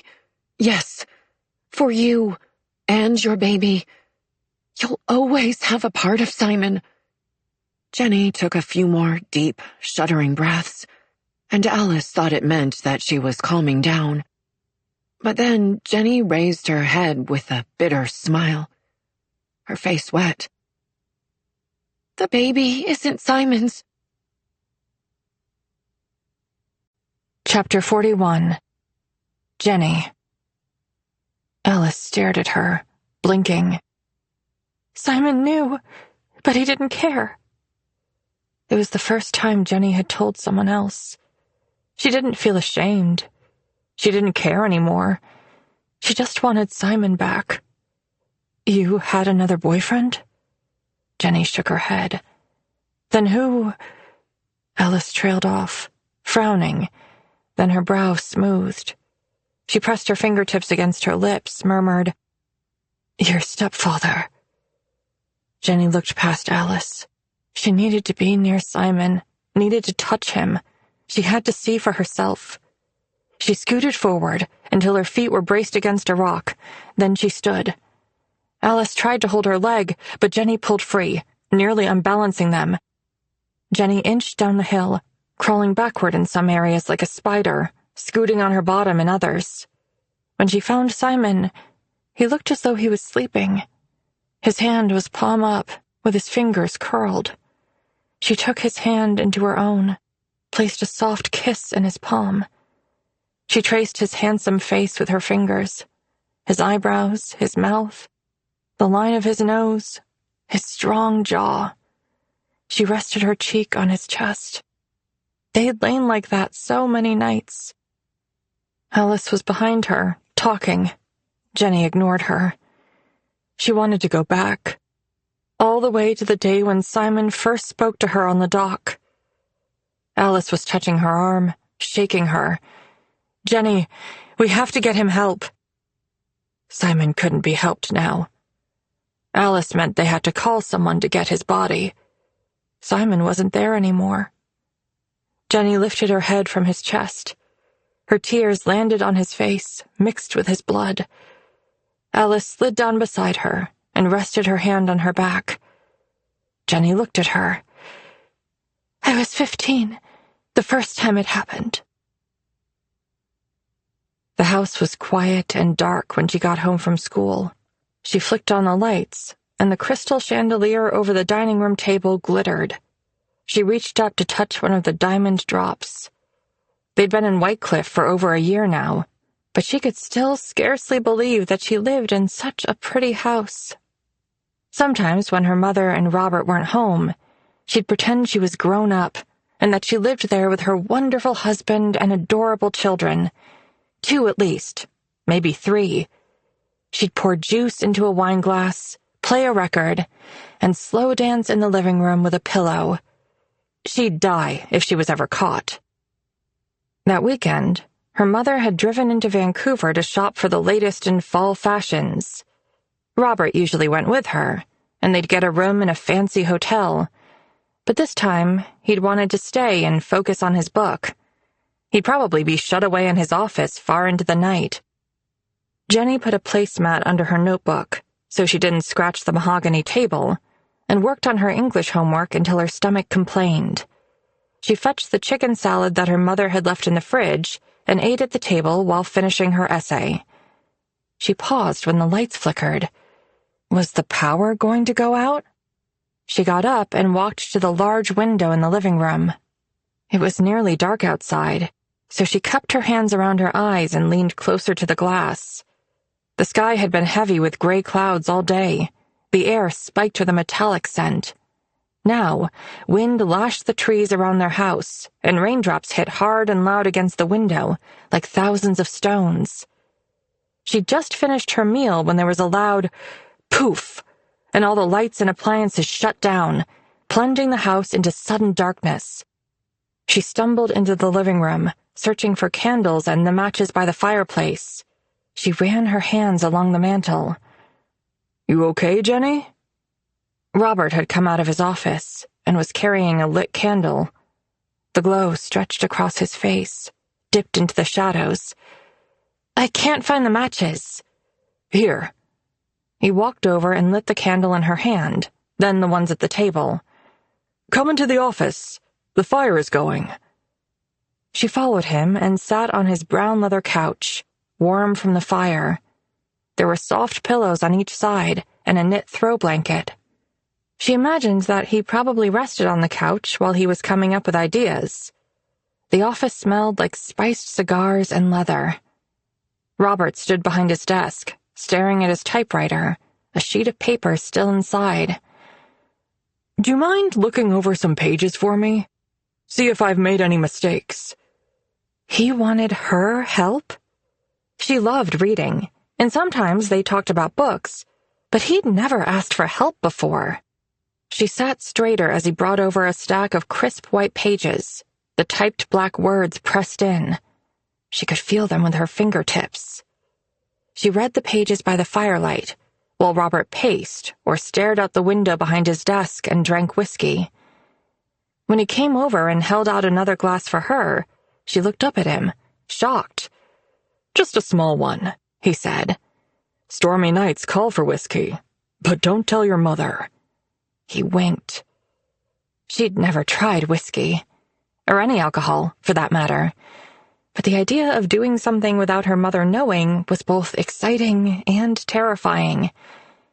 The first sip burned her throat and sent instant heat into her cheeks.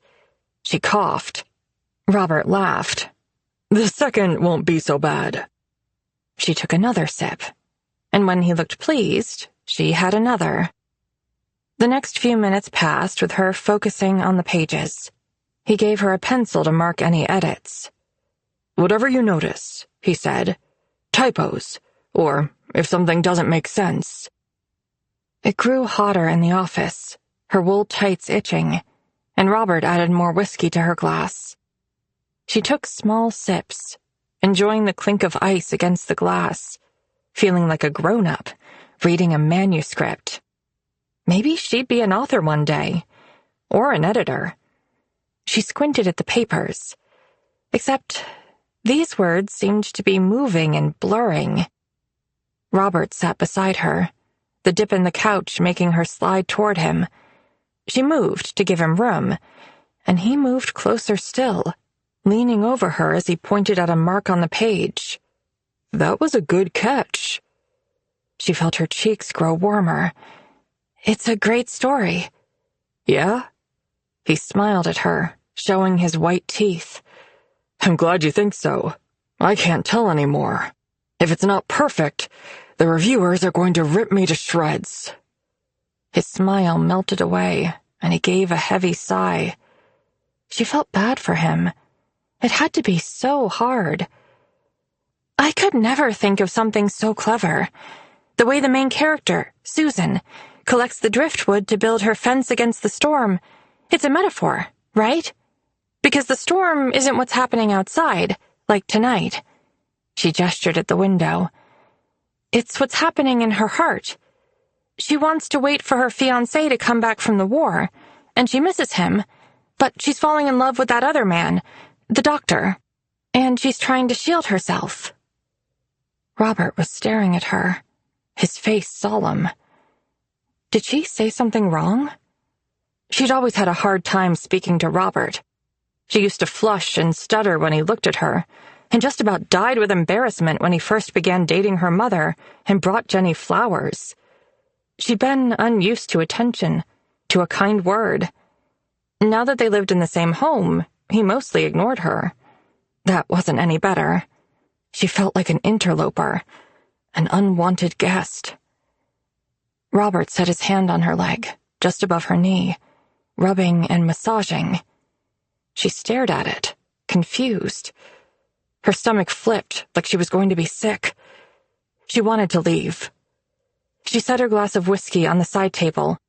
He put his down too. She was going to get to her feet and walk out. She needed water. She would feel better then. She shifted to the edge of the couch. The hand on her leg, Robert's hand, was pressing harder, holding her still. Now he was looking at her with glossy, red-rimmed eyes. "You're a beautiful girl. Do you know that?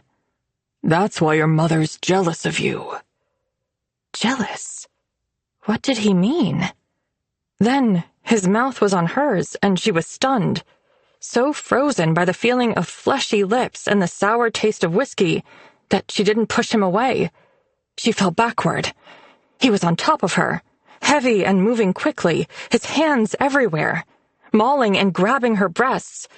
One was up her skirt and pulling on her wool tights, dragging them off. She tried to block him, but his elbows were pinning her arms, grinding into the muscles and tendons. His weight was on her ribcage. She couldn't take a breath. She thought she'd said no, but later she couldn't remember.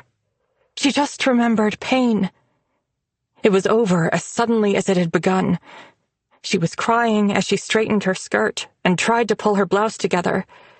It took her 3 attempts before she realized she was missing buttons. Her tights were on the floor. She picked them up and held the small bundle to her chest.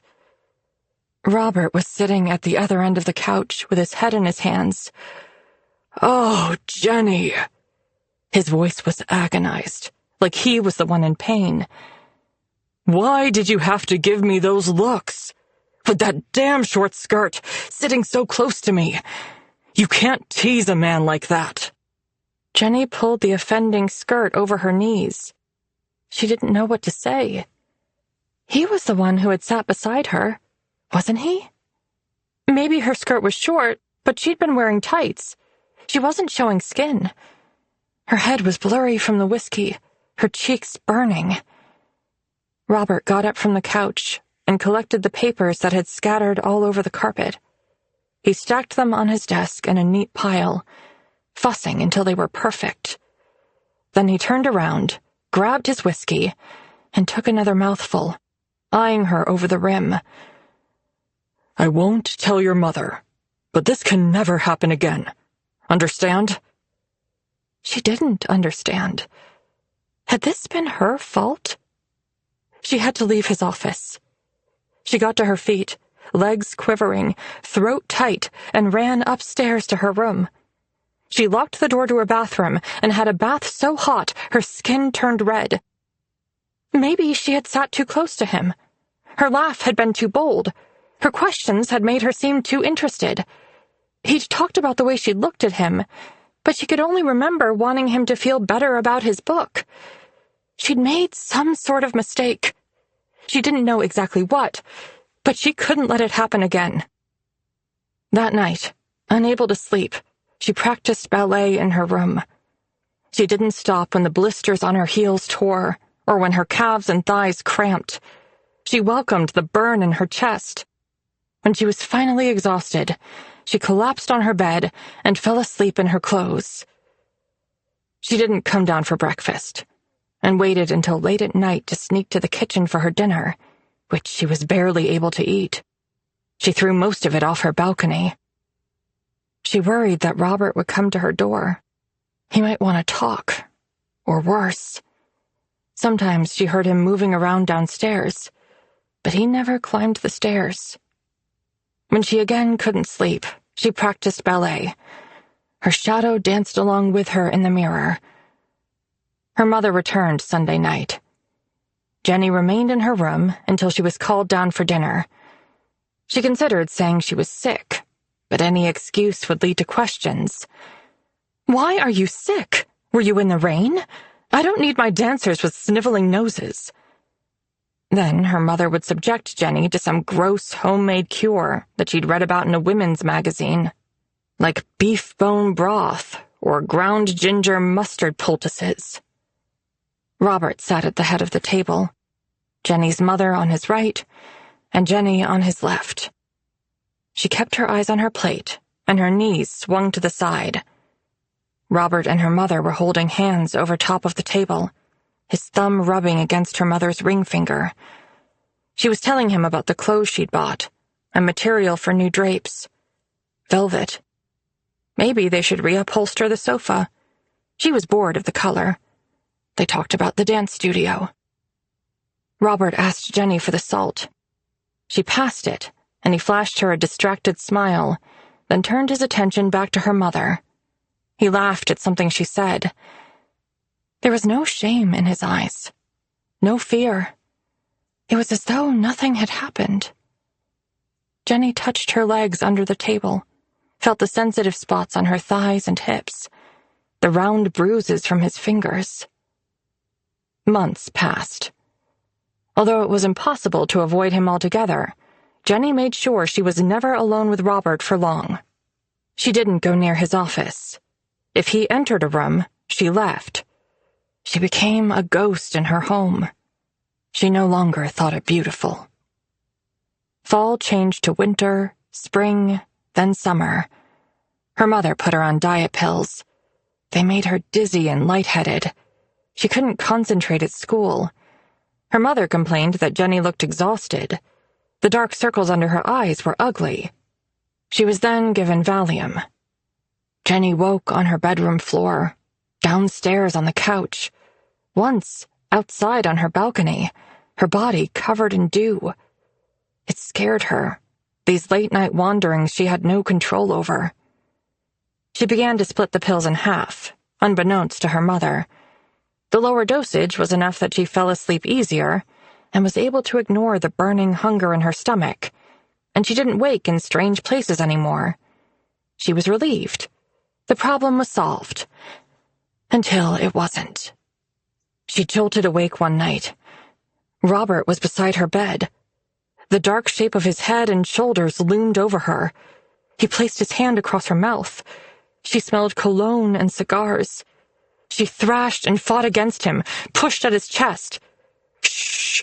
Jenny, stop! You were having a nightmare. I had to wake you before your mother heard. Go back to sleep.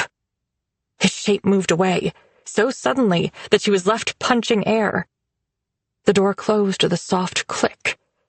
The hallway boards creaked. He was going back to his room, the one where her mother would be sleeping, with her mask and her hair in curlers. She gasped for breath, her hand on her racing heart. Nothing had happened. She'd scared him away. Then she felt the cool air on her legs and realized that her nightgown was lifted around her waist. The blanket had been pulled to the bottom of the bed. How long had he been in her room? She got up and put a chair under her door handle. That night and every night after. Her mother kept giving her Valium, but she flushed the pills down the toilet. When she was 16, her mother again went to the city.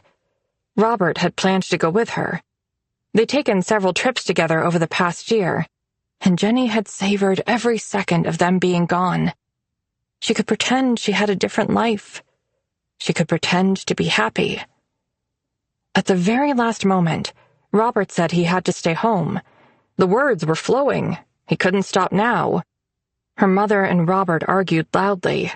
Robert slammed his office door. Jenny watched from her balcony as her mother's car sped out of the driveway. She never wished to spend more time with her mother, but in that moment, she wanted to run after her. She crept through the house later to get her dinner. She would eat in her room. Robert was in his office. The steady tap, tap, tap of his typewriter was reassuring. He would be focused. Too focused to hear her steps. But then she dropped a spoon in the kitchen and watched, horrified, as it spun and clattered across the floor. She crouched to pick it up. Jenny? Can you bring me the sandwich your mother made me? She squeezed her eyes shut, took a breath. It had been more than a year since that night in his office. She was smarter now. She wouldn't sit beside him. She'd leave right away.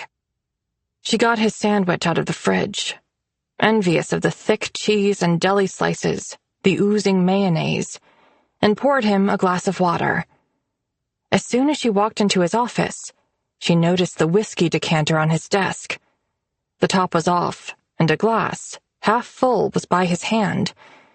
It was noon, but his cheeks were already flushed, and his eyes too bright. She wondered if he'd been drinking since her mom left. She set the dishes carefully on his desk and began to turn. "Wait a moment. I've been working on one chapter all day. Do you mind reading it?" She did mind. That was what had happened before. "I have homework." "It won't take long. I promise. I really need your help." He did look desperate. Maybe he meant it this time. "Jenny, please." She chewed her lower lip. He smiled at her, hopefully, and gestured to the couch, the one she had avoided ever since that night. She sat on the edge, knees together, hands clasped in her lap, like in the lady's book of manners her mother had given her one year. Robert handed her the papers, then paced the room, from his desk to the window and back to the fireplace. Each time he came close to her, she lost focus and had to start again. "It's good," she said at the end, though she could barely make sense of it. She thought he had been writing a historical romance, but this seemed darker, depressing, with too many details. Pages and pages about a man living on a remote island and his battle to save the lighthouse. "I don't know. Something isn't working, but I can't put my finger on the problem." He sat beside her. She stiffened. "This book needs to be perfect. Everything depends on it." "You'll figure it out. You work so hard." He rolled his head to look at her. "I wish your mother had as much faith in me." "She does." He made a snorting sound, a scoff. "I need to do my homework." She got to her feet. "Sit with me, please. Just for a little while." He tugged her back down onto the couch. She sat stiffly, elbows pressed against her sides, knees together. He rolled his head toward her, staring at her with glossy eyes. "I don't have anyone I can talk to. Not really." Was he crying? Jenny had never seen a grown man cry. She awkwardly patted his shoulder. She had only meant to comfort him, but he grabbed onto her hand, kissing her knuckles and up her arm. "Jenny, Jenny, my beautiful girl."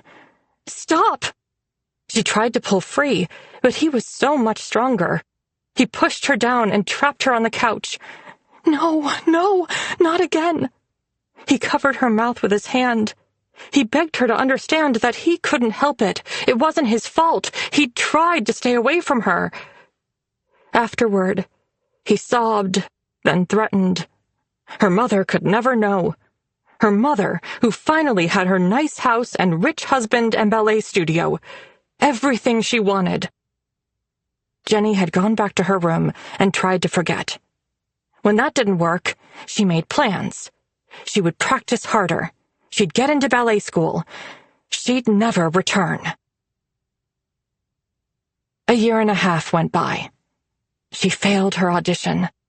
Her mother wanted her to try again the next summer, but this time for the teaching program. Then she would work at the studio. Jenny told herself that she could still leave Whitecliff after that. She could get a job teaching ballet in a different city. She didn't think about falling in love or getting married one day. She couldn't see a boy without thinking about what Robert had done. What if they were all like that? Valentine's Day, he took her mother out for dinner and brought her back staggering drunk. He half lifted, half carried her upstairs. Jenny, trapped in the living room with her book, hoped Robert hadn't seen her on the sofa. She tried to make herself small. "Can you help your mother into bed?" he said over his shoulder. Jenny reluctantly followed them and was relieved when Robert left the room. She washed the makeup off her mother's face, took the pins out of her hair, and pulled the blanket over her. She wasn't going to undress her. Her mother wouldn't have cared about modesty, but Jenny didn't want to see whatever lingerie set her mother had picked out for Valentine's Day. She left her mother's room, walked directly into hers, and closed the door. She needed her chair to put under the handle. She walked over to her bed in the dark and switched on her night table lamp. She turned and nearly screamed when she saw Robert sitting at her desk. He held a small, heart-shaped box in his hand. "Chocolates," he winked. "One of our little secrets." One of them. Her skin crawled. He said it like they shared some private joke. She stayed standing by her bed. How could she make him leave? The corners of his lips turned down. It made him look like he was pouting. "You aren't going to thank me?" "Thank you." He set the chocolates on her desk and got to his feet. She backed up, but he wasn't coming toward her. He stood in front of her full-length mirror and stared at her in the reflection. "I see you watching me in the mirror at the studio, dancing for me." I don't do that." He spun abruptly back to her desk, grabbed the chair, and walked it toward the door. He jammed it under the handle. "This is what you do, isn't it?" She ran for her balcony. She'd climb down. She didn't care if she fell. Steps behind her. His arm looped around her waist, lifting her, his cheek against hers, his aftershave, the booze on his breath. She twisted, tried to slide under his arm. He was moving backward, over to her bed, but he tripped and tumbled to the floor with her. She scrambled away on her hands and knees. He grabbed her, flipped her over, and lunged over her body. He pinned her leg with his knee into her thigh. Her breath was trapped in her throat, her eyes tearing. "Mom! Mom!" "She's passed out." He gripped her ponytail, wrapping it in his fist. Her scalp prickled. There was no pretense of him being tortured or sad this time. He didn't even care to pretend. "I'll tell her tomorrow," she sobbed. "She won't believe you. She'll throw you out." Jenny knew the rest. She didn't have relatives, no friends, no teacher she could confide in. Everyone liked Robert. Still, she tried to scream, but his hand came over her mouth, his face above hers. She turned her head and squeezed her eyes shut until it was over. Jenny hadn't looked at Alice the entire time she'd been talking. She didn't want to see disbelief, or maybe even an accusation. But Alice rested her hand on Jenny's knee. "I'm so sorry. I hope you know it wasn't your fault." Jenny met her eyes and saw the truth of her words. Alice meant it, even after everything that Jenny had put her through. "The last time was when I got pregnant," Jenny said. "Simon found me alone on our dock a week later, and we became friends. Only friends. For months. He didn't know I was pregnant until my mom kicked me out. I thought he would freak, but he took me in." She would always remember how sweet he was that night. He'd insisted she take a shower, brought her towels and a pair of pajamas, and let her have his bedroom. She'd emerged the next morning, with her hair a snarled mess, eyes puffy from crying, and found him on the couch where he'd slept. He'd smiled and gestured to a shoebox on the coffee table. "Look." She opened it. Her stones and shells. Her green sea glass. "I can't believe you found them." His smile faded, his eyes turning serious. "I'd do anything for you." She'd wanted to kiss him for months, but she'd been so scared. Of her mom, Robert, even of herself. But later that day, when they were sitting on the couch, the heat of his leg against hers, the smooth skin of his arm. The desire to touch him took over. She kissed him, thrilled and shocked, mad with a reckless feeling that she could do whatever she wanted now. He trembled, holding her shoulder as though keeping her at a distance, and she pulled back, confused. "I'm nervous," he whispered. "I've been in love with you for so long." She leaned forward again, bolstered by his confession. This was right and true. She was meant to be with him. It was the only thing that made sense. They were together from then on. She learned how things could be when you loved the person. Simon never hurt her. He listened to her and let her go at her own pace. They learned about each other.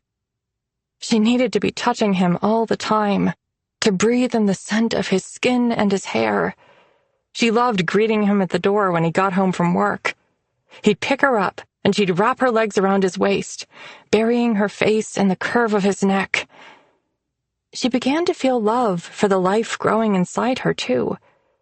She could think of the baby without remembering Robert. He didn't matter. Simon's name would be on the birth certificate. They'd made so many promises to each other. But they'd fallen, along with his body. And now they were broken too. She was alone. She rested her head on his chest again and sobbed. Chapter 42. Alice. It took a long time for Jenny to stop crying. Too long for them to be sitting in the direct sun with no water. Alice's skin felt tight and burned. Her head was pounding. "We have to go," Alice said. "We're going to get heat stroke." Jenny blinked at her. She looked spaced out, hollow. Alice held Jenny around her bicep and urged her to stand. Jenny carefully got to her feet. "Where's the knife?" Alice said. "I put it in my pack. I didn't like wearing it." "Okay, come on." Alice followed a faint path that traveled to the right, which she'd thought was the same as she'd taken down, but the ground was looser, and her legs wobbly. The flesh around her bullet wound burned. Her feet kept sliding out from underneath her. She hadn't made it far before she fell forward, scraping her stomach as she slid down a few feet. Jenny had only been a step behind, so she was bumped off balance and slid along with Alice. They clung to the hillside as rocks, pebbles, and sand shifted under their feet, rolling and bouncing below. Jenny's eyes were wide as she stared up at Alice, who was desperately trying to think of a plan to get them off the hillside that didn't end with them rolling to the bottom. Far to their right, the gravel hill changed into patches of soil and was dotted with trees and shrubs that had managed to take root. If they could make their way across, they could then move upward. Alice pointed toward the trees. "Try to get over there. Don't stand up." Alice crawled sideways like a spider, with her toes digging in, her knees against the dirt, and her hands holding on to rocks that looked stable. She'd sweated so much by the time she made it to the first tree that her shirt clung to her back and stomach, and her hair was wet at the nape of her neck. She rested in the shade, trying to cool her body down, but all she could think of was water. Cold, fresh water. She wished there was a river. She would dive in fully clothed. Jenny had been following Alice's path, but a couple of feet below, and she'd also reached the shade. They stayed there for a few moments. Then Alice looked at her. "Ready?" Jenny nodded. They climbed the hill, using roots and shrubs, sometimes moving up, sometimes sideways. A dangerous chess game. Finally, the hill leveled out and they were in a thick forest. When Alice stood, everything around her blurred and spun. She shot her arm out to brace against a tree trunk until she felt stable. Jenny was nearby, looking equally wrung out. Her face was sunburned, her arms and legs dusty and scratched. Alice's face was so burned that her sweat stung, and when she made to wipe it away, she could feel the heat radiating from her skin. It was cooler among the trees, but the forest floor was tangled with thick shrubbery and deadwood, so it was still slow going until they stumbled out onto the tracks. They walked back along the railway ties, the creosote sticky under their shoes. Alice had run farther than she'd realized. They found the dirt road and then the car. Alice was grateful to see the keys still hanging in the ignition. When Alice opened the driver's door, a hot wave of cologne and cigarette-scented air rushed out. She slid inside, wincing as her bare legs touched the velvet seat. She leaned over to unlock the passenger door, but Jenny was already getting into the back seat. Alice looked over her shoulder. "You can sit up front." Jenny wasn't listening, though. She'd seen Simon's backpack on the seat, and her face twisted in anguish. She clutched it to her chest. Alice fought back her own tears. Even after all that Simon had done, she felt sick when she saw his empty coffee cup on the floor of the passenger side. He'd been alive only hours ago. Alice wound down her window and looked at Jenny in the rearview mirror. She was still clinging to the backpack like it was the last thing holding her on Earth.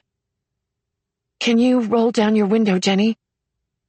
Jenny sniffled a few times, wiped at her face, and rolled it down, but it took her a couple of times to manage the handle, like she was struggling to make her body move.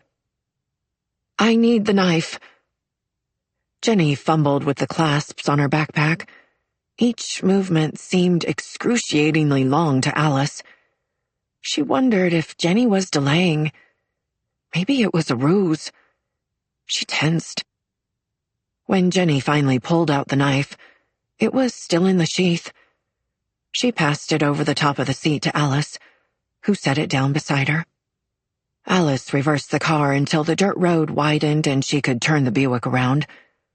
It was only a minute or two before they hit the highway and headed back toward Bellevue.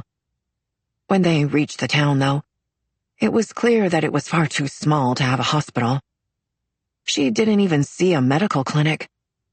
They had to drive back to Blairmore, where they'd stayed at the motel. Her leg was throbbing.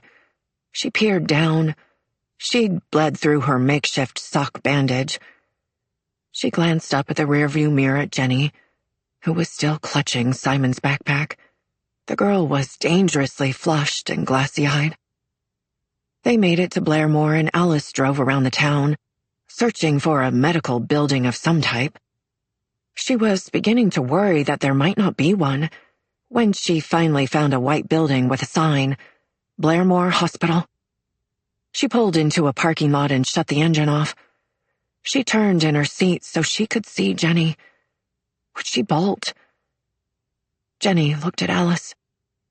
"What's going to happen now?" "We're going to go inside and tell them who we are." "They'll call the police." "Yes." Jenny took a shuddering breath. "I'll be arrested." Her hand dropped to her stomach, and she caressed it as tears coursed down her flushed cheeks. "I'm so sorry." Alice didn't know if Jenny was apologizing to her or the baby. Jenny lifted her head and looked at Alice. Her blue eyes were bright against her sunburned face. "I guess this is the last time we'll see each other." Alice didn't know how to respond. Jenny was making it sound like they were friends heading off on different voyages. "There'll probably be a court case." "Oh." Jenny turned to stare at the hospital. "Okay." Alice still wasn't sure what was going through Jenny's mind. She was probably in shock, or ready to pass out from heat stroke. Alice might do the same if she stayed in that car a moment longer. "Let's go." She stepped out, leaving the keys in the ignition and the knife on the seat. Jenny climbed out of the rear and hoisted her backpack onto her shoulders. She carried Simon's pack in front of her body.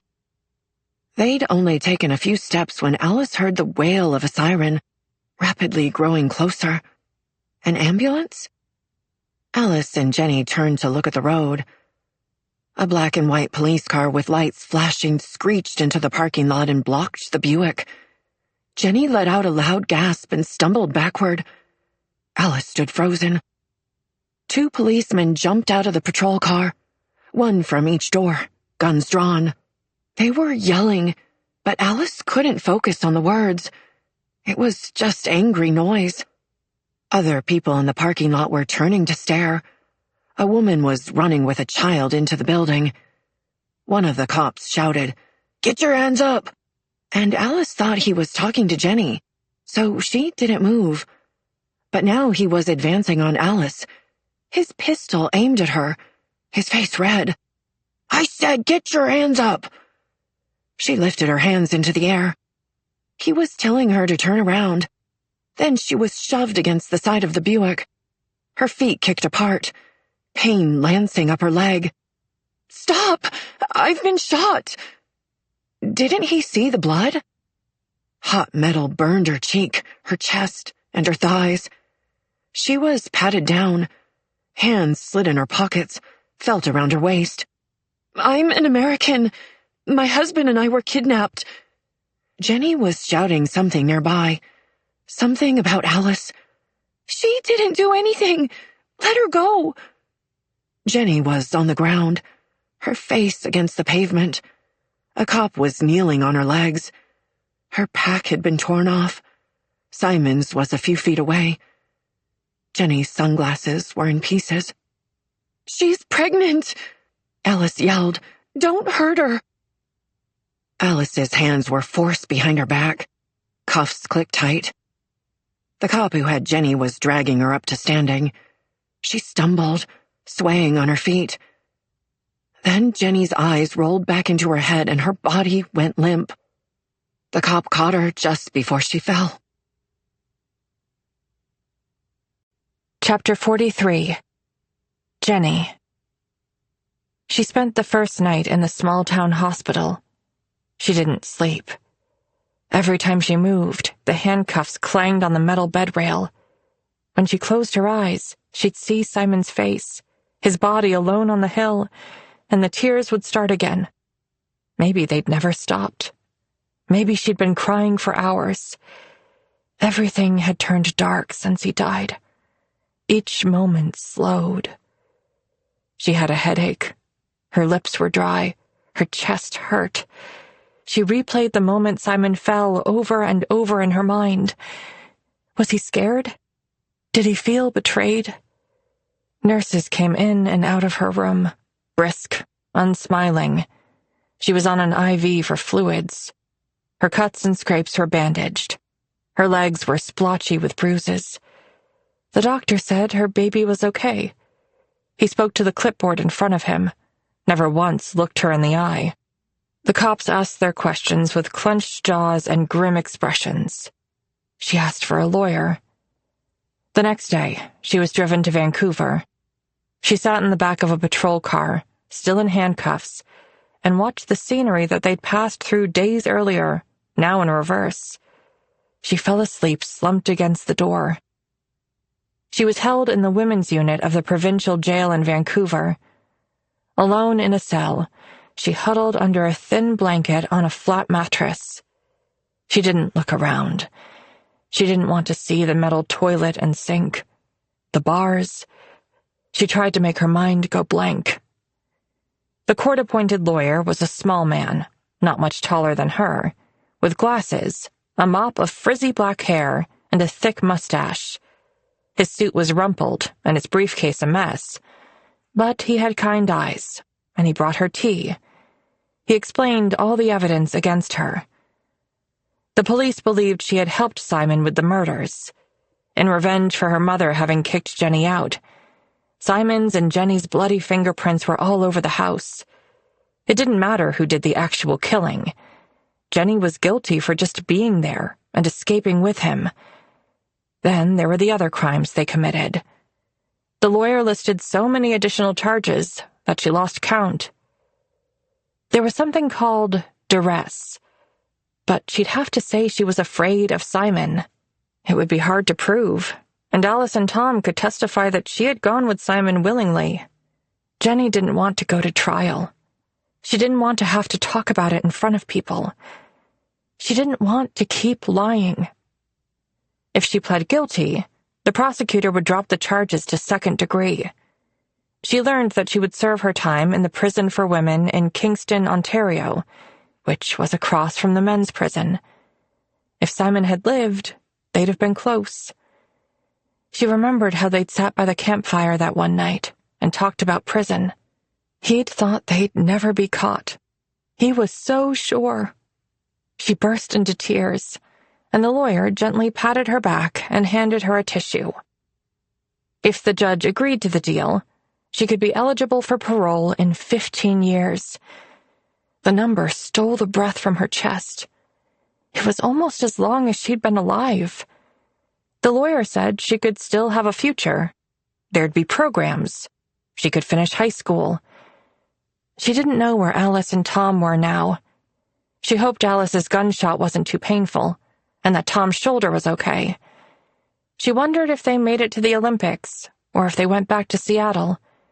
She imagined how happy they must be to be free of Simon and her. She thought of William and Ruth and felt terrible about their broken windows and all the problems Simon and she had brought them.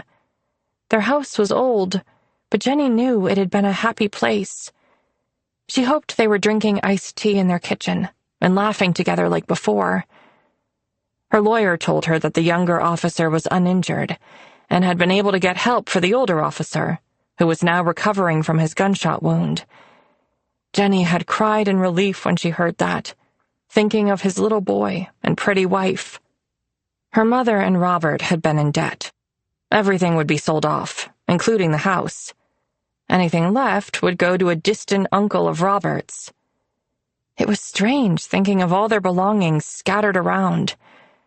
Who would have their couch? Who was using her desk? She spent the next couple of months in the provincial jail, waiting for her sentencing hearing. She had so much time to think. It reminded her of the week she had spent hiding in Simon's apartment. While he was at work, she'd watched daytime soaps like Another World and The Young and the Restless on his black and white TV. She'd spent hours napping or crying, wondering what her mother was telling people. She'd wanted to help Simon in the marina store, but his dad had seen her there once, and he'd given her such a look that she'd scurried up to the apartment. She'd dropped out of school. She didn't like leaving the house. People were horrid. She felt their stares and heard their whispers. She was so lonely. Simon had his shifts at the marina, then he cleaned boats. He wanted to find more odd jobs, but he was already tired at the end of the day. When they'd watch TV, he'd fall asleep with his head in her lap.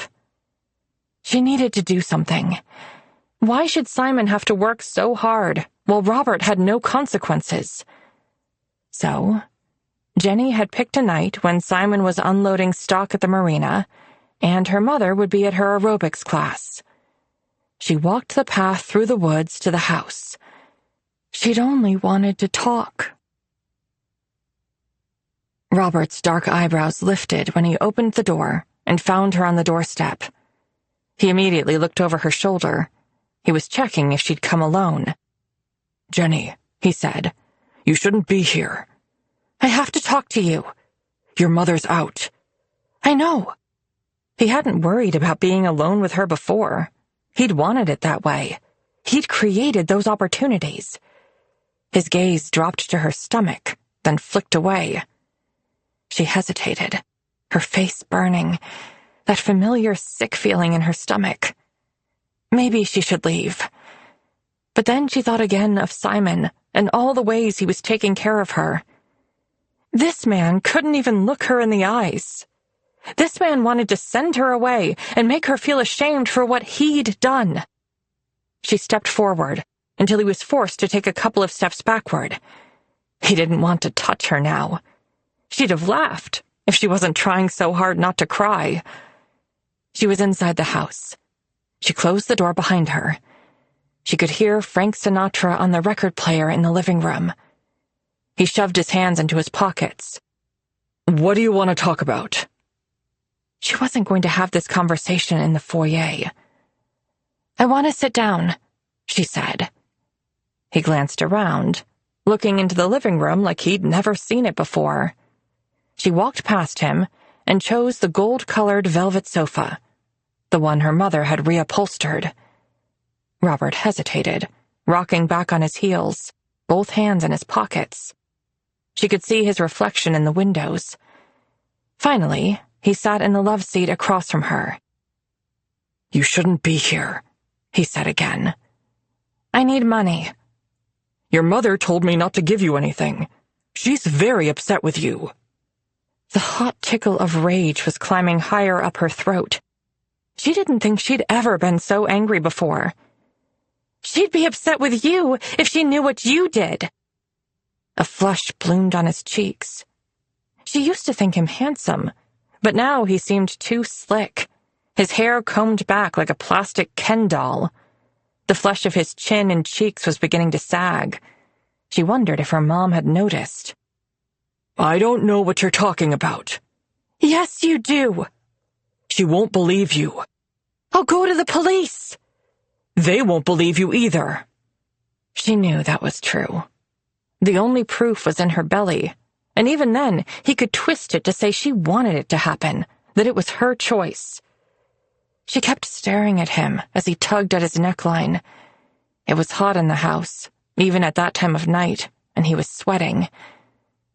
"The baby might look like you," she said. "It might have black hair. People will talk. If you give me money, we can leave town. You owe me that. I can't get a job. I can't finish school." Her voice was rising, and he was fidgeting, glancing around like someone might hear. "Fine." He got to his feet. "It's in the safe." She followed him to his office and hovered a few feet inside the doorway. She avoided looking at the leather couch. Robert lifted an oil painting of fruit off the wall and revealed the door of the metal safe. He was turning the lock, spinning it around. Click, click, click. It was the floral scent that Jenny noticed first. Rose and jasmine. A wave of it coming up behind her, and she should have known what that meant. But she was watching Robert. He made a mistake, swore under his breath, and started over again, his coiffed hair flopping forward. Robert glanced across to Jenny, then up over her shoulder. His eyes flared with surprise, and he let go of the lock. "You're home early, darling." Jenny whirled around. Her mother was in the doorway, dressed in her shiny pink aerobics leotard, with her red lips parted in shock. "What are you doing here?" Her mother's voice was venom, nearly spitting at Jenny. Jenny couldn't answer. Her mother looked at Robert again, standing by the safe. He stepped away, but it was too late. Jenny saw the moment her mother made the connection. "You're giving her money?" Robert's jaw tightened. "She asked for help." Her mother looked back and forth between them. Her eyes dropped to Jenny's belly.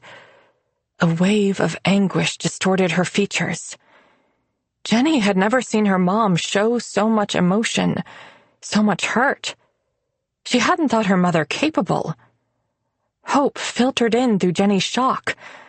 Her mom was outraged. She'd seen now that none of this was Jenny's fault. She'd forgive her.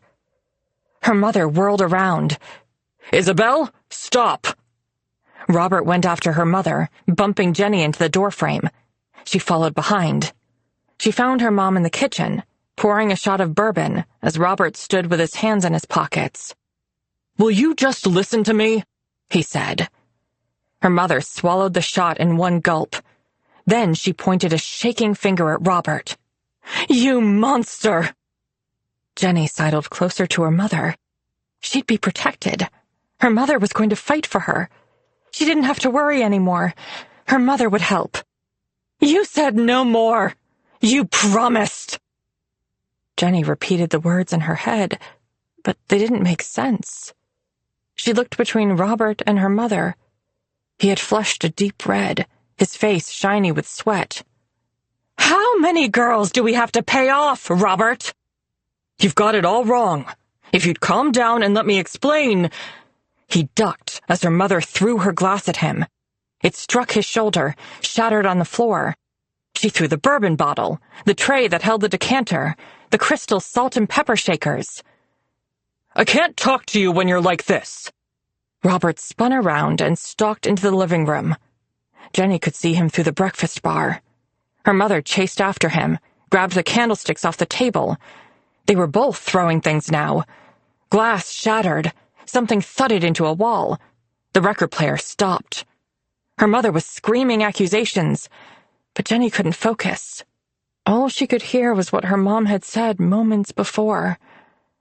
How many girls do we have to pay off? She thought of 2 dancers who'd left that year, who never came back. Her mother said they quit. That's why they'd hurried past Jenny in school. They were embarrassed that they weren't good enough dancers. But Jenny had thought they were very good. She'd seen each of them stay after class to practice, with Robert playing the piano. No one else at the studio. And there was Hannah. She'd stayed behind too. Then she'd quit. She'd stopped talking to Jenny. She couldn't even look at her. Her mother knew what Robert was. She'd known all along. She hadn't cared about the girls, and she didn't care about Jenny now. Jenny wasn't even part of the equation. Her mother still hadn't turned to look at her. She and Robert were yelling. He was shouting about her clothes and all her spending. She was shouting about girls. Robert slammed his office door. No matter how many times Jenny replayed that moment in her mind, and the hours, days, weeks, and even years to come, she could never remember picking up the knife off the counter.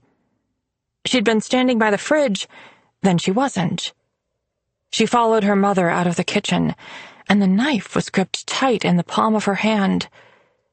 She'd never understood the expression, blinded by rage. She did then, because she could barely see her mother's face when she turned to her, but she felt the sting when her mother slapped her across the cheek. "After everything I've done for you, this is how you repay me? You sleep with my husband? You're nothing but an ungrateful whore." Her mother slapped her another time, then another. With each slap, she called her a whore, again and again, the words blurring together into a chant. Whore, whore, whore. Then her mother was screaming and looking down her body. Jenny looked down too. A knife was sticking into her mother's stomach, straight through the shiny pink leotard. The one that her mother wore with a white elastic belt, which matched her tights. The leg warmers were pink and sparkly, and Jenny recognized them as hers. Her mother had taken those from her, too. But that didn't matter anymore. Jenny's hand was still on the knife, and her mother was lurching backward. Jenny pulled the knife out and stabbed it into the side of her mother's neck. Her mother made a strange noise, a gasping, gurgling shriek. Then she was clutching at her throat, but Jenny couldn't stop.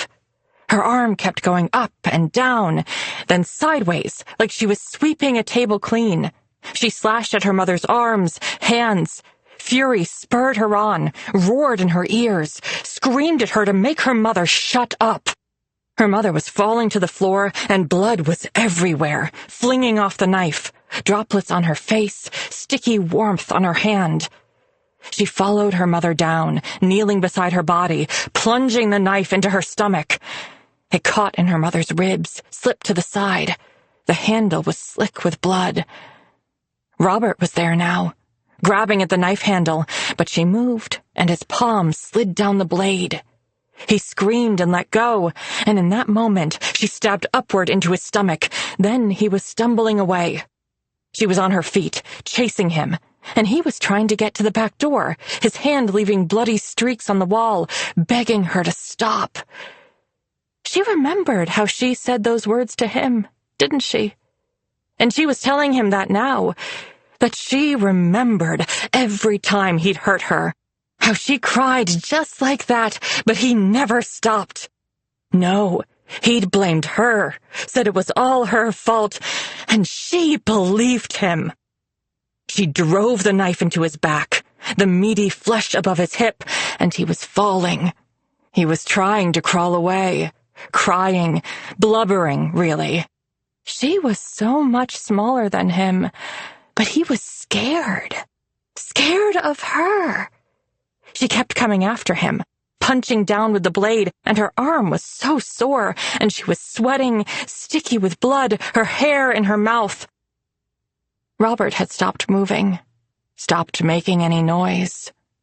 She got to her feet, swaying. The knife dropped from her hand and clattered on the tiles. She staggered into the hallway, past her mother's body. She lost her strength and dropped to her knees. Simon. He would know what to do. He would help her. She crawled to the phone beside the couch. She was transferred by plane to the prison for women in Kingston, escorted by an armed guard who didn't say anything except to tell her where to sit, to put on her seatbelt, to stay quiet. He was chewing mint gum, but she could still smell the liquor underneath. People stared as they walked down the aisle. She'd never been on a plane before, but she wasn't afraid. The feeling of constant dread, the one she'd been living with since that night, had gone away and left her numb. She didn't fear death anymore. Life was the punishment. The prison was far worse than Jenny ever could have imagined. The dank, barren concrete building was noisy, the air musty, and the corridors narrow and twisted. Rats woke her in the night, running over her body. She had spider bites and rashes from the soap. Most of the women ignored her, but a few offered a smile. Her cellmate was an older woman with thinning reddish hair, cut short to her scalp. She communicated with Jenny with nods or hand gestures. Jenny didn't think she spoke English until she overheard her talking to one of the guards. The exercise yard was nothing more than a square of dirt, surrounded by walls and barbed wire. Jenny walked the perimeter until her belly was so big she could only waddle. Autumn arrived. November in Ontario was colder than it had been on the west coast of BC. She didn't get outside as often. From the prison windows, she watched the trees turn different colors. Burnt orange, brilliant yellow, bold red. She went into labor late one night. She didn't understand what was happening, but as the pain built into sharp cramps across her stomach, she knew. She twisted and cried out. Her cellmate's head popped up over the edge of her bunk. She pointed to Jenny's stomach, and Jenny nodded, then gasped when another contraction hit. Her cellmate banged on the bars. Once their neighbors realized what was going on, they joined in, and finally the guards came. Jenny was wheeled into the nurses' station. The hours after that were a kaleidoscope of distorted images in her mind. She remembered nurses in uniforms and caps shouting commands at her. She remembered the doctor's white coat and rough hands. She labored for hours. The nurses disappeared in her mind and were replaced with her mother, hissing at her, "You deserve to suffer for what you did." Jenny's body was splitting. She wondered if this was dying. She panted like an animal, grunted and groaned. The nurses were yelling at her. She didn't want to be yelled at ever again. One of the nurses was holding Jenny's leg. She had a smug face and a pushed-in nose. She dug her fingers into Jenny's flesh like she wanted to hurt her. Jenny lifted her foot on the next contraction and kicked the woman hard in the stomach. She gasped and stumbled back. Jenny laughed, but the sound was distorted by her moans. The nurses had stopped yelling at her. The one she'd kicked had left. She reached inside herself for strength. She screamed and pushed with the last of her energy. She couldn't get away from the pressure. It was everywhere. Her body bearing down, her legs shaking. Then, finally, relief. The burning and tearing stopped. A baby's cries filled the room. Chapter 44. Alice. September 1976. Alice finished icing the second batch of chocolate cupcakes, making sure the swirls were perfect, then added sprinkles. She washed the few dishes she'd left in the sink. It had been raining off and on all week, heralding the beginnings of another damp Seattle autumn. But that afternoon, the sun was giving them a glorious encore. The kitchen was getting warm, so she opened the French doors, smiling when she saw Tom on the porch swing, where he'd been since he got home from coaching. He had a coffee, the newspaper, and a plate with crumbs on the seat beside him. "If you keep eating cupcakes, I won't have anything left for the kids," Alice said, while their cat, Pat, jumped off the railing and wound herself around Alice's legs. "Finders keepers." Alice laughed and leaned against the doorframe. She'd worked at the daycare a few times now, while her leg continued to heal, and was enjoying every minute of it. Her gaze was drawn back over her shoulder to the letter on the table, propped against the fruit bowl. She looked at Tom. He was watching, his eyes soft. "Do you want to open it now?" he said. "I don't know. Maybe." "It's probably nothing." "It's from a lawyer. What if there's something wrong with our statements?" Their mailman had dropped the letter through their slot that morning.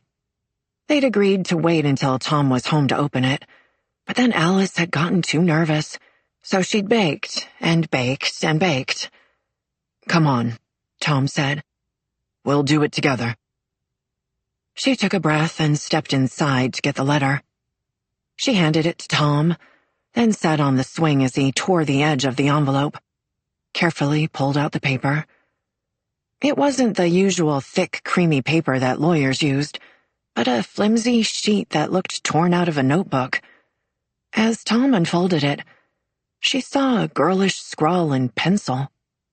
She rested her head on his shoulder so they could read at the same time.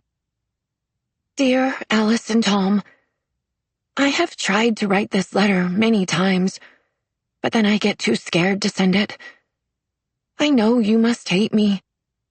I'm sorry every single day for what me and Simon did to you, and all the people we hurt. I can't make it up to anyone. I wish I could. All I can do is serve my time. I don't have a right to ask anything of you, but you're the only people who I would ask, the only people I trust. The mothers in here have told me how horrible foster care is, and how after the baby's born, she'll be taken away. She will be a ward of the government. That means I won't have a say in what happens to her, but I can decide now, before she's born. I can choose her parents. I don't want her to end up like me or Simon. I want her to have the best life. Alice, I remember everything you told me about your house. The pretty street, the back porch, your nice neighbor, your cat. I think of it all the time. I think of my baby growing up in a house like that, and it is the only thing that makes me smile. So that brings me to my question. Will you and Tom please adopt my baby? Can she be yours? I'm not doing this just because I feel sorry or want forgiveness. It isn't like that. I've never known two people better than you and Tom. When Simon said that I wished you were my mother, it's true. If I could list everything I would ever want in a mother, it would be you. I had a good father once. Tom reminded me of him. I know they would have liked each other. I know that Tom will take her to father and daughter dances. He'll teach her how to throw footballs and build her a treehouse. I know you'll teach her how to make the best tuna sandwiches. She'll never feel stupid because she got shells in the eggs. She'll have friends and birthday parties. She'll be brave because she'll know that you love her. I don't want you to worry that I will change my mind, or that you have to send me letters or photos. You never have to talk to me. My lawyer is a very nice man, and he can do all the paperwork for a private adoption.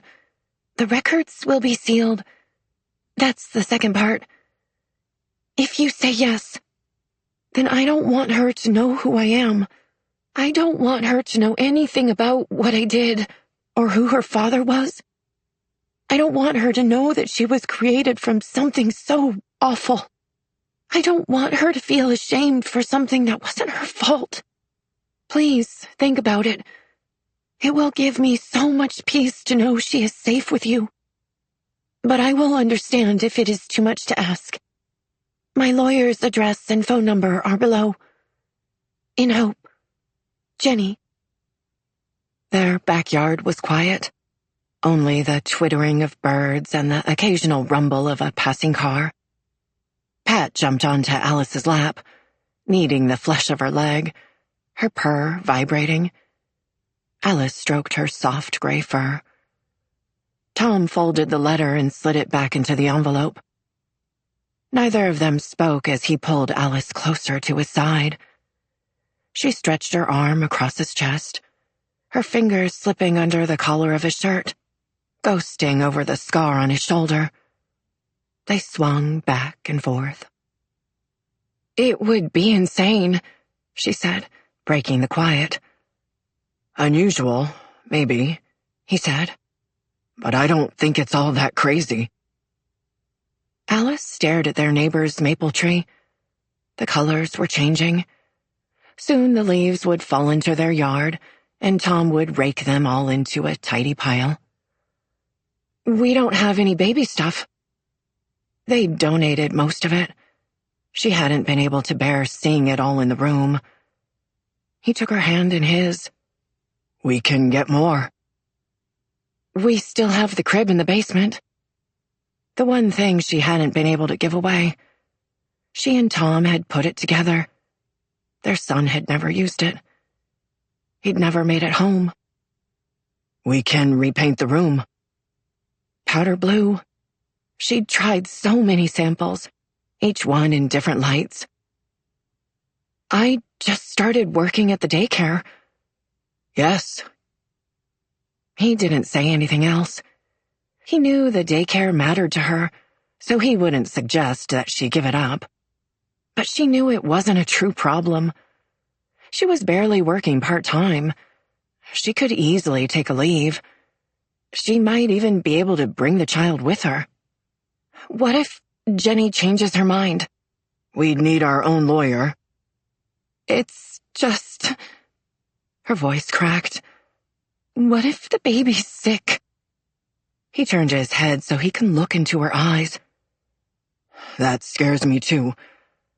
I can't say that everything will be fine, but I promise that we will face it all together, good or bad. It's too big of a gamble. It's too complicated. She buried her face into Tom's shirt. He used his foot to rock them back and forth in the swing. We don't have to decide right now, he said. We can think about it. That night, long after Tom had fallen asleep, Alice was still restless. She got out of bed and pulled on her robe and slippers, then tiptoed down to the basement. She found the crib in the corner behind the Christmas decorations. She ran her finger on the edge, blew off the dust. She dragged the crib up the stairs, banging it on the trim, the walls, gouging the plaster. She was overheating, pulled a muscle in her back, but she couldn't stop. She finally got it up the last flight. The tiny wheels squeaked as she rolled it down the hall into the room. She wasn't worried about waking Tom. He was a solid sleeper. She pushed the crib against the wall. She imagined reaching in to pick up a baby. Soft hair, that dreamy scent of baby lotion and shampoo, tiny fingers and toes, cooing noises. She stood in the room for a while, thinking, then slipped back into bed with Tom, curled her cold body against his. She listened to the steady beat of his heart until she fell asleep. That night, she dreamed of a baby being placed in her arms, swaddled in a pink knit blanket. She couldn't see the baby's face, but it didn't matter.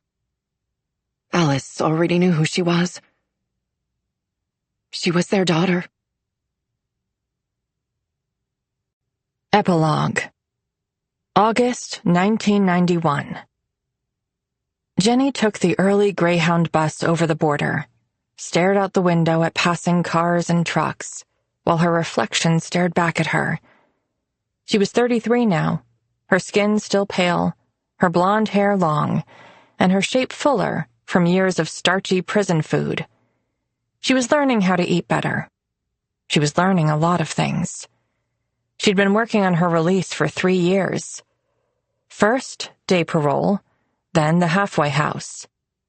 She'd be on parole for the rest of her life, but at least she'd been granted permission to move back to Vancouver. She had missed the ocean.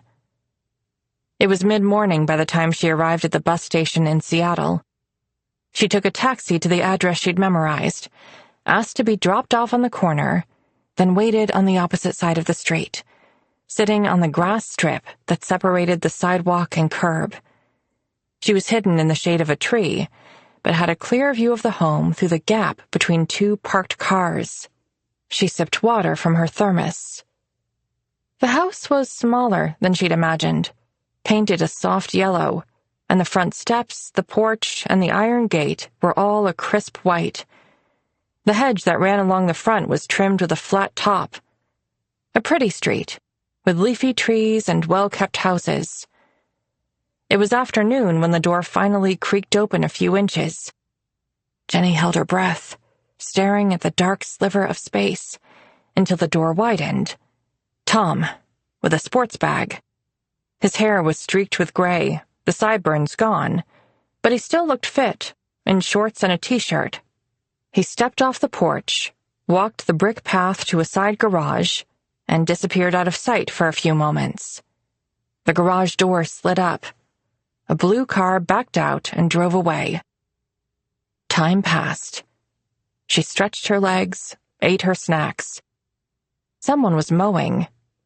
2 teenage girls walked past, listening to Walkmans.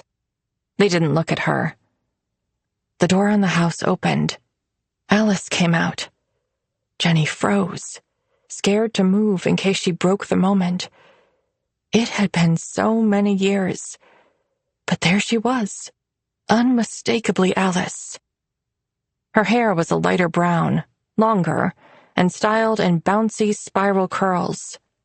She looked casual but elegant, with sunglasses, white shorts, and a gauzy button-down, left open to reveal a striped shirt underneath.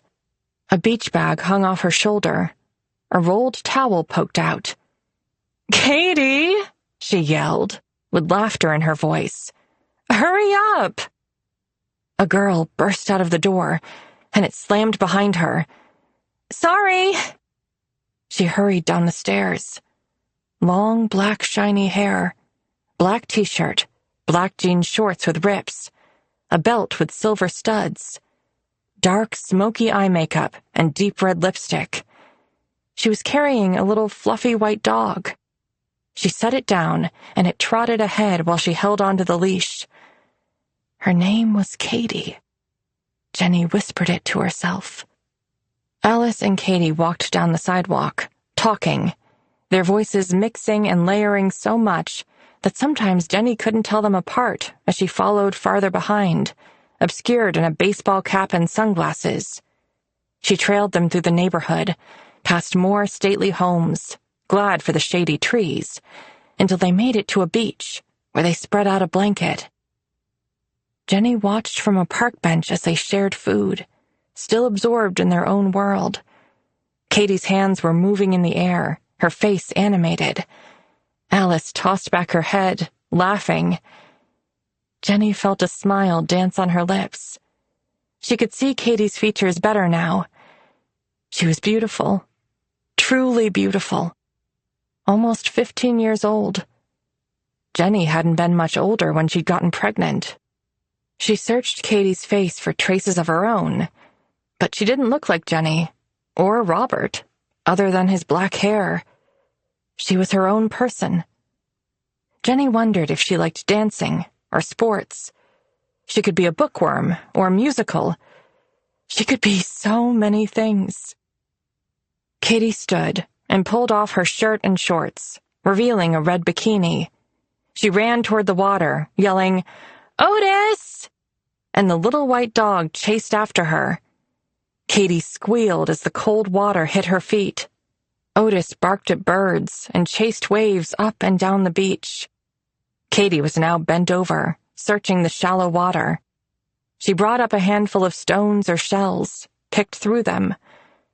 Jenny's breath stuck in her throat, her eyes stinging. Alice carried a bag down to join Katie. They walked along the shore.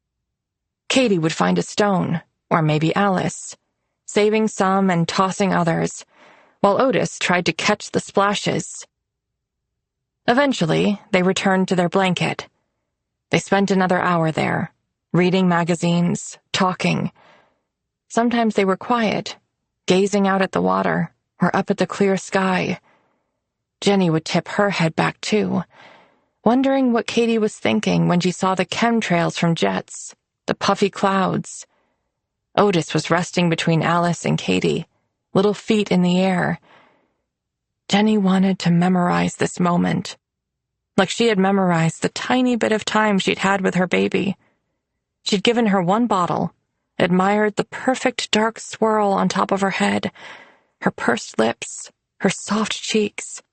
She'd kissed her and whispered in her ear all her wishes for her. Alice and Katie were rolling up their blanket, towels, putting their food containers in the beach bag. Otis's leash was snapped on. She imagined them back in their home, sitting down for a family dinner, their skin still smelling of sunscreen and salt air. Maybe they would look over their shells and stones while telling Tom about their day, and he'd tell them about his. Jenny waited on the bench for a few minutes after they left. She wasn't going to follow. She'd need to go to the bus station soon. She walked down to the beach, took off her shoes, and felt the warm sand between her toes. She found the smooth area where Alice and Katie had spread their blanket. She lay on her back and looked up at the sky, soaking in the blue. She smiled. Her daughter was happy. Jenny had given her the best life. She'd given her Alice.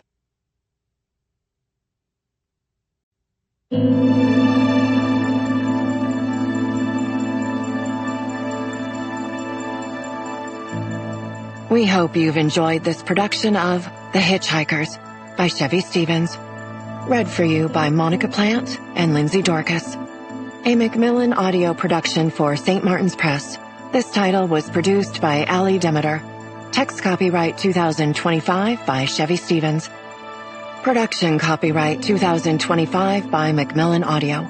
All rights reserved. For more information about Macmillan audiobooks, please visit macmillanaudio.com.